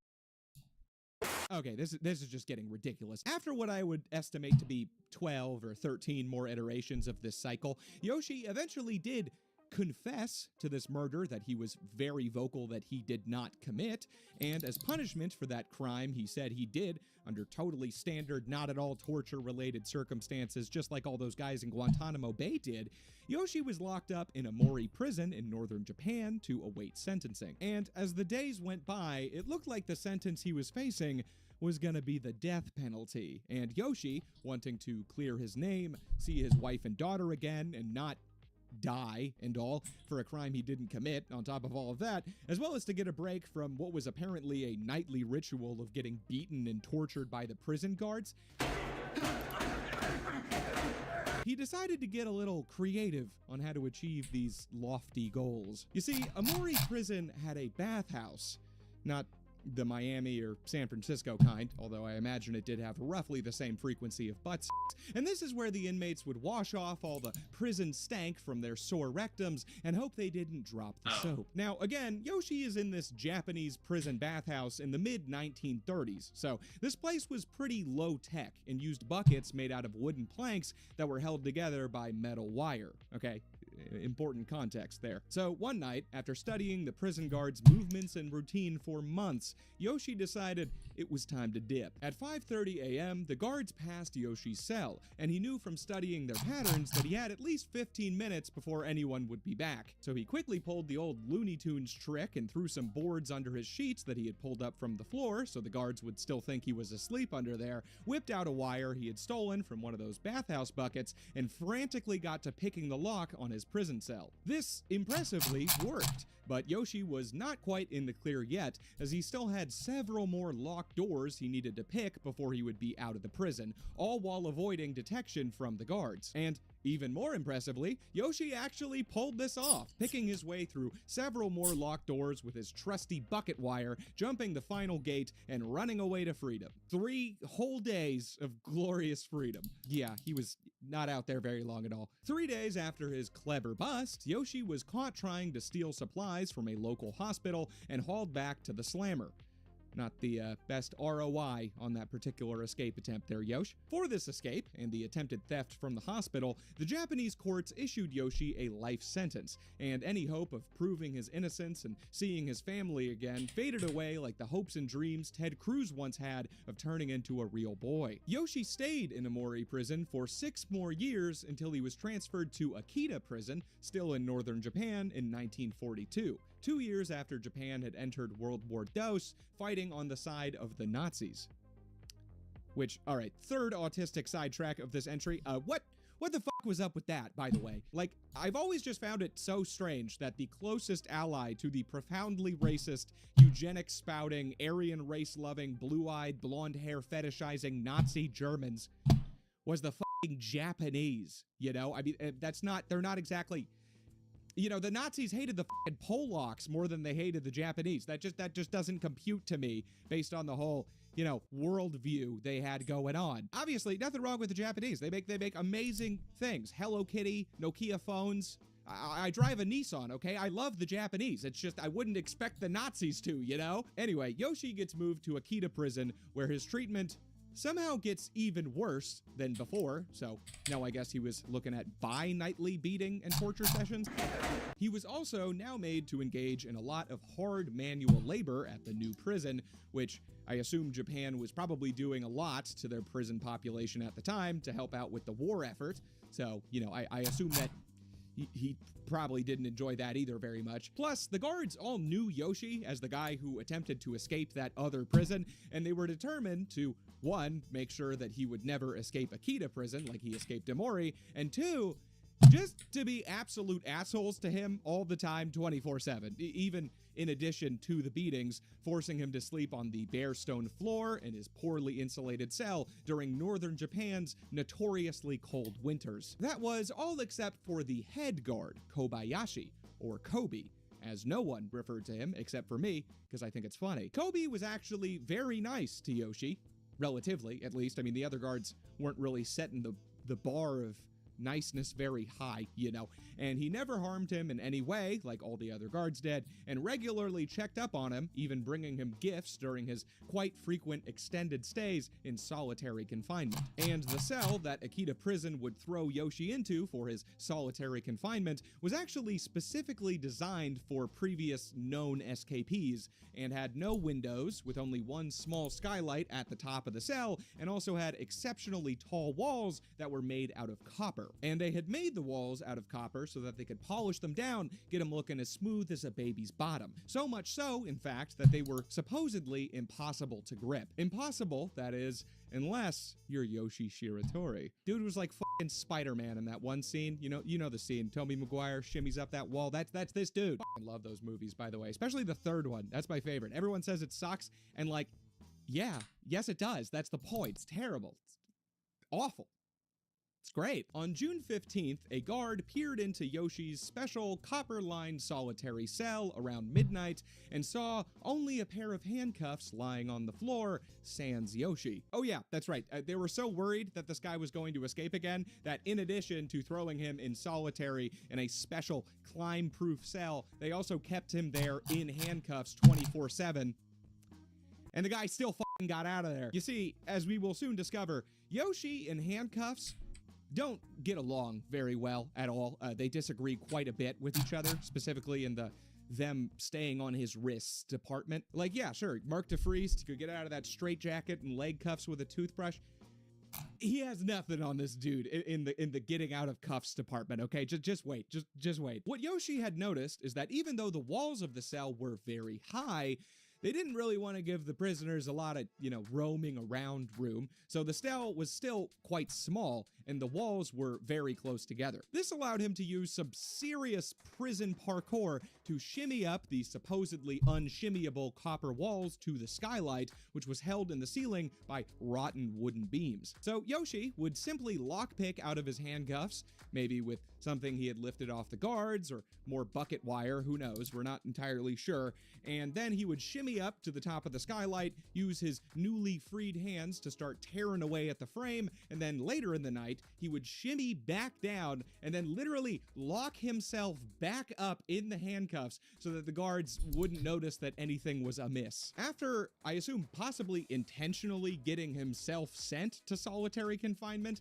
and repeating this process for a few months, Yoshi finally got the skylight off, and then the moment was right for his second run for hopefully more than 3 days of that glorious freedom this time. Well, okay, not that exact moment. Yoshi actually climbed back down, put the cuffs on, and then waited several more days for a big storm to come through so that no one could hear him up on the roof, and then he busted out of the skylight to lap up that luscious liberty, leaving only the handcuffs that he could have not been wearing this entire time if he had wanted to. And this time, Yoshi upped his not being in jail record tremendously from 3 days to 3 whole months before attempting something somehow even more bold and kind of really fucking stupid than his previous 2 prison breaks. One night, 3 months after Yoshi's escape, Kobe, the head guard of Akita Prison, the one who was always nice to Yoshi, was chilling at home, sipping some green tea or drawing up sex robot blueprints or whatever it is that Japanese people do,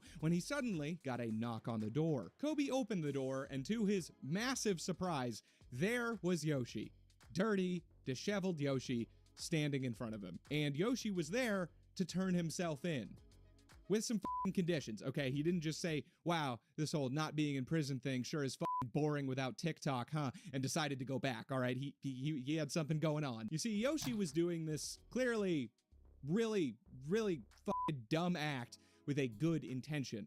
Japanese prison reform. After Yoshi came inside, he told Kobe that prison wouldn't really be that bad if it weren't for that whole nightly beating and torture routine and being forced to endure cruel and unusual punishment like sleeping on a stone floor in freezing temperatures, and told him that he needed his help to make a change. Yoshi told Kobe, the only guard that was ever nice to him, that he would voluntarily turn himself in if Kobe agreed to help him plead a case to the Japanese Justice Department about the brutal treatment of its prisoners in hopes that they would take him seriously if he had the head guard of a Japanese prison on his side. Oh, and also that he would get to go to a prison in Tokyo where it was warmer and where the guards would hopefully be just a smidgen less sadistic. Oh, and also that they could go ahead and declare him rightfully innocent in a civil trial. Somehow. He had kind of a lot of demands. Good, solid, righteous demands, sure, but it's just a lot to take in when somebody just knocks on your door and distracts you from sipping your green tea and drawing up your robotic anime waifu, you know? But then Yoshi went to go take a shit, and Kobe immediately called the police to come arrest Yoshi before he even had the chance to wipe, I think. That's just how I like to imagine it happening. We know that he did call the cops while Yoshi was in the bathroom, though, that's for sure. We just don't know if, you know, it was a number 1 or number 2 situation. Which, if you're in that situation, man, just hold it, okay? Just f***ing hold it in. You can wait, all right? You should have shit beforehand. Shit yourself on his couch if you have to. Who cares? Risking your eternal freedom is not worth not shitting your pants, bro, okay? That's what Gram always told me. Like, so regularly. She told me that very frequently. Never really knew what it meant till... Oh, that ain't even, like, most of them.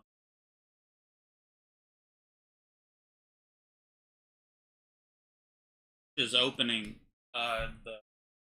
Wait, no, gift bags, I'm retarded. Yeah, these are from overnight.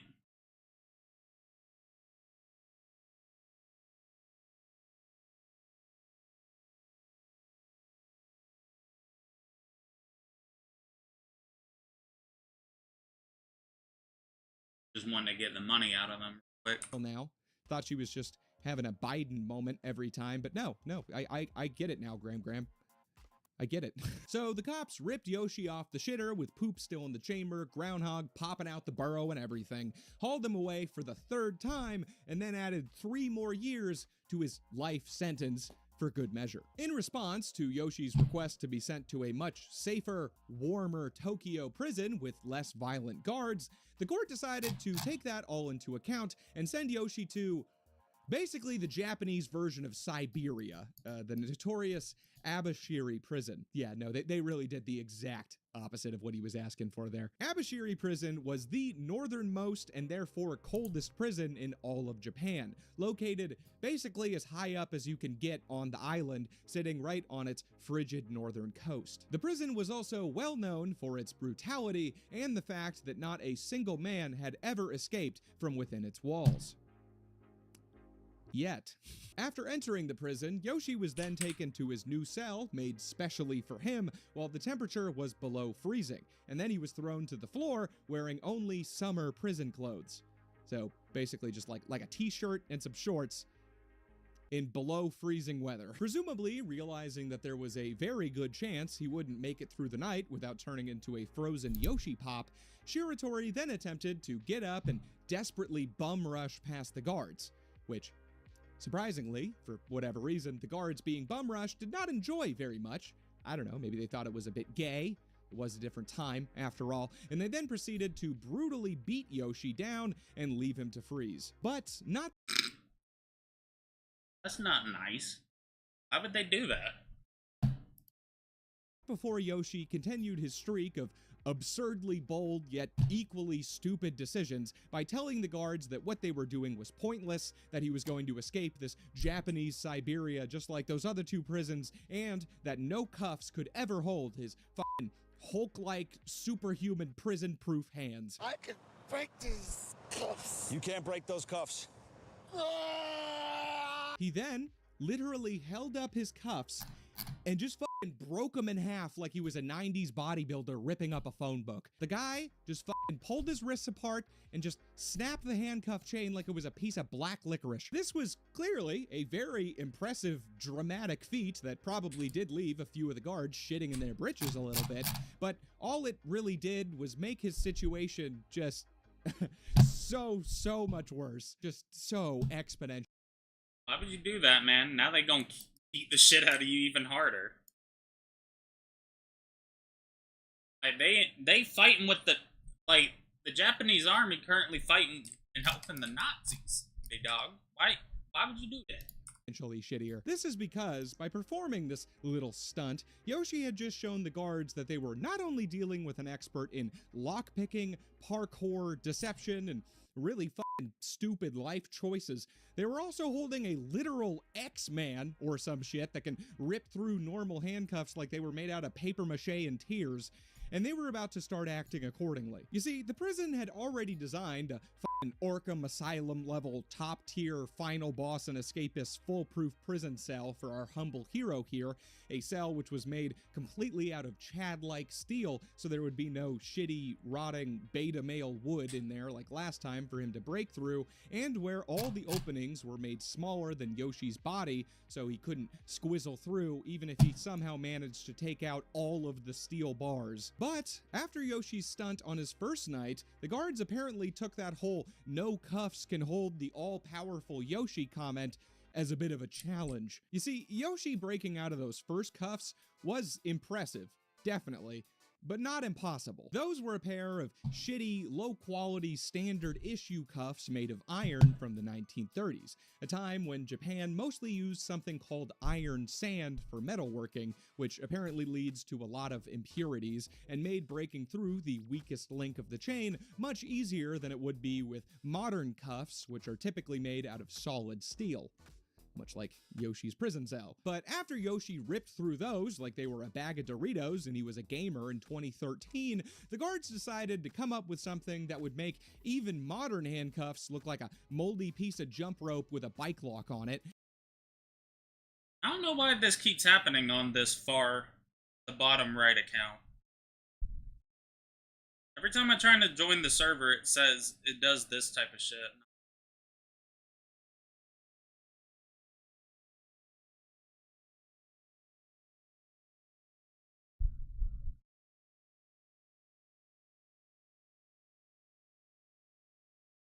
I know what I'm gonna do.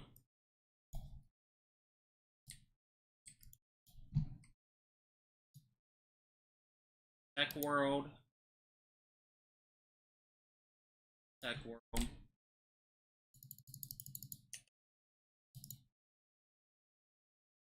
Tech World.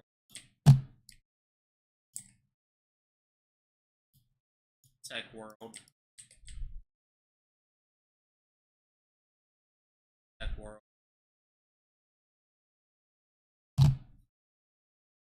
And then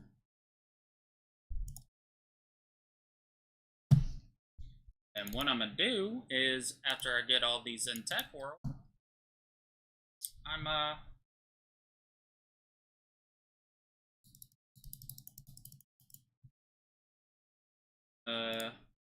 close off. Then we're gonna rejoin. We can get all of these motherfuckers in a private real.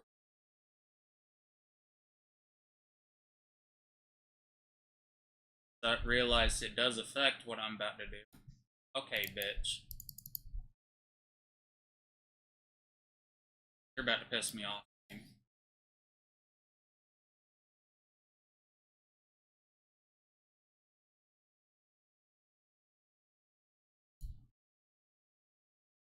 What? I'm about to kill Preston.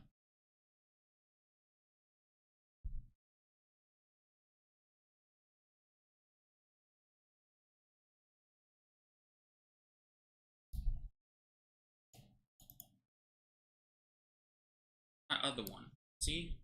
Right there. Why'd they need to do that?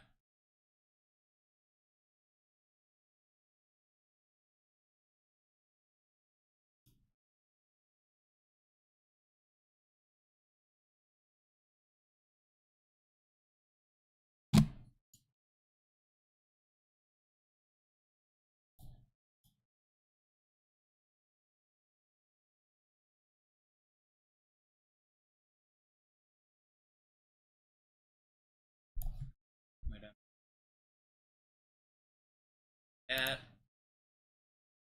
That. My OCD is good. Let me make sure all of these accounts have keys. I need to change the. Maybe?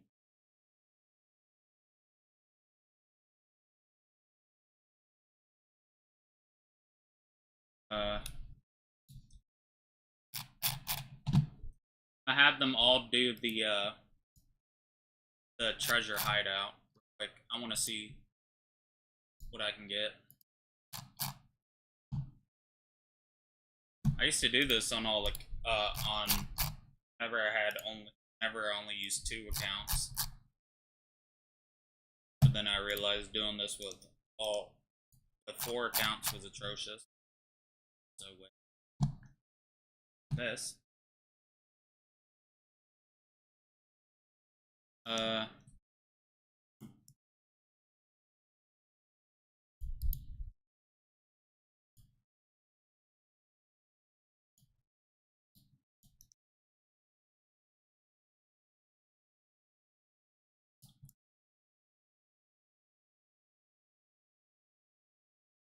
what?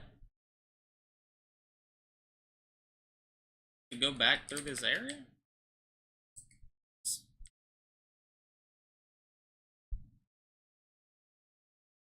Sure, real quick.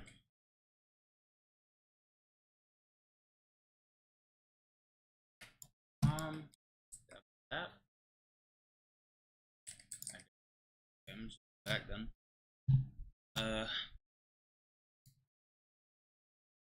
Did I do this? Yeah. Alright, so now what we're gonna do is a bunch of hasty flags. Also finally had enough whatevers that I was able to what is it?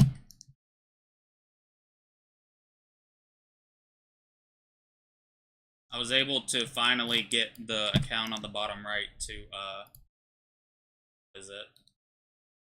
Max Breakable Mastery. That's good.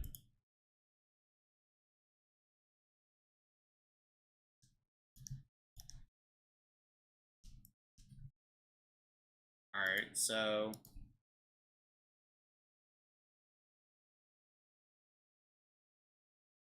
let me see if I even have these hideout. Alright, I got hideout keys there.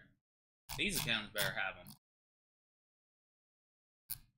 Also, I know it's probably been a couple days since it happened, but shout out to them for making the fruits fucking higher.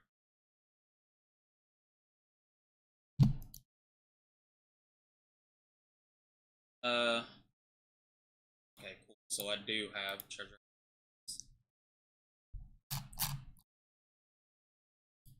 I didn't know. Wait.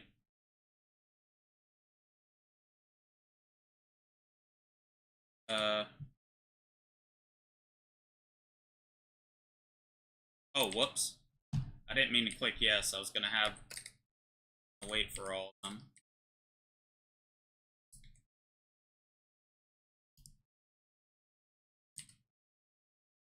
I'm started. I know I can't enter it, stupid bitch.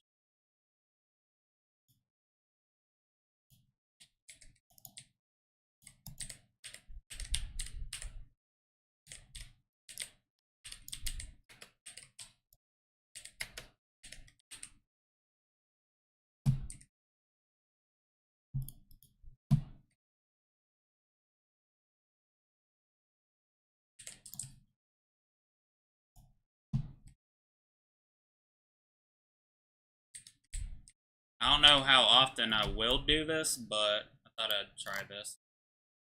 Now.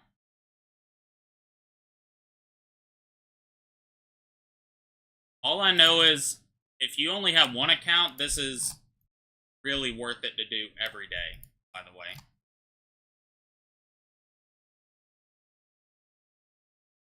Really, really worth it to do every single day. You get a shit ton of items anyway. And they created a pair of solid iron leg and handcuffs that weighed 44 pounds each. That is like, what is that? That is like 4 obese babies on your hands and your legs at all times. I also still have never gotten a huge doing this. Yeah, I don't know how much specific. I don't know if it gives you more with super drops or not, but all I do know is it's really fucking good. Because I get like, I think 5,000 plus items.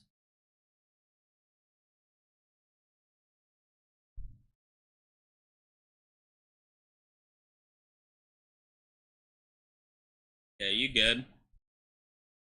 I have never heard good shit from Tarkov, though. That's all I know. Anytime I've ever heard my friends playing Tarkov, they just bitch and complain about the fact that, everybody's cheating. These cuffs were also impossible to lockpick out of because they literally did not even have a keyhole.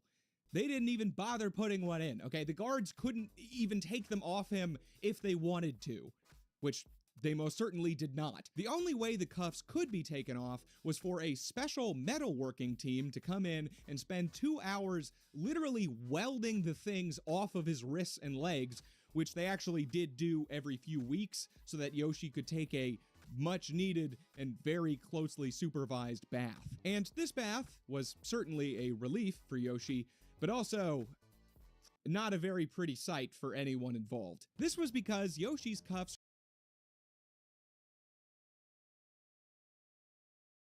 I know I didn't specifically see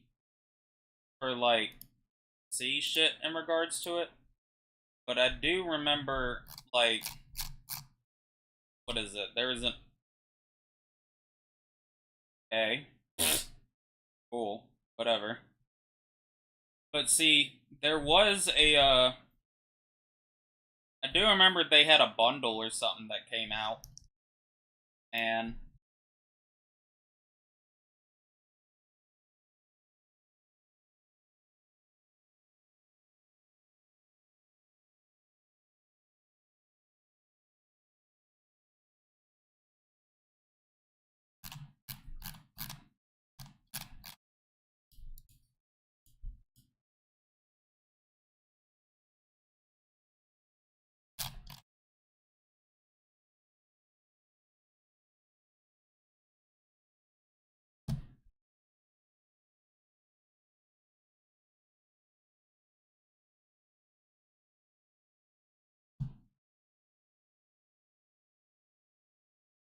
yeah, that's what I saw.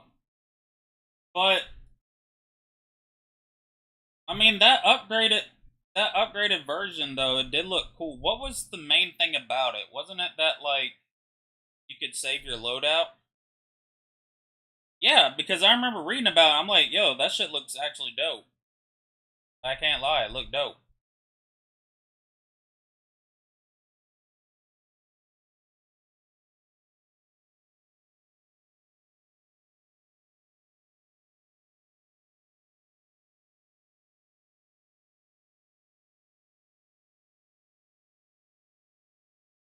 Like, specifically, what was the special thing it added?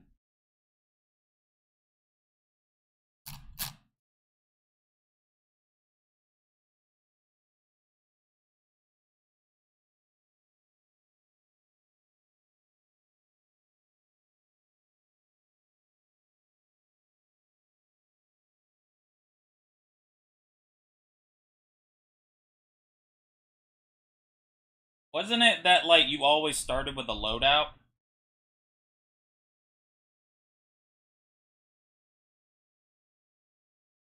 Or something to do with single player or something like that? I don't remember. All I know is I saw a bunch of people mad. And anytime I only have one friend that really played it. Funny enough, the guy that let me use his accounts. And all I ever saw in regards to it, like specifically complaining, was that type of shit. Was the fact that it was basically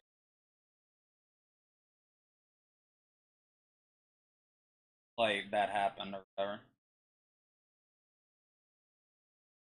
Because all the shit you just mentioned, I have no idea what the fuck any of that means.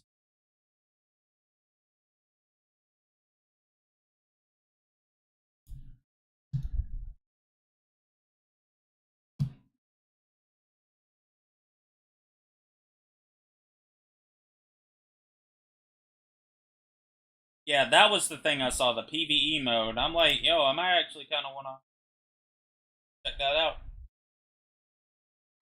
But then I had to snap back to reality, and I'm like, oh wait, that shit's like $500.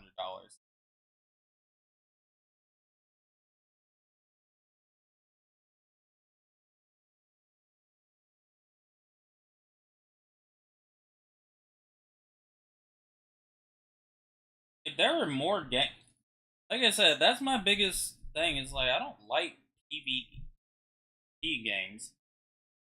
I like PvE. Why do I not like PvP games? Because I suck at them. I'm not afraid to admit it. I suck dick at playing PvP. The reason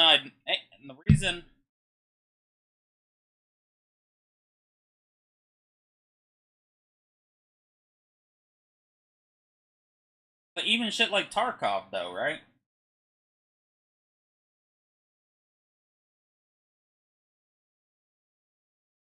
Like, going through all the trials and tribulations of gathering all my shit, and then some dude that's, like, really good at the game just comes and kills me, I'd be pissed.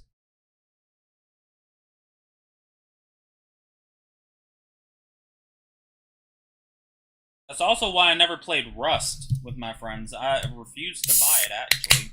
I'm like, I'm not buying it.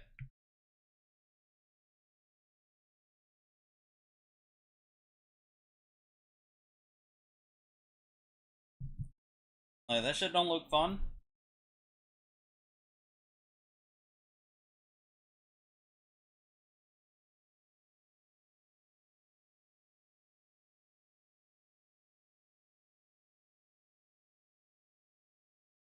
It was such a funny thing my friends used to do. It's not funny, it's actually very fucked up.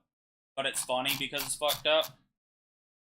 My friends used to play, Rust, and what they'd do is we'd all be in a VC, right? I'll be in a VC, just playing. Or, I'd just be watching them. What they would do is they would go to,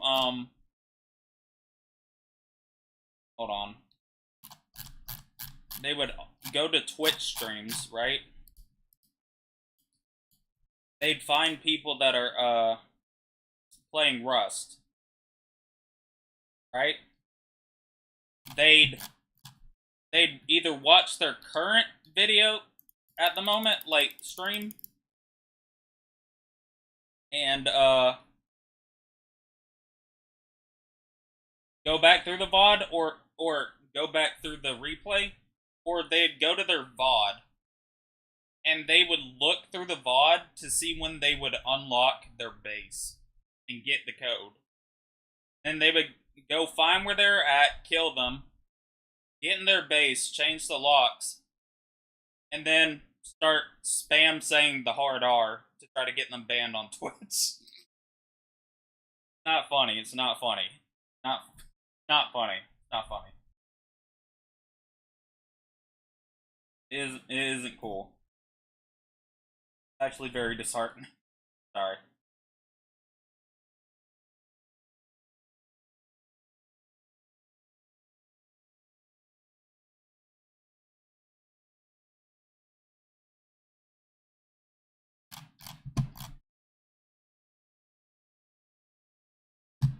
Yeah, it's not funny, man.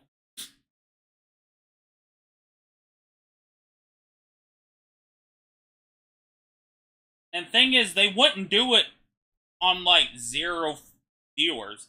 They would make sure they had, like, 25 plus.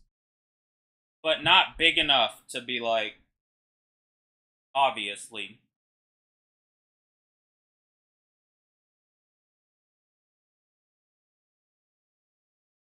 It wasn't funny, but it was some of the most funny shit ever, I can't lie. I died laughing. I'm a bad person.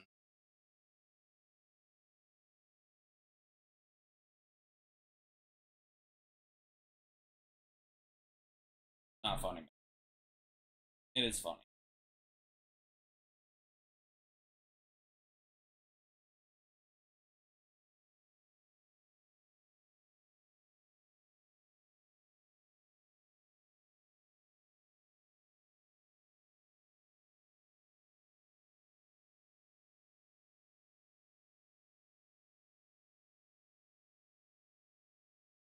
Were kept behind his back, constantly locking him into a position where it was literally impossible.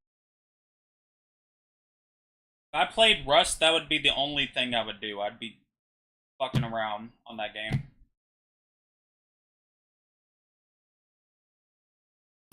Oh, and I should also, I mean, I don't need to mention it, but I will anyway.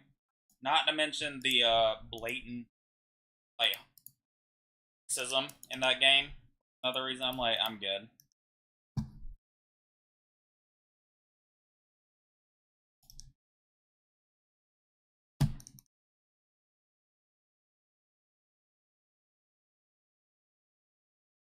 I'm gonna start doing these every day on stream.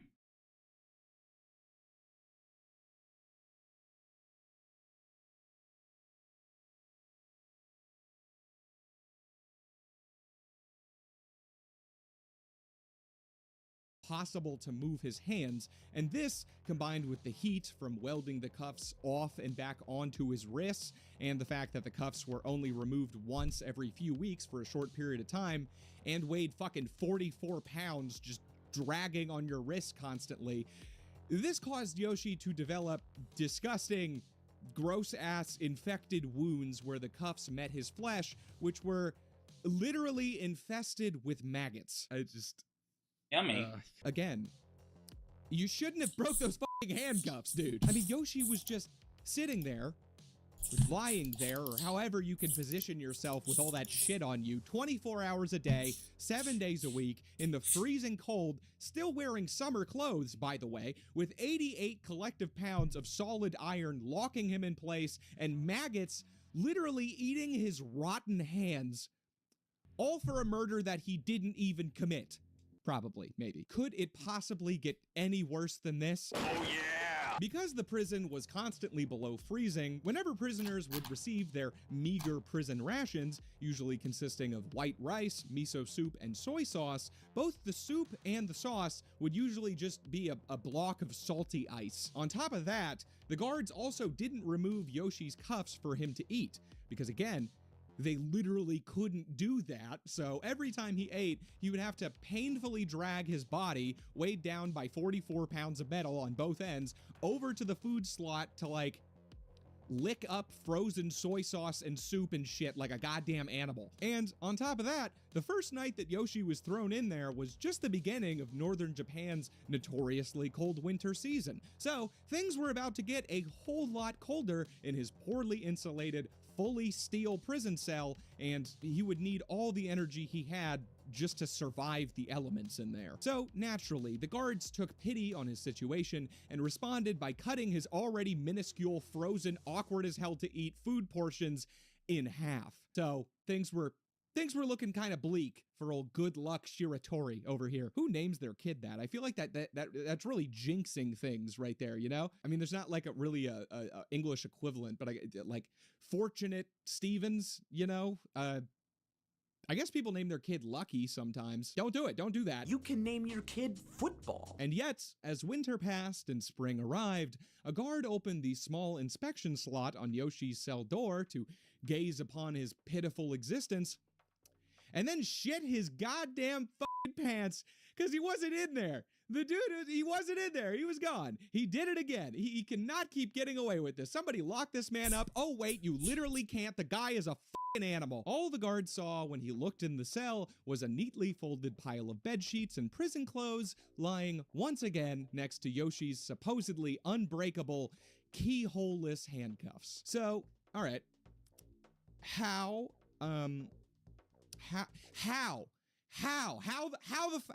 Well, the answer is miso soup.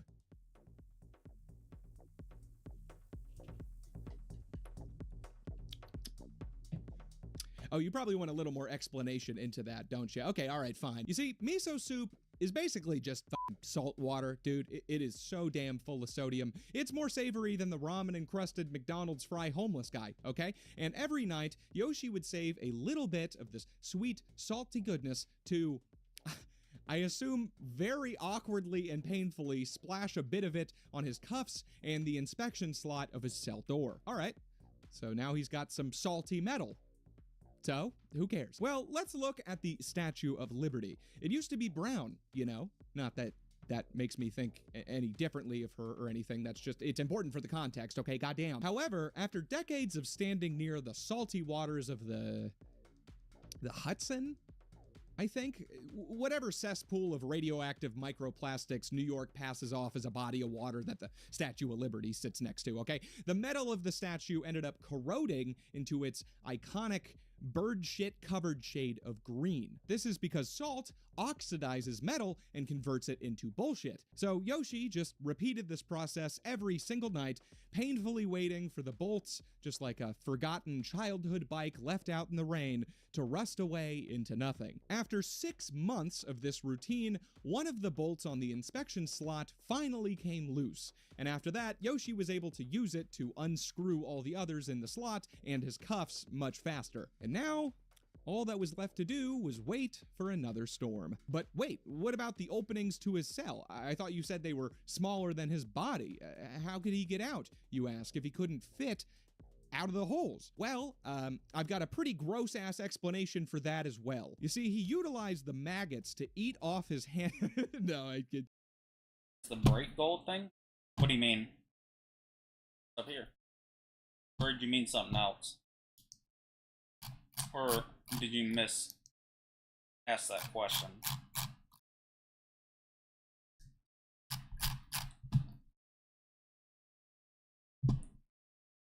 You go to Tech World Area 159. You gotta have a treasure key, bitch.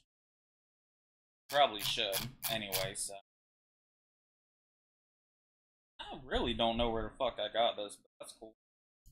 That's another thing I guess I will sell. Definitely not keeping that.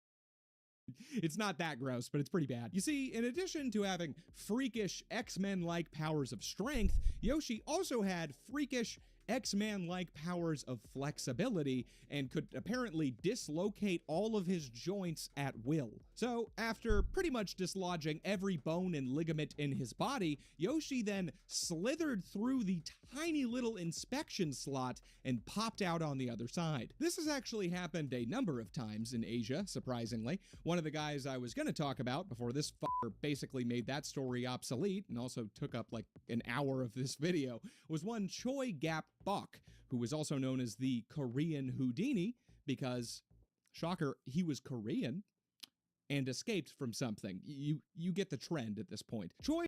I would suggest. I didn't do it for my accounts because I'm too lazy, to be honest. But I would highly suggest having your accounts. I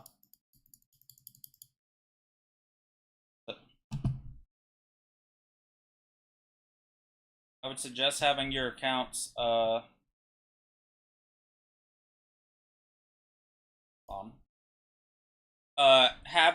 make them have a lot of movement speed.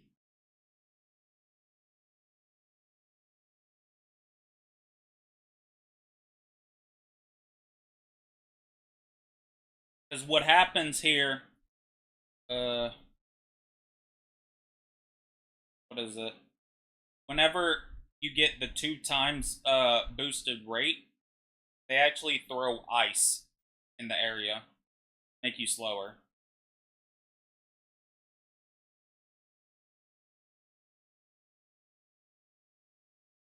He was a master yoga fellow, apparently, and after having oiled himself all over with lotion, he escaped his cell by yogaing his way out of his even smaller food slot. So, anyway, Yoshi, after squizzling his way through that very, very small hole, he then presumably threw all of his bones back where they go, and then escaped out of a broken window onto the roof and into the night. This now third, and by far most impressive and ingenious breakout to date, then made Yoshi the only man to ever escape from Abashiri prison. But Yoshi wasn't out of the woods yet.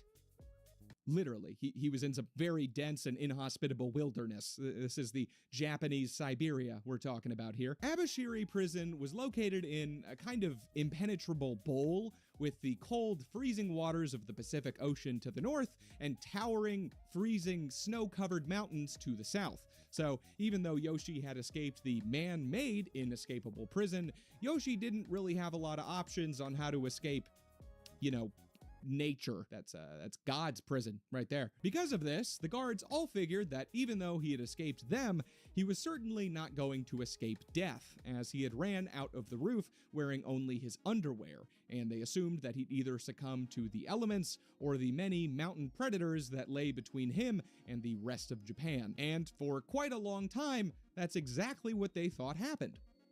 Until it didn't. You see, instead of dying frozen in the mouth of a Japanese mountain bear, Yoshi instead stumbled upon an abandoned mine shaft in the mountains and lived Minecraft in there Ted Kaczynski style, living off the land for 2 whole years until 1946, when he got bored or horny or hungry or something and decided to make the pilgrimage back to civilization. At least he wasn't, you know, like going back to the prison to turn himself in again or some shit, you know, he learned his lesson after last time. Yoshi then wandered down to a nearby village where he made a life-changing discovery. You see, kind of ironically, during the time that Yoshi was incarcerated, he was probably safer in prison than he was being a healthy, fighting-aged male on the outside.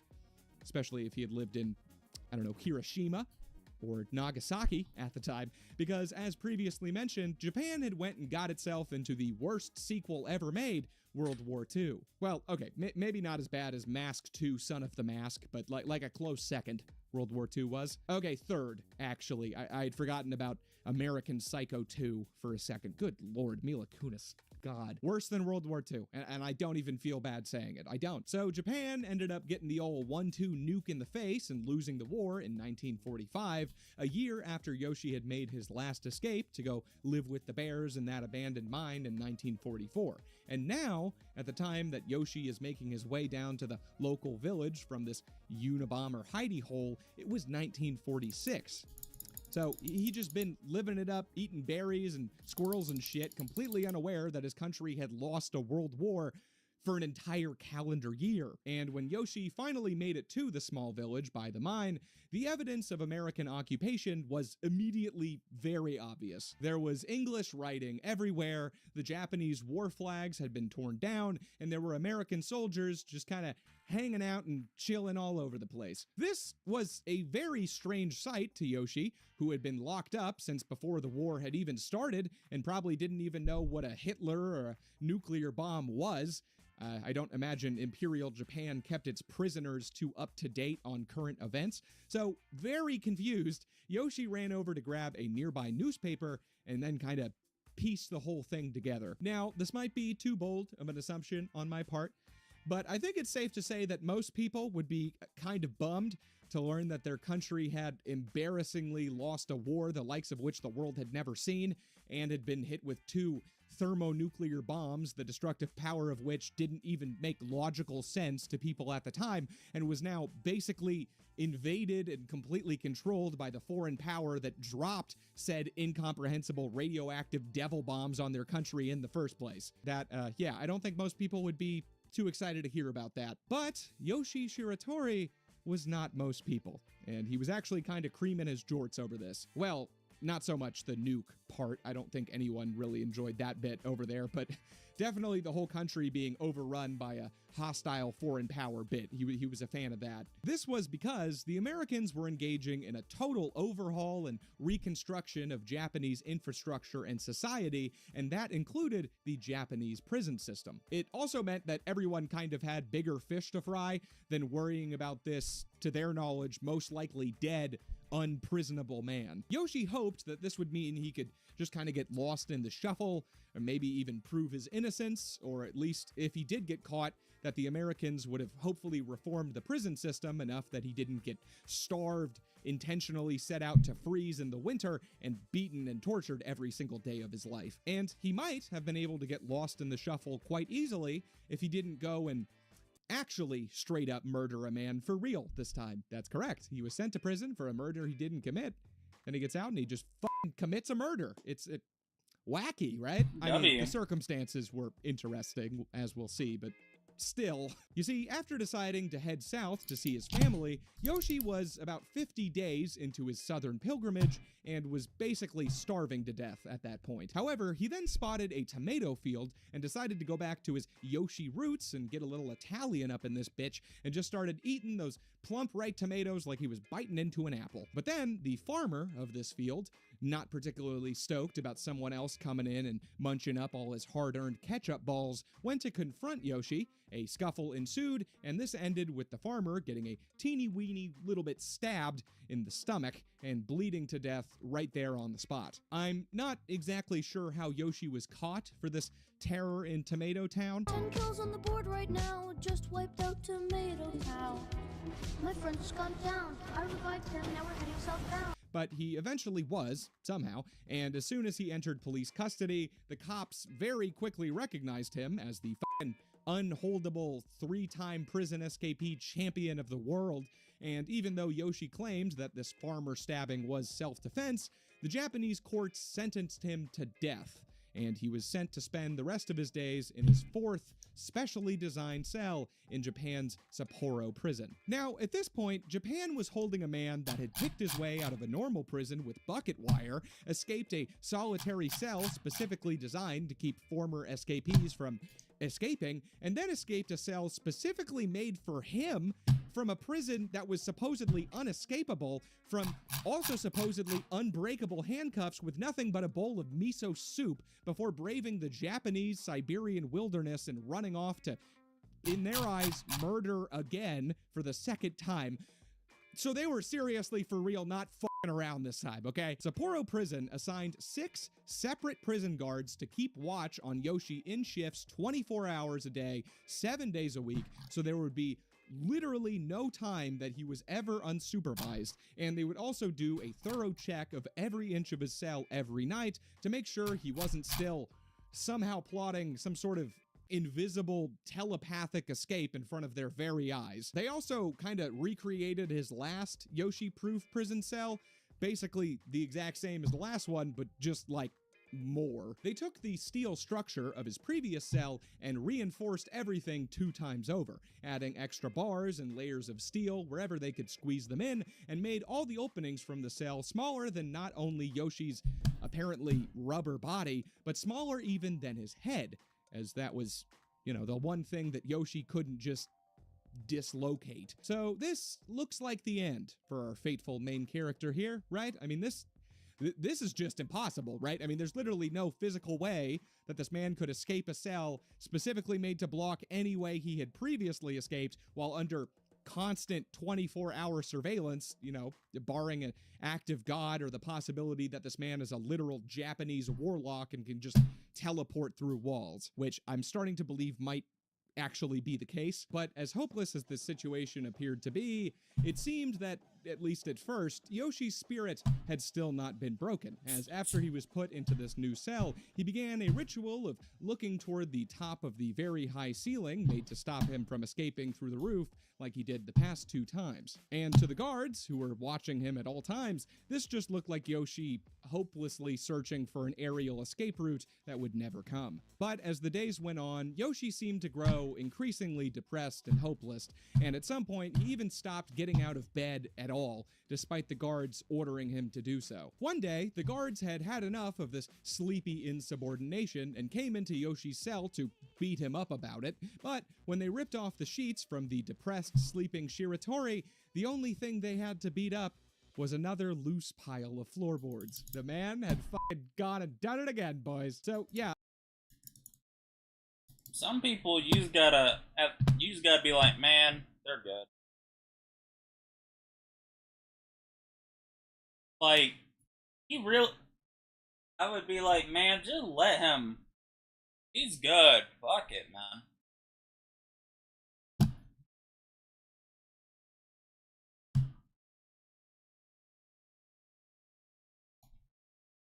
Again, how? How the fuck? What the fuck? I mean, this doesn't even seem physically possible in any way, shape, or form. How in the chicken fried fuck could this man have possibly gotten out of this one? Well, the guards' first mistake was being so confident in the cell they had constructed and their ability to keep a close eye on Yoshi 24/7 that they opted not to even put Yoshi in handcuffs at all, since, as had been made very clear by this point, it was actually probably true that no set of cuffs could in fact hold the great and powerful Yoshi Shiratori, so why even try, right? On top of this, Yoshi knew that everyone was expecting him to try and escape through the roof, as that's what he had done the previous 2 times, and this, combined with his routine of constantly suspiciously looking toward the ceiling, trained the guards to do the same, constantly looking toward the ceiling and neglecting the one place they never thought he'd try, the floor. In fact, the Japanese were so convinced that Yoshi would try and escape toward the skies that the only thing they had neglected to reinforce with steel and make Yoshi-proof was, again, the floor. So Yoshi, in the dead of night, despite still being watched by a guard, would very carefully and slyly rip up a floorboard and replace himself with the board to make the bed appear full and not arouse suspicion. I really don't know how he would do that, but the dude is clearly some kind of magician. So Yoshi then used his non-handcuffed hands, as well as cutlery and miso soup bowls that he had managed to hang on to dig under his cell every single night, hiding all the loose dirt in a small gap between the foundation of the prison and the floorboards themselves. After repeating this process for a month straight, Yoshi took one last miso bowl scoop of the earth and revealed the soft, shimmering moonlight shining above. He had finally broken through, and no need to wait for a storm this time, because he's not running on the roof, so he just ran straight out of his homemade tunnel to once again,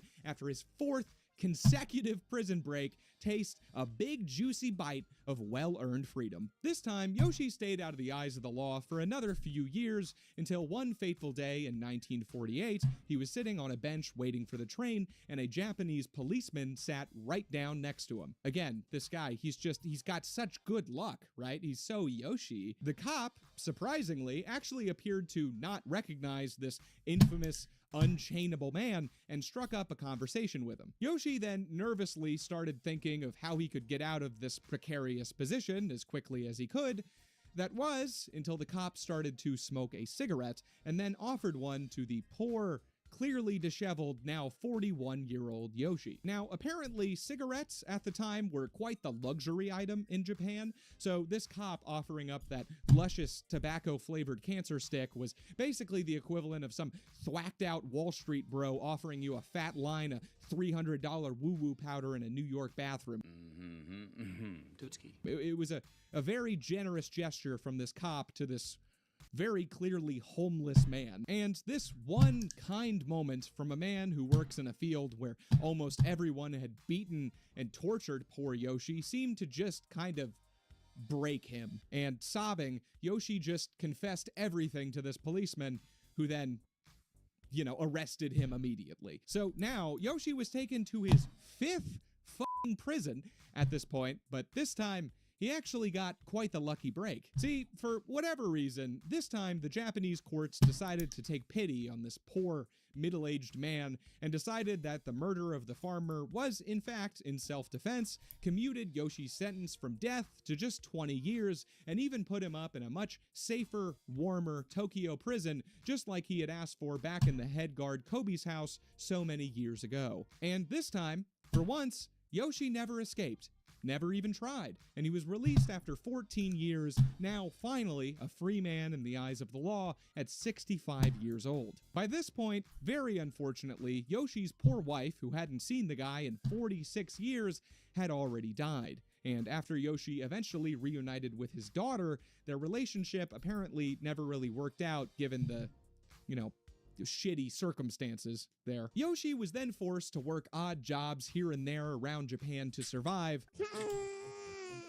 and eventually succumbed to a heart attack in 1979 at the age of 71, just 6 years after he finally earned his legal freedom. But Yoshi Shiratori still lives on as an inspiration in the hearts and minds of aspiring Japanese prison escapees everywhere, and actually as a mannequin on permanent display at the former Abashiri prison, which has now turned into the Abashiri Prison Museum. The mannequin immortalizes Yoshi's great third escape from Japan's northernmost prison, showing him in only his underwear climbing the prison rafters up toward the sky. And even though the story is clearly tragic, it's also one of the craziest goddamn things I've ever heard in my life, man. I'm really a big fan of that one. There's probably enough other fellows and events that I had planned to talk about in this video for a part 2, even though this video's, I don't even know how long it's gonna be. It's gonna be long. I can't write things that are less than 80 pages, okay? I'm not brief. As my comments love to tell me, I'm a professional yapper, all right, and I'm proud of it. I had planned to talk about the infamous escape from Alcatraz. Frank Abagnale, the guy that Catch Me If You Can is based on. Wasn't it found out maybe recently or something that they actually survived, or...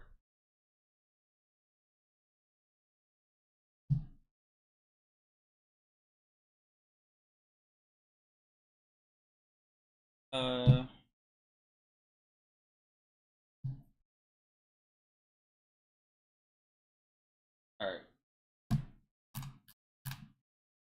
Hold on. Do they have a playlist? Okay, he does. Ah, yes, the CIA. A well-respected, very above-board group that would never do anything shady. Oh boy. Today I'm going to be covering the CIA iceberg, something that I found on a subreddit that I can neither say the name of or... I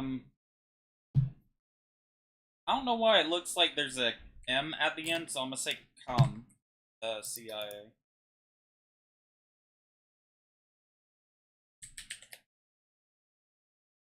Isn't the CIA not even a part of the government, or...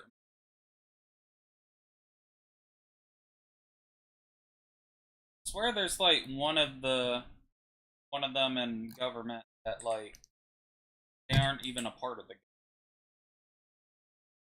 It's just like it was like a thing separate that was also made FBI or something. Maybe I'm losing my fucking mind. Or show the profile picture for without getting demonetized, and that's how you know this is gonna be good. This thing is long. Okay, it's massive. Gargantuan, even. It's almost as big as your mother, some might say. I mean, I would never say that. Don't get me wrong, okay? Your mom is way bigger than this thing. It's not even close, but some might just say. Because of its size, this iceberg, much like the legs of somebody in a CIA black site, is going to be broken up into a few different parts. And I'm, fully blacked out right now. This isn't my normal setup, but, you know, I felt, you know, secret and whatnot. You may notice some of the entries on here are in dark green, while others are in neon green. Okay, that's an important distinction. All the entries in dark green are situations that the CIA has been confirmed to be involved in without a doubt. And the creator says everything in neon green is stuff that they were probably involved in. Got it? You get it? That's good. Let's go. Thanks to Reddit user Cormero for creating this image, and without further ado, bust out your neuralizer and protect your bunghole, because we're about to dive deep into the disturbing CIA iceberg. Okay, so the first tier is all in dark green, so the CIA has been confirmed, without a doubt, to be involved in everything that's going to be in this tier, which makes some of them just so much more terrifying. I mean, some of the, like, theories are pretty disturbing, sure, but, like, dude, some of the stuff that it's confirmed that they've done is still just wow. Just stick with it, because, like, researching this thing, I was constantly just like, holy shit, they actually do that? Let's get into it. Air America. It makes sense that this is the first entry, because there's an entire Mel Gibson movie named after it. And no, I did not watch it, but, you know, I assume it's mid. Air America was a passenger and cargo airline founded in China in 1946 and secretly purchased by the CIA in 1950. Its main role was to conduct search and rescue, covert operations, and just all kinds of shady shit in Southeast Asia from 1950 to 1976. They flew out of bases in Cambodia, Thailand, Taiwan, Japan, Vietnam, especially during the war, and flew a couple of top-secret missions into Burma and the People's Republic of China. But for reasons we'll get into in a second, their main baby mama was the Kingdom of Laos, a country which I apparently can never spell correctly, even though it's literally just 4 letters. So are you Chinese or Japanese? We Laotian. So are you Chinese or Japanese? Air America flew all types of fellas all over Southeast Asia, including civilians, diplomats, war casualties, doctors, sabotage teams, refugees, commandos, our old friend Richard Nixon, and even drug enforcement officers, which is very ironic. Their slogan was anything, anywhere, anytime, professionally. And when they say anything, they mean anything. I mean, they weren't flying like elephants and trombones all over the place, but you ask them to fly drugs? They're on it like Kevin Spacey on a sex offender list, bro. They are on that shit. Them drugs are getting trafficked, no ifs, ands, or buts about it, bucko, okay? Line them up and snort them down. The CIA has got you covered. And their favorite butt buddy, Laos, started asking. Basically what happened was the Laotian Air Force was trafficking opium and heroin to help pay for their war, and the main airstrip that they were using to do so, at a place called the Plain of Jars, was taken over by Laotian rebels aligned with the communist North Vietnamese in 1964. And whenever the CIA hears the word communist, their brain starts dumping concepts of things like the law and basic morality in order to create steam, which then comes out of their tiny little ears. It's pretty adorable, honestly. Mention that communism is a better economic model next time you see a CIA agent. They'll start sounding like a tea kettle in like 5 seconds. Although generally, if you actually see a CIA agent, you're about 5 seconds away from getting gagged, kidnapped, or shot. So just... Gagged? Bet. I need to hear. You know, speak quickly. Anyway, the capture of this airstrip was important because the Laotian Air Force didn't have any Chad-tier aircraft that could land at places like dirt airstrips or no airstrips at all, like something like a helicopter could, and that's where the CIA stepped in. You see, Air America had all kinds of special planes and helicopters that could land anywhere you want. You know, dirt, trees, your mom's house, wherever the hell you can think of. And the CIA was more than happy to help if it meant more money going to people fighting the dirty commies. And, hey, why not skim a little bit of the profits off for the old black budget while you're at it, huh? I mean, come on, Daddy needs a new pair of 9mm CX4 pistol caliber semi-automatic carbine-rated long-range Berettas, okay? How is he supposed to pay for those without some Laotian drug money, huh? Don't be a bitch. There's no hard evidence of any of this Laotian drug money going directly into the CIA's coffers, but there is tons of evidence of the CIA-owned and operated Air America transporting these Laotian drugs just all over the place. So I really don't think it's that much of a stretch. The disposition matrix. Okay, second entry in it, and this is the start of stuff getting dark already. So, you know, buckle up. The disposition matrix is CIA speak for what US officials have described as a next-generation capture-kill list. Interesting word choice, US government. It's the PS5 of kill lists, apparently. Created during the Obama administration in 2010, the matrix was pioneered by former CIA director John Brennan, who seems like just a swell guy, and definitely not a shadowy reptilian living inside the skin peeled off of the rotting corpse of Hank Schrader. The Matrix database collects the backgrounds, locations, associations, and affiliations of those on the list, as well as developing strategies for finding, capturing, or killing them, or subjecting them to extraordinary rendition, which is some more CIA speak that basically translates to government-sponsored kidnapping. It's fun stuff. You know, it's very lighthearted stuff for this family-friendly iceberg video. The process for determining who goes on this list is classified, and the main method used for carrying out these hits seems to be drone strikes, mostly in the Middle East and East Africa. But that doesn't mean they don't snuff out American citizens too, though. You know, this is the CIA we're talking about here, of course. All right, this is the first of several names that I'm not going to pronounce correctly.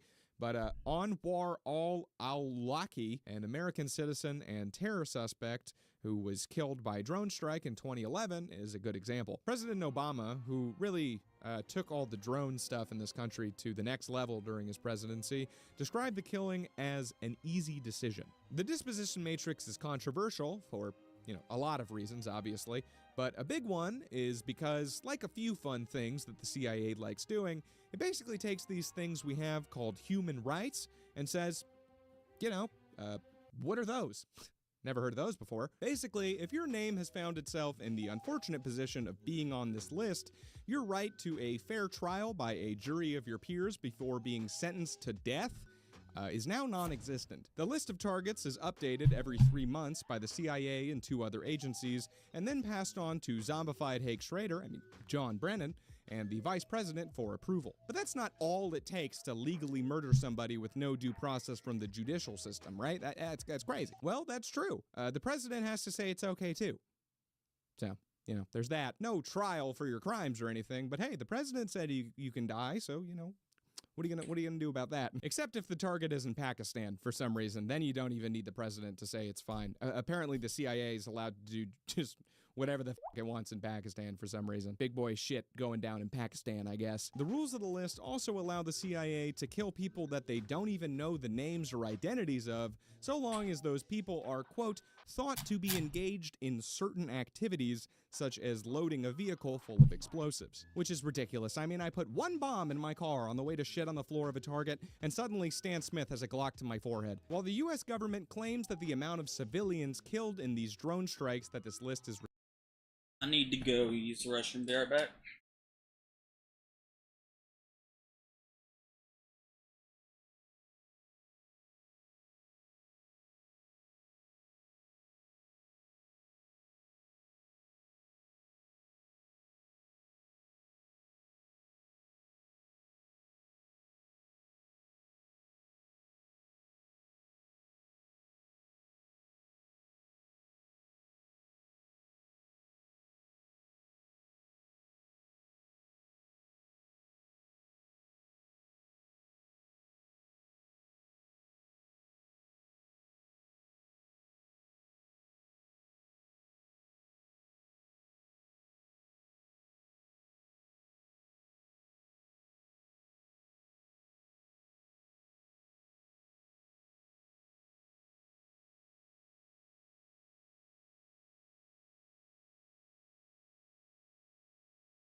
I'm back. Sorry.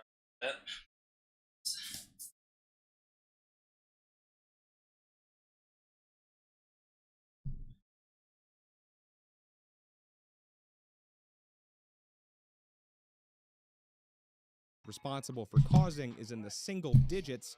That is, well, just a straight up lie, obviously. The government gets away with saying this ridiculously low number because they classify all military-aged males in a strike zone as non-civilian combatants, regardless of any actual militant affiliation. So they're basically only counting the women, children, and elderly civilians that they oopsie-daisy murder during these drone strikes, and even with that system of death accounting, their numbers are still wrong. The government lying about killing civilians, huh? Who would have thunk it? Who would have thought they'd do that? The actual numbers, according to a Bureau of Investigative Journalism report, show that between 2004 and 2012, CIA-directed drone strikes killed between 475 and 885 civilians in Pakistan alone, 176 of which being children, and injured an additional 1,250 or more. Family-friendly fun-time CIA iceberg here, folks. Castro assassination attempts. On a more lighthearted note, well, I mean, as lighthearted as you can get when you're talking about a shady government organization trying to murder somebody, let's talk about Fidel Castro. Fidel Castro was the dictator of Cuba from 1959 to 2008, and during that time survived over 50 assassination attempts. A pretty ridiculous number there, right? That's a lie. I thought he was gonna... The actual number is he survived 667 assassination attempts. It's even more ridiculous when you account for the fact that I'm lying, and it was actually more than 600 Oh, okay. Never mind. I'm retarded. assassination attempts, most of which being conducted by, you guessed it, the CIA. Castro is estimated to have made it through 634 attempts on his life, which is insane. I mean, that's like surviving somebody trying to kill you every single day for almost 2 years. Brutal communist dictator, sure, but brutal communist death-dodging Giga Chad? I think that that's also a pretty fair title for this guy. Pretty solid beard, too. Look at that thing. Immaculate. Obviously, I don't have time to go over more than 600 different assassination attempts, nor do we actually know the specifics of what all of them are publicly. So I will just stick to the most ridiculous Wile E. Coyote tier schemes that the CIA had to kill this guy. There's the time they dipped his cigars in poison strong enough to kill anyone who put them in their mouths, and then the box of cigars just promptly disappeared. The poison they used was actually botulinum toxin, which is literally just Botox. So sure, he might have been paralyzed before a slow and agonizing death, but he would have looked damn good doing it. My personal theory is the cigars never made it to Castro because Kim Kardashian stole them for her own special stash, and her eyebrows haven't moved since. I mean, have you seen her eyebrows move since 1964? I haven't personally. There's also the time the CIA paid off known American mobsters to poison the dictator's food, which they just then straight up didn't do. They paid the boss of the Chicago crime syndicate, as well as his mob's head of Cuban operations, who were both on the FBI's top 10 most wanted list at the time, mind you, $1.2 million in today's money, multiple separate times for each failed hit, which, again, they just straight up didn't do. And the lesson here is, maybe don't trust known mobsters to carry out covert government operations. Who would have thought that they might steal your money? Castro loved to scuba dive, and the CIA cooked up more than a few ridiculous plots to make him, how you say, swim with the fishes while he was doing it. One was to line the inside of his diving suit with tuberculosis, so it looked like just a natural disease got to him and he was... How the fuck do you do that? What? You lined his suit with tuberculosis.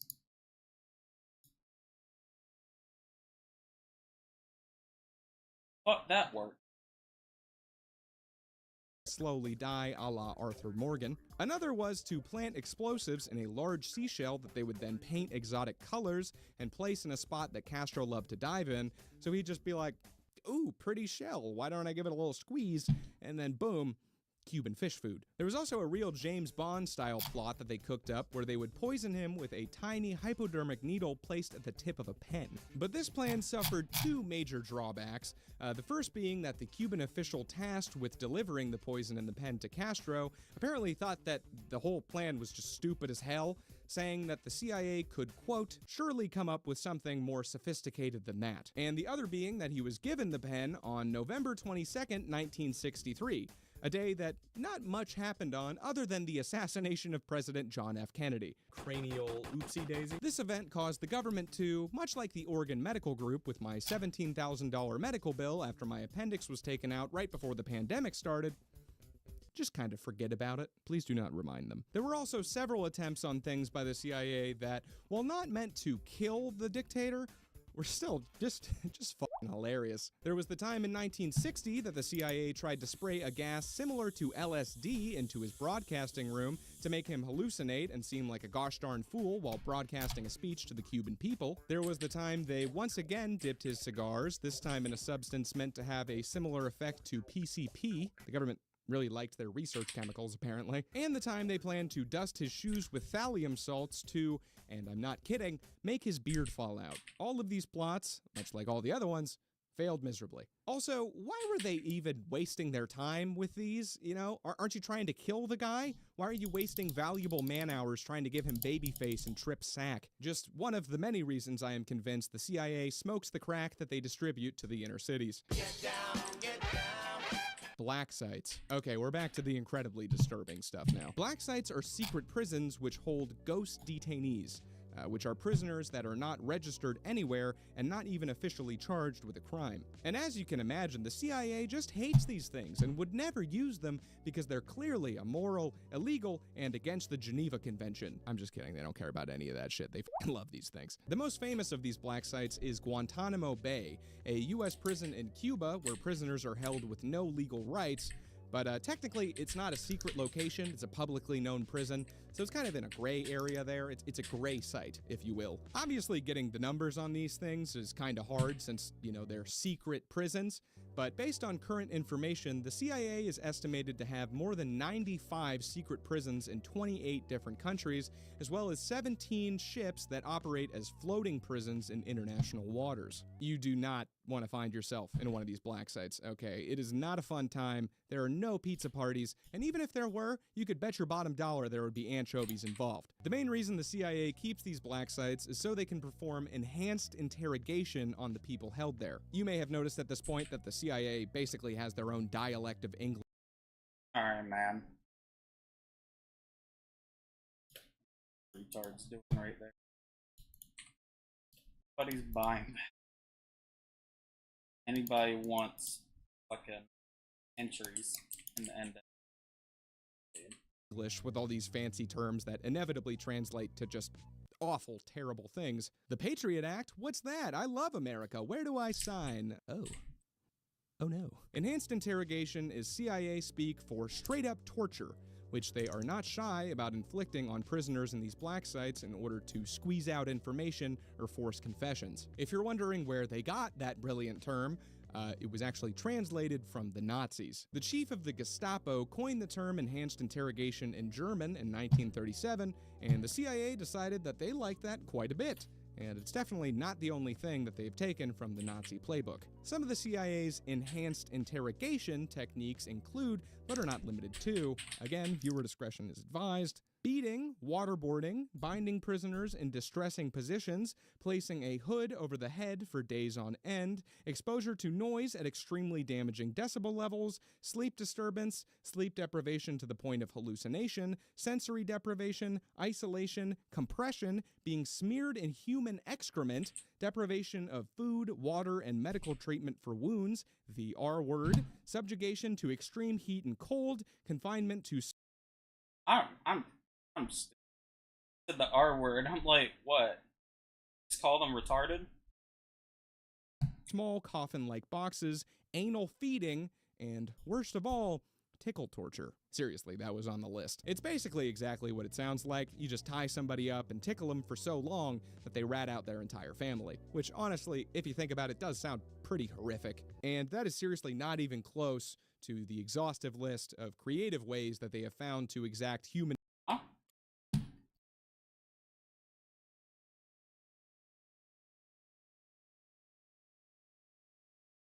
I hope to drop one of those one day.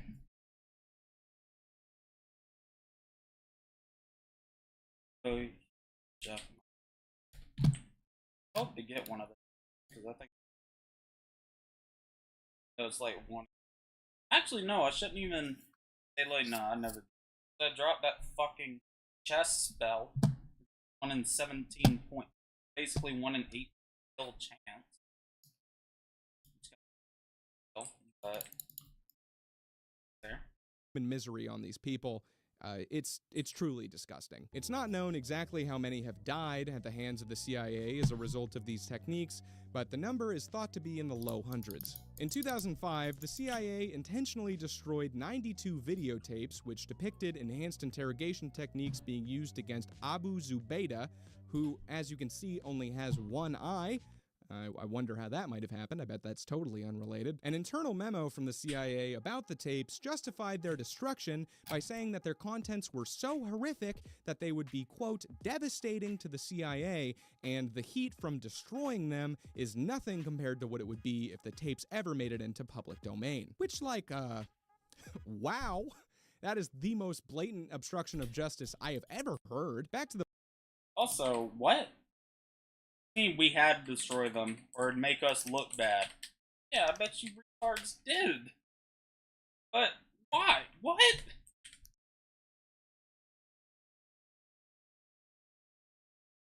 The black sites themselves, my favorite story, well, it feels kind of weird to call it my favorite story because it's incredibly fucked up and tragic, but the most ridiculous story I came across was that of a man named Khalid El-Masri. El-Masri was a German citizen who was kidnapped by the CIA in 2004 while he was visiting Macedonia, hooded, stripped, shackled, had terrible things done to his butt, and was then drugged unconscious via suppository. And about the terrible things done to his butt that I can't say on YouTube, they did that a lot. They do that a lot. It's really weird. You know that scene in GTA where they're, like, about to do that to somebody? They do that. They do that a lot. Like, an really... Wait, do they... Now, here's my thing. Do they just have one... They just have a gay dude on call and be like, yo, need your dick. Got another one. Need you to come fuck his brains out. It's like, okay, I'll be over there. Or like, how'd that work? What you mean they just do it a lot? Like, you get some more info? Like, are they doing it with items, or are they just legit being like, well, unzip pants? Unnecessary amount. El-Masri was then put in a diaper and a jumpsuit and flown to the Salt Pit, a notorious CIA black site in Afghanistan, where he was then starved and tortured for months. Wow, you say, what harsh treatment. This guy must have been a terrible criminal, an absolute abomination if the CIA was willing to do this kind of medieval bullshit to him. Well... You may be surprised. The reason Khalid El-Masri was abducted and tortured for months was because the Macedonian police officer who stopped him at the border, initially detained him and reported him to the CIA, made the teeny tiny mistake of accidentally thinking that he was Khalid Al-Masri with an A instead of an E, who was a known terror suspect. After months of being falsely imprisoned and tortured, El-Masri was eventually hooded and released in a remote desert in the middle of Albania, more than 1,200 miles from his home country of Germany. Khalid has tried to take his case to the Supreme Court multiple times, but has been denied on the basis that the proceedings could not move forward without exposing state secrets. And yeah, it would probably expose the secret that the state falsely imprisons and tortures people because some Macedonian dude doesn't know his ABCs. Fun, happy time, iceberg list. Watergate. The Watergate scandal refers to then-President Richard Nixon's attempt to cover up his involvement with a break-in at the Democratic National Committee's offices at the Watergate Hotel and office buildings on June 17, 1972. Nixon was basically trying to spy on the competition during his re-election campaign and was being pretty damn stupid about it. I mean, he wiretapped and recorded, like, literally everything, which included him planning to do all the illegal wiretapping and a bunch of other illegal shit. He was just wilding all over the place. Anyway, the reason this is on this iceberg is because it was found out that the CIA paid off one of the 5 burglars who broke into the hotel, so they were involved, even though they initially said that they weren't involved with Watergate at all. And that's about it. A decent amount of the entries on here are going to be kind of short like this because they basically just boil down to sketchy thing happens. The CIA says, oh, we have nothing to do with that sketchy thing. And it turns out that they had everything to do with that sketchy thing. HT Lingual. HT Lingual was the code name for the CIA's mail opening operations. You've got mail. That's right, mail. Oh, scary. Oh God, not my postage. Definitely the most bone-chilling entry on this iceberg. Between 1952 and 1973, the CIA was systematically opening and photographing any mail that went in or out of Soviet countries and China, and this eventually progressed to them opening and spying on the mail of American citizens, particularly those involved in the civil rights movement. Some examples of those unfortunate souls that had their mail diddled include Martin Luther King, Edward Albee, Bobby Fischer, Linus Pauling, John Steinbeck, and Hubert Humphrey. So watch your mail, kiddos. You know, if the CIA isn't grubbing their little fingies in it, I'm sure Jeff Bezos is plotting something in that shiny little head of his.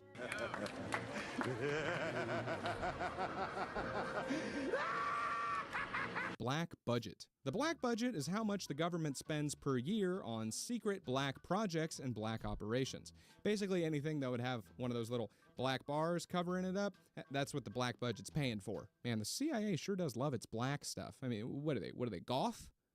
I mean, jeez. A second, more insidious meaning for the black budget, however, is not how much they spend on secret operations, but how much they make from secret and illegal sources, which gets funneled back into their budget, or into their pockets. Think of where they put all the money from that crack they're slanging. You know, it goes in a black budget. Contras. Speaking of crack, let's talk about the Contras. Pretty much as soon as Ronald Reagan was elected into office, he started pursuing his lifelong dream of ruining the American economy. Well, yeah, he did that too, but the dream that's relevant in this situation was his dream to absolutely demolish anything and anyone who could even remotely be described as communist. One of the many, many ways he went about doing this was getting the CIA to fund a right-wing militant resistance group called the Contras, who were fighting the communist government of Nicaragua. In the 80s, there was Cold War drama. We fought the commies inside Nicaragua. Our friends were the Contras. Freedom was their mantra, so we sent them lots of money for guns and landmines.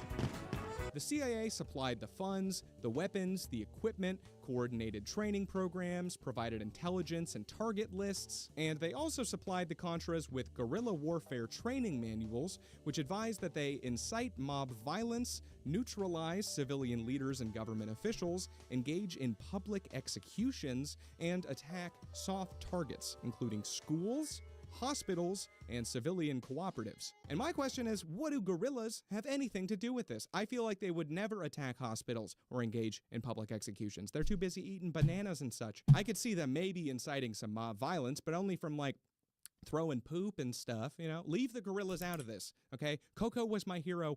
Long live Harambe. The CIA also more directly helped the Contras by blowing up important public infrastructure, including pipelines, oil refineries, and mining ports. How generous of them. Wow. What extraordinarily nice fellows. The CIA was very aware that the Contras were routinely murdering civilians, co-op leaders, nurses, doctors, and judges, and did nothing about it, you know?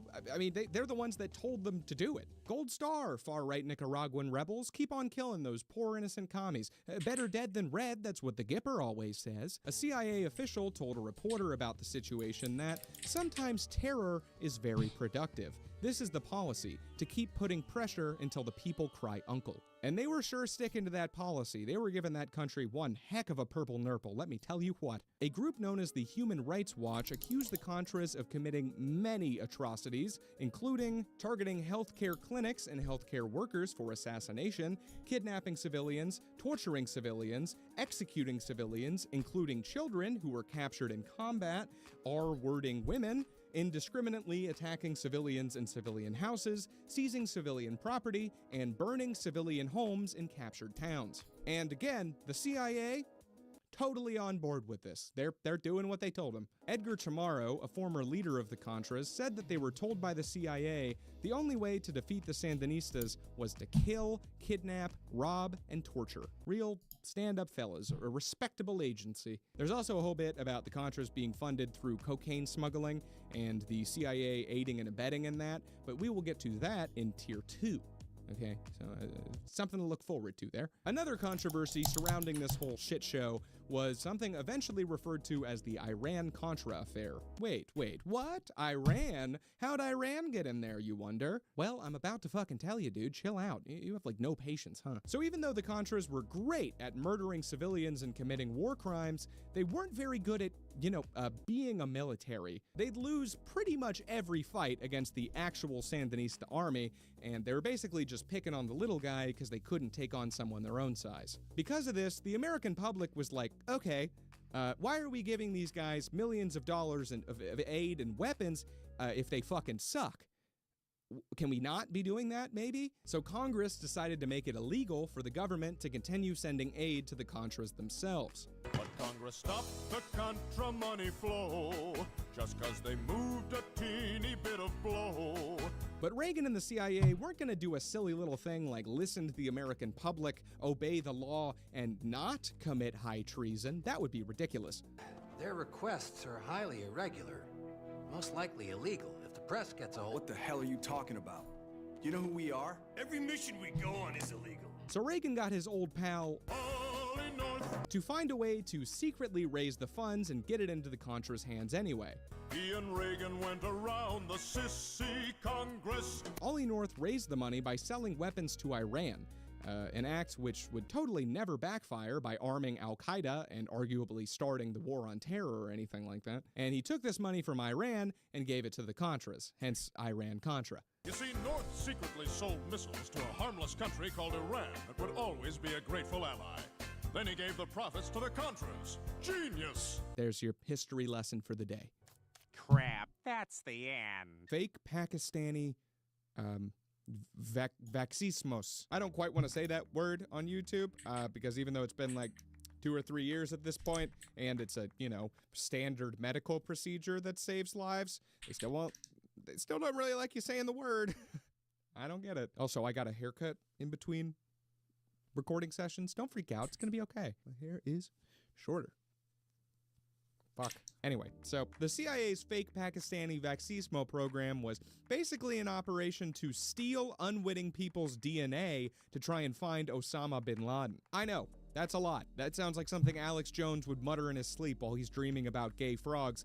I'm kind of retarded. But it's very real. I'll break it down for you. So in the early 2010s, the US was closing in on their search for bin Laden, and they had narrowed down his possible location to one specific compound in Pakistan. However, they wanted to be 100% certain that that was in fact the place before they bust in there guns a-blazing, and in typical CIA fashion, they developed a ridiculous, needlessly intricate Rube Goldberg machine of a plan in order to do so. They paid off a doctor to start the fake Pakistani Vaxismo program, which would start in the poorest part of the area to make it more believable that they were just handing out free Vaxismos, and would slowly move its way closer to the bin Laden compound in a much wealthier part of town, all with the purpose of extracting DNA from these people getting vaccinated. The thinking was that bin Laden was hiding with his large family in that compound, and that eventually one of his relatives would want to get a free Vaxismo for some reason, and they would then analyze all the DNA they had collected and compare it against the DNA they had already collected from bin Laden's sister, who had died in Boston in 2010.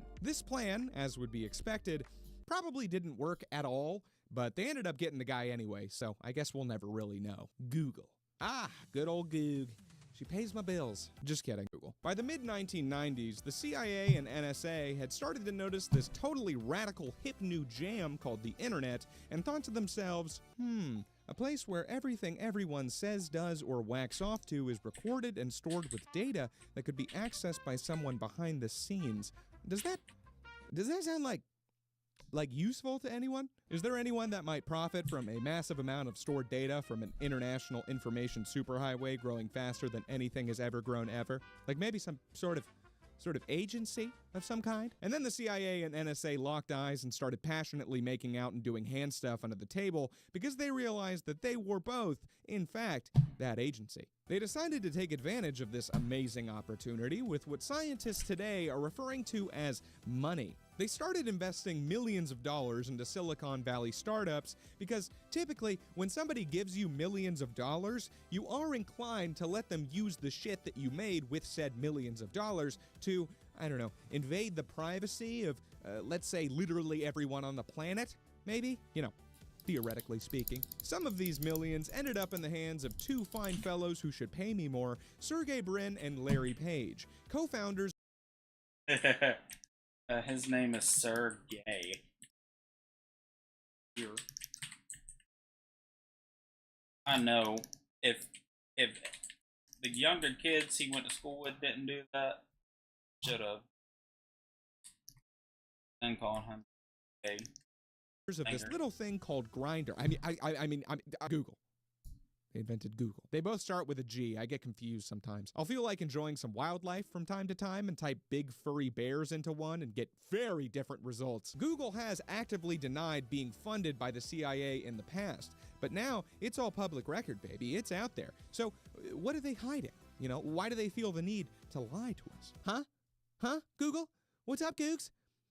What's going on here, Googs? Radio Free Asia. Radio Free Asia was a CIA-run, San Francisco-based radio station in the 50s, created with the purpose of broadcasting covert propaganda throughout Asia in multiple languages. And, like most things the CIA did at the time, it was intended to screw the commies. It's still a thing today, Radio Free Asia is, but I don't think it's...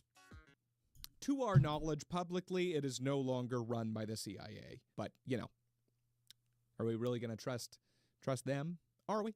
I guess. Hollywood influence. The CIA's Hollywood influence is something that I would not have expected at first, but makes a lot of sense once you start thinking about it. The CIA loves to manipulate the media, get in the pockets of journalists, spread propaganda, and what better way to spread propaganda nowadays than movies and television? Well, I guess the internet, probably.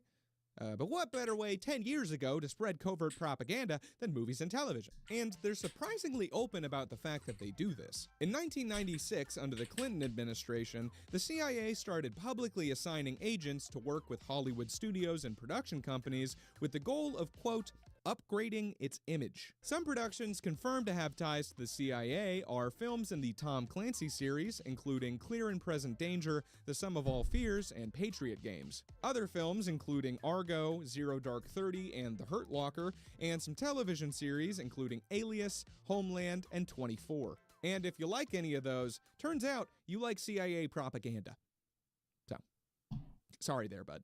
Don't know what to tell you. Hurt Locker is pretty damn good, though. The CIA sure can make that propaganda entertaining, I'll tell you what. Civil Air Transport. So Civil Air Transport was really just Air America before it was called Air America. In the first entry, we talked about that CIA-owned fleet of planes that transported drugs around Laos called Air America. Well, Civil Air Transport was originally owned by China, and when the CIA bought it, they kept the name and moniker for a little bit while they ran some missions in China, Korea, and Vietnam, and then retooled and renamed it into Air America. That's about it. Extraordinary renditions.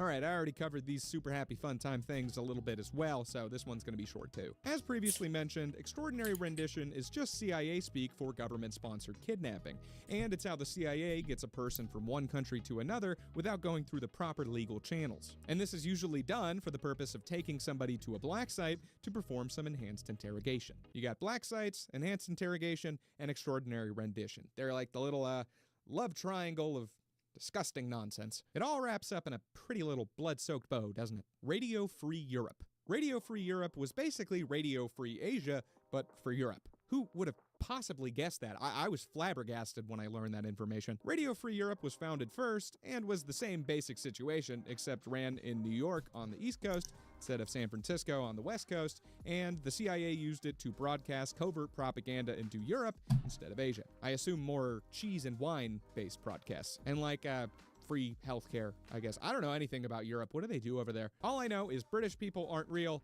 and that is the extent of my knowledge. National Student Association. The National Student Association, also known as the NSA, funny title given the context of the video, was an organization of student governments in colleges and universities that accepted funding from the CIA between the early 50s and 1967. Since these were student governments, it would stand to assume that at least several of these students would eventually make it into big boy politics in the actual government, and I think the CIA was funding the group to try and sway these kids into a more CIA-friendly slant when they got into actual political office. Project Mockingbird. This is not to be confused with Operation Mockingbird, which is apparently more well-known, because every time I look for Project Mockingbird, it redirects me over there, and why is this in the first? Why am I competing with someone for party boxes? Like, for real.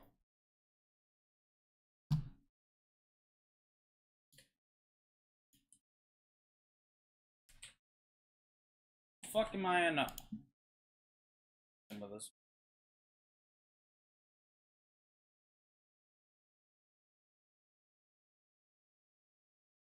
First here, if Operation Mockingbird is more well known, I can't handle it, I'm gonna explode. Project Mockingbird was a CIA-run wiretapping operation ordered by President Kennedy in 1963. Secretly recorded tape from the Oval Office was released in 2001 because that's like what these guys did in that era for some reason. They would just record everything in their Oval Office and just forget to turn it off when they were talking about the illegal shit. I mean, come on. That's got to be like rule number 1 in the Corrupt Politician's Guide to Effectively Being a Scumbag. I'd definitely buy that book, by the way.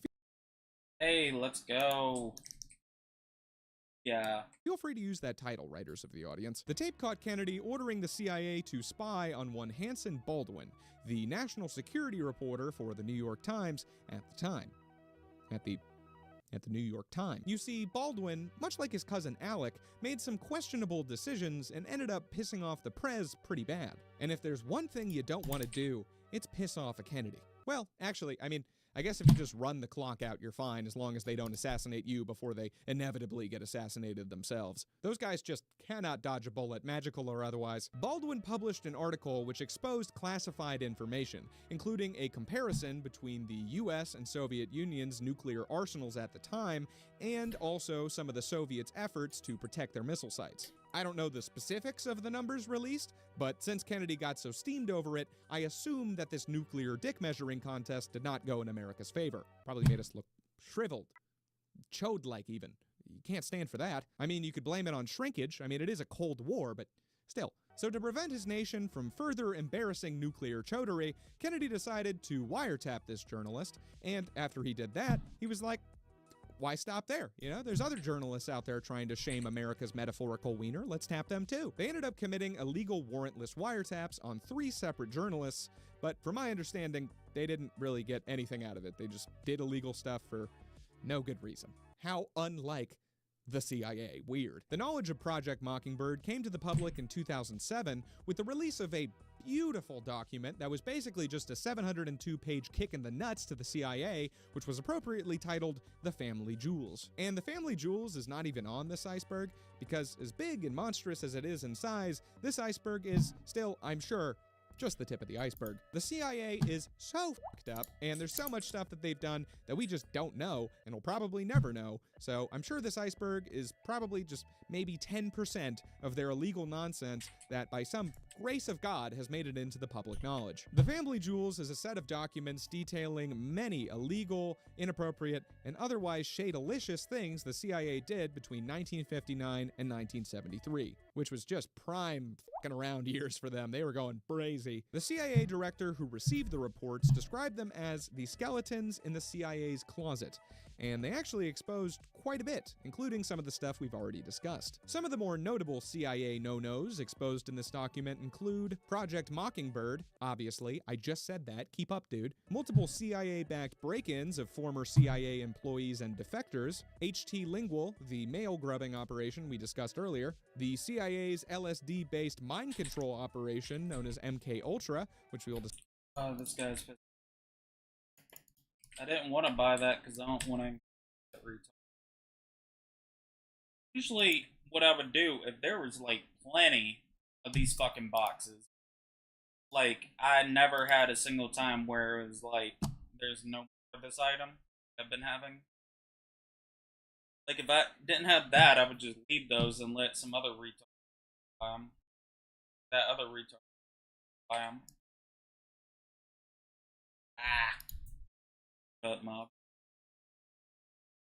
Discussed on the next tier, many of the assassination attempts against Fidel Castro, as well as against the leader of the Democratic Republic of the Congo, the president of the Dominican Republic, and the commander-in-chief of the Chilean army. I guess Castro wasn't the only one these guys just cannot kill. There's also the mass surveillance of the hippies between 1967 and 1971, basically just the surveilling of anti-Vietnam activists, civil rights people, and everybody else that Mr. Government hated at the time, which was a lot of people. And finally, this one makes me happy because it's phrased funny. Apparently, the document exposed the CIA's, quote, surveillance of one particular Latin American female and of U.S. citizens in Detroit. And to me, that just sounds like some creepy agent had a crush on one particular spicy Latina Detroiter. I had to look up what people from Detroit are called for that, and it is Detroiter, which is somehow the worst possible option they could have chosen. Detroitian is better than that. Detroitonian. Let's call all of them the M&Ms. Clearly, he's the greatest artist.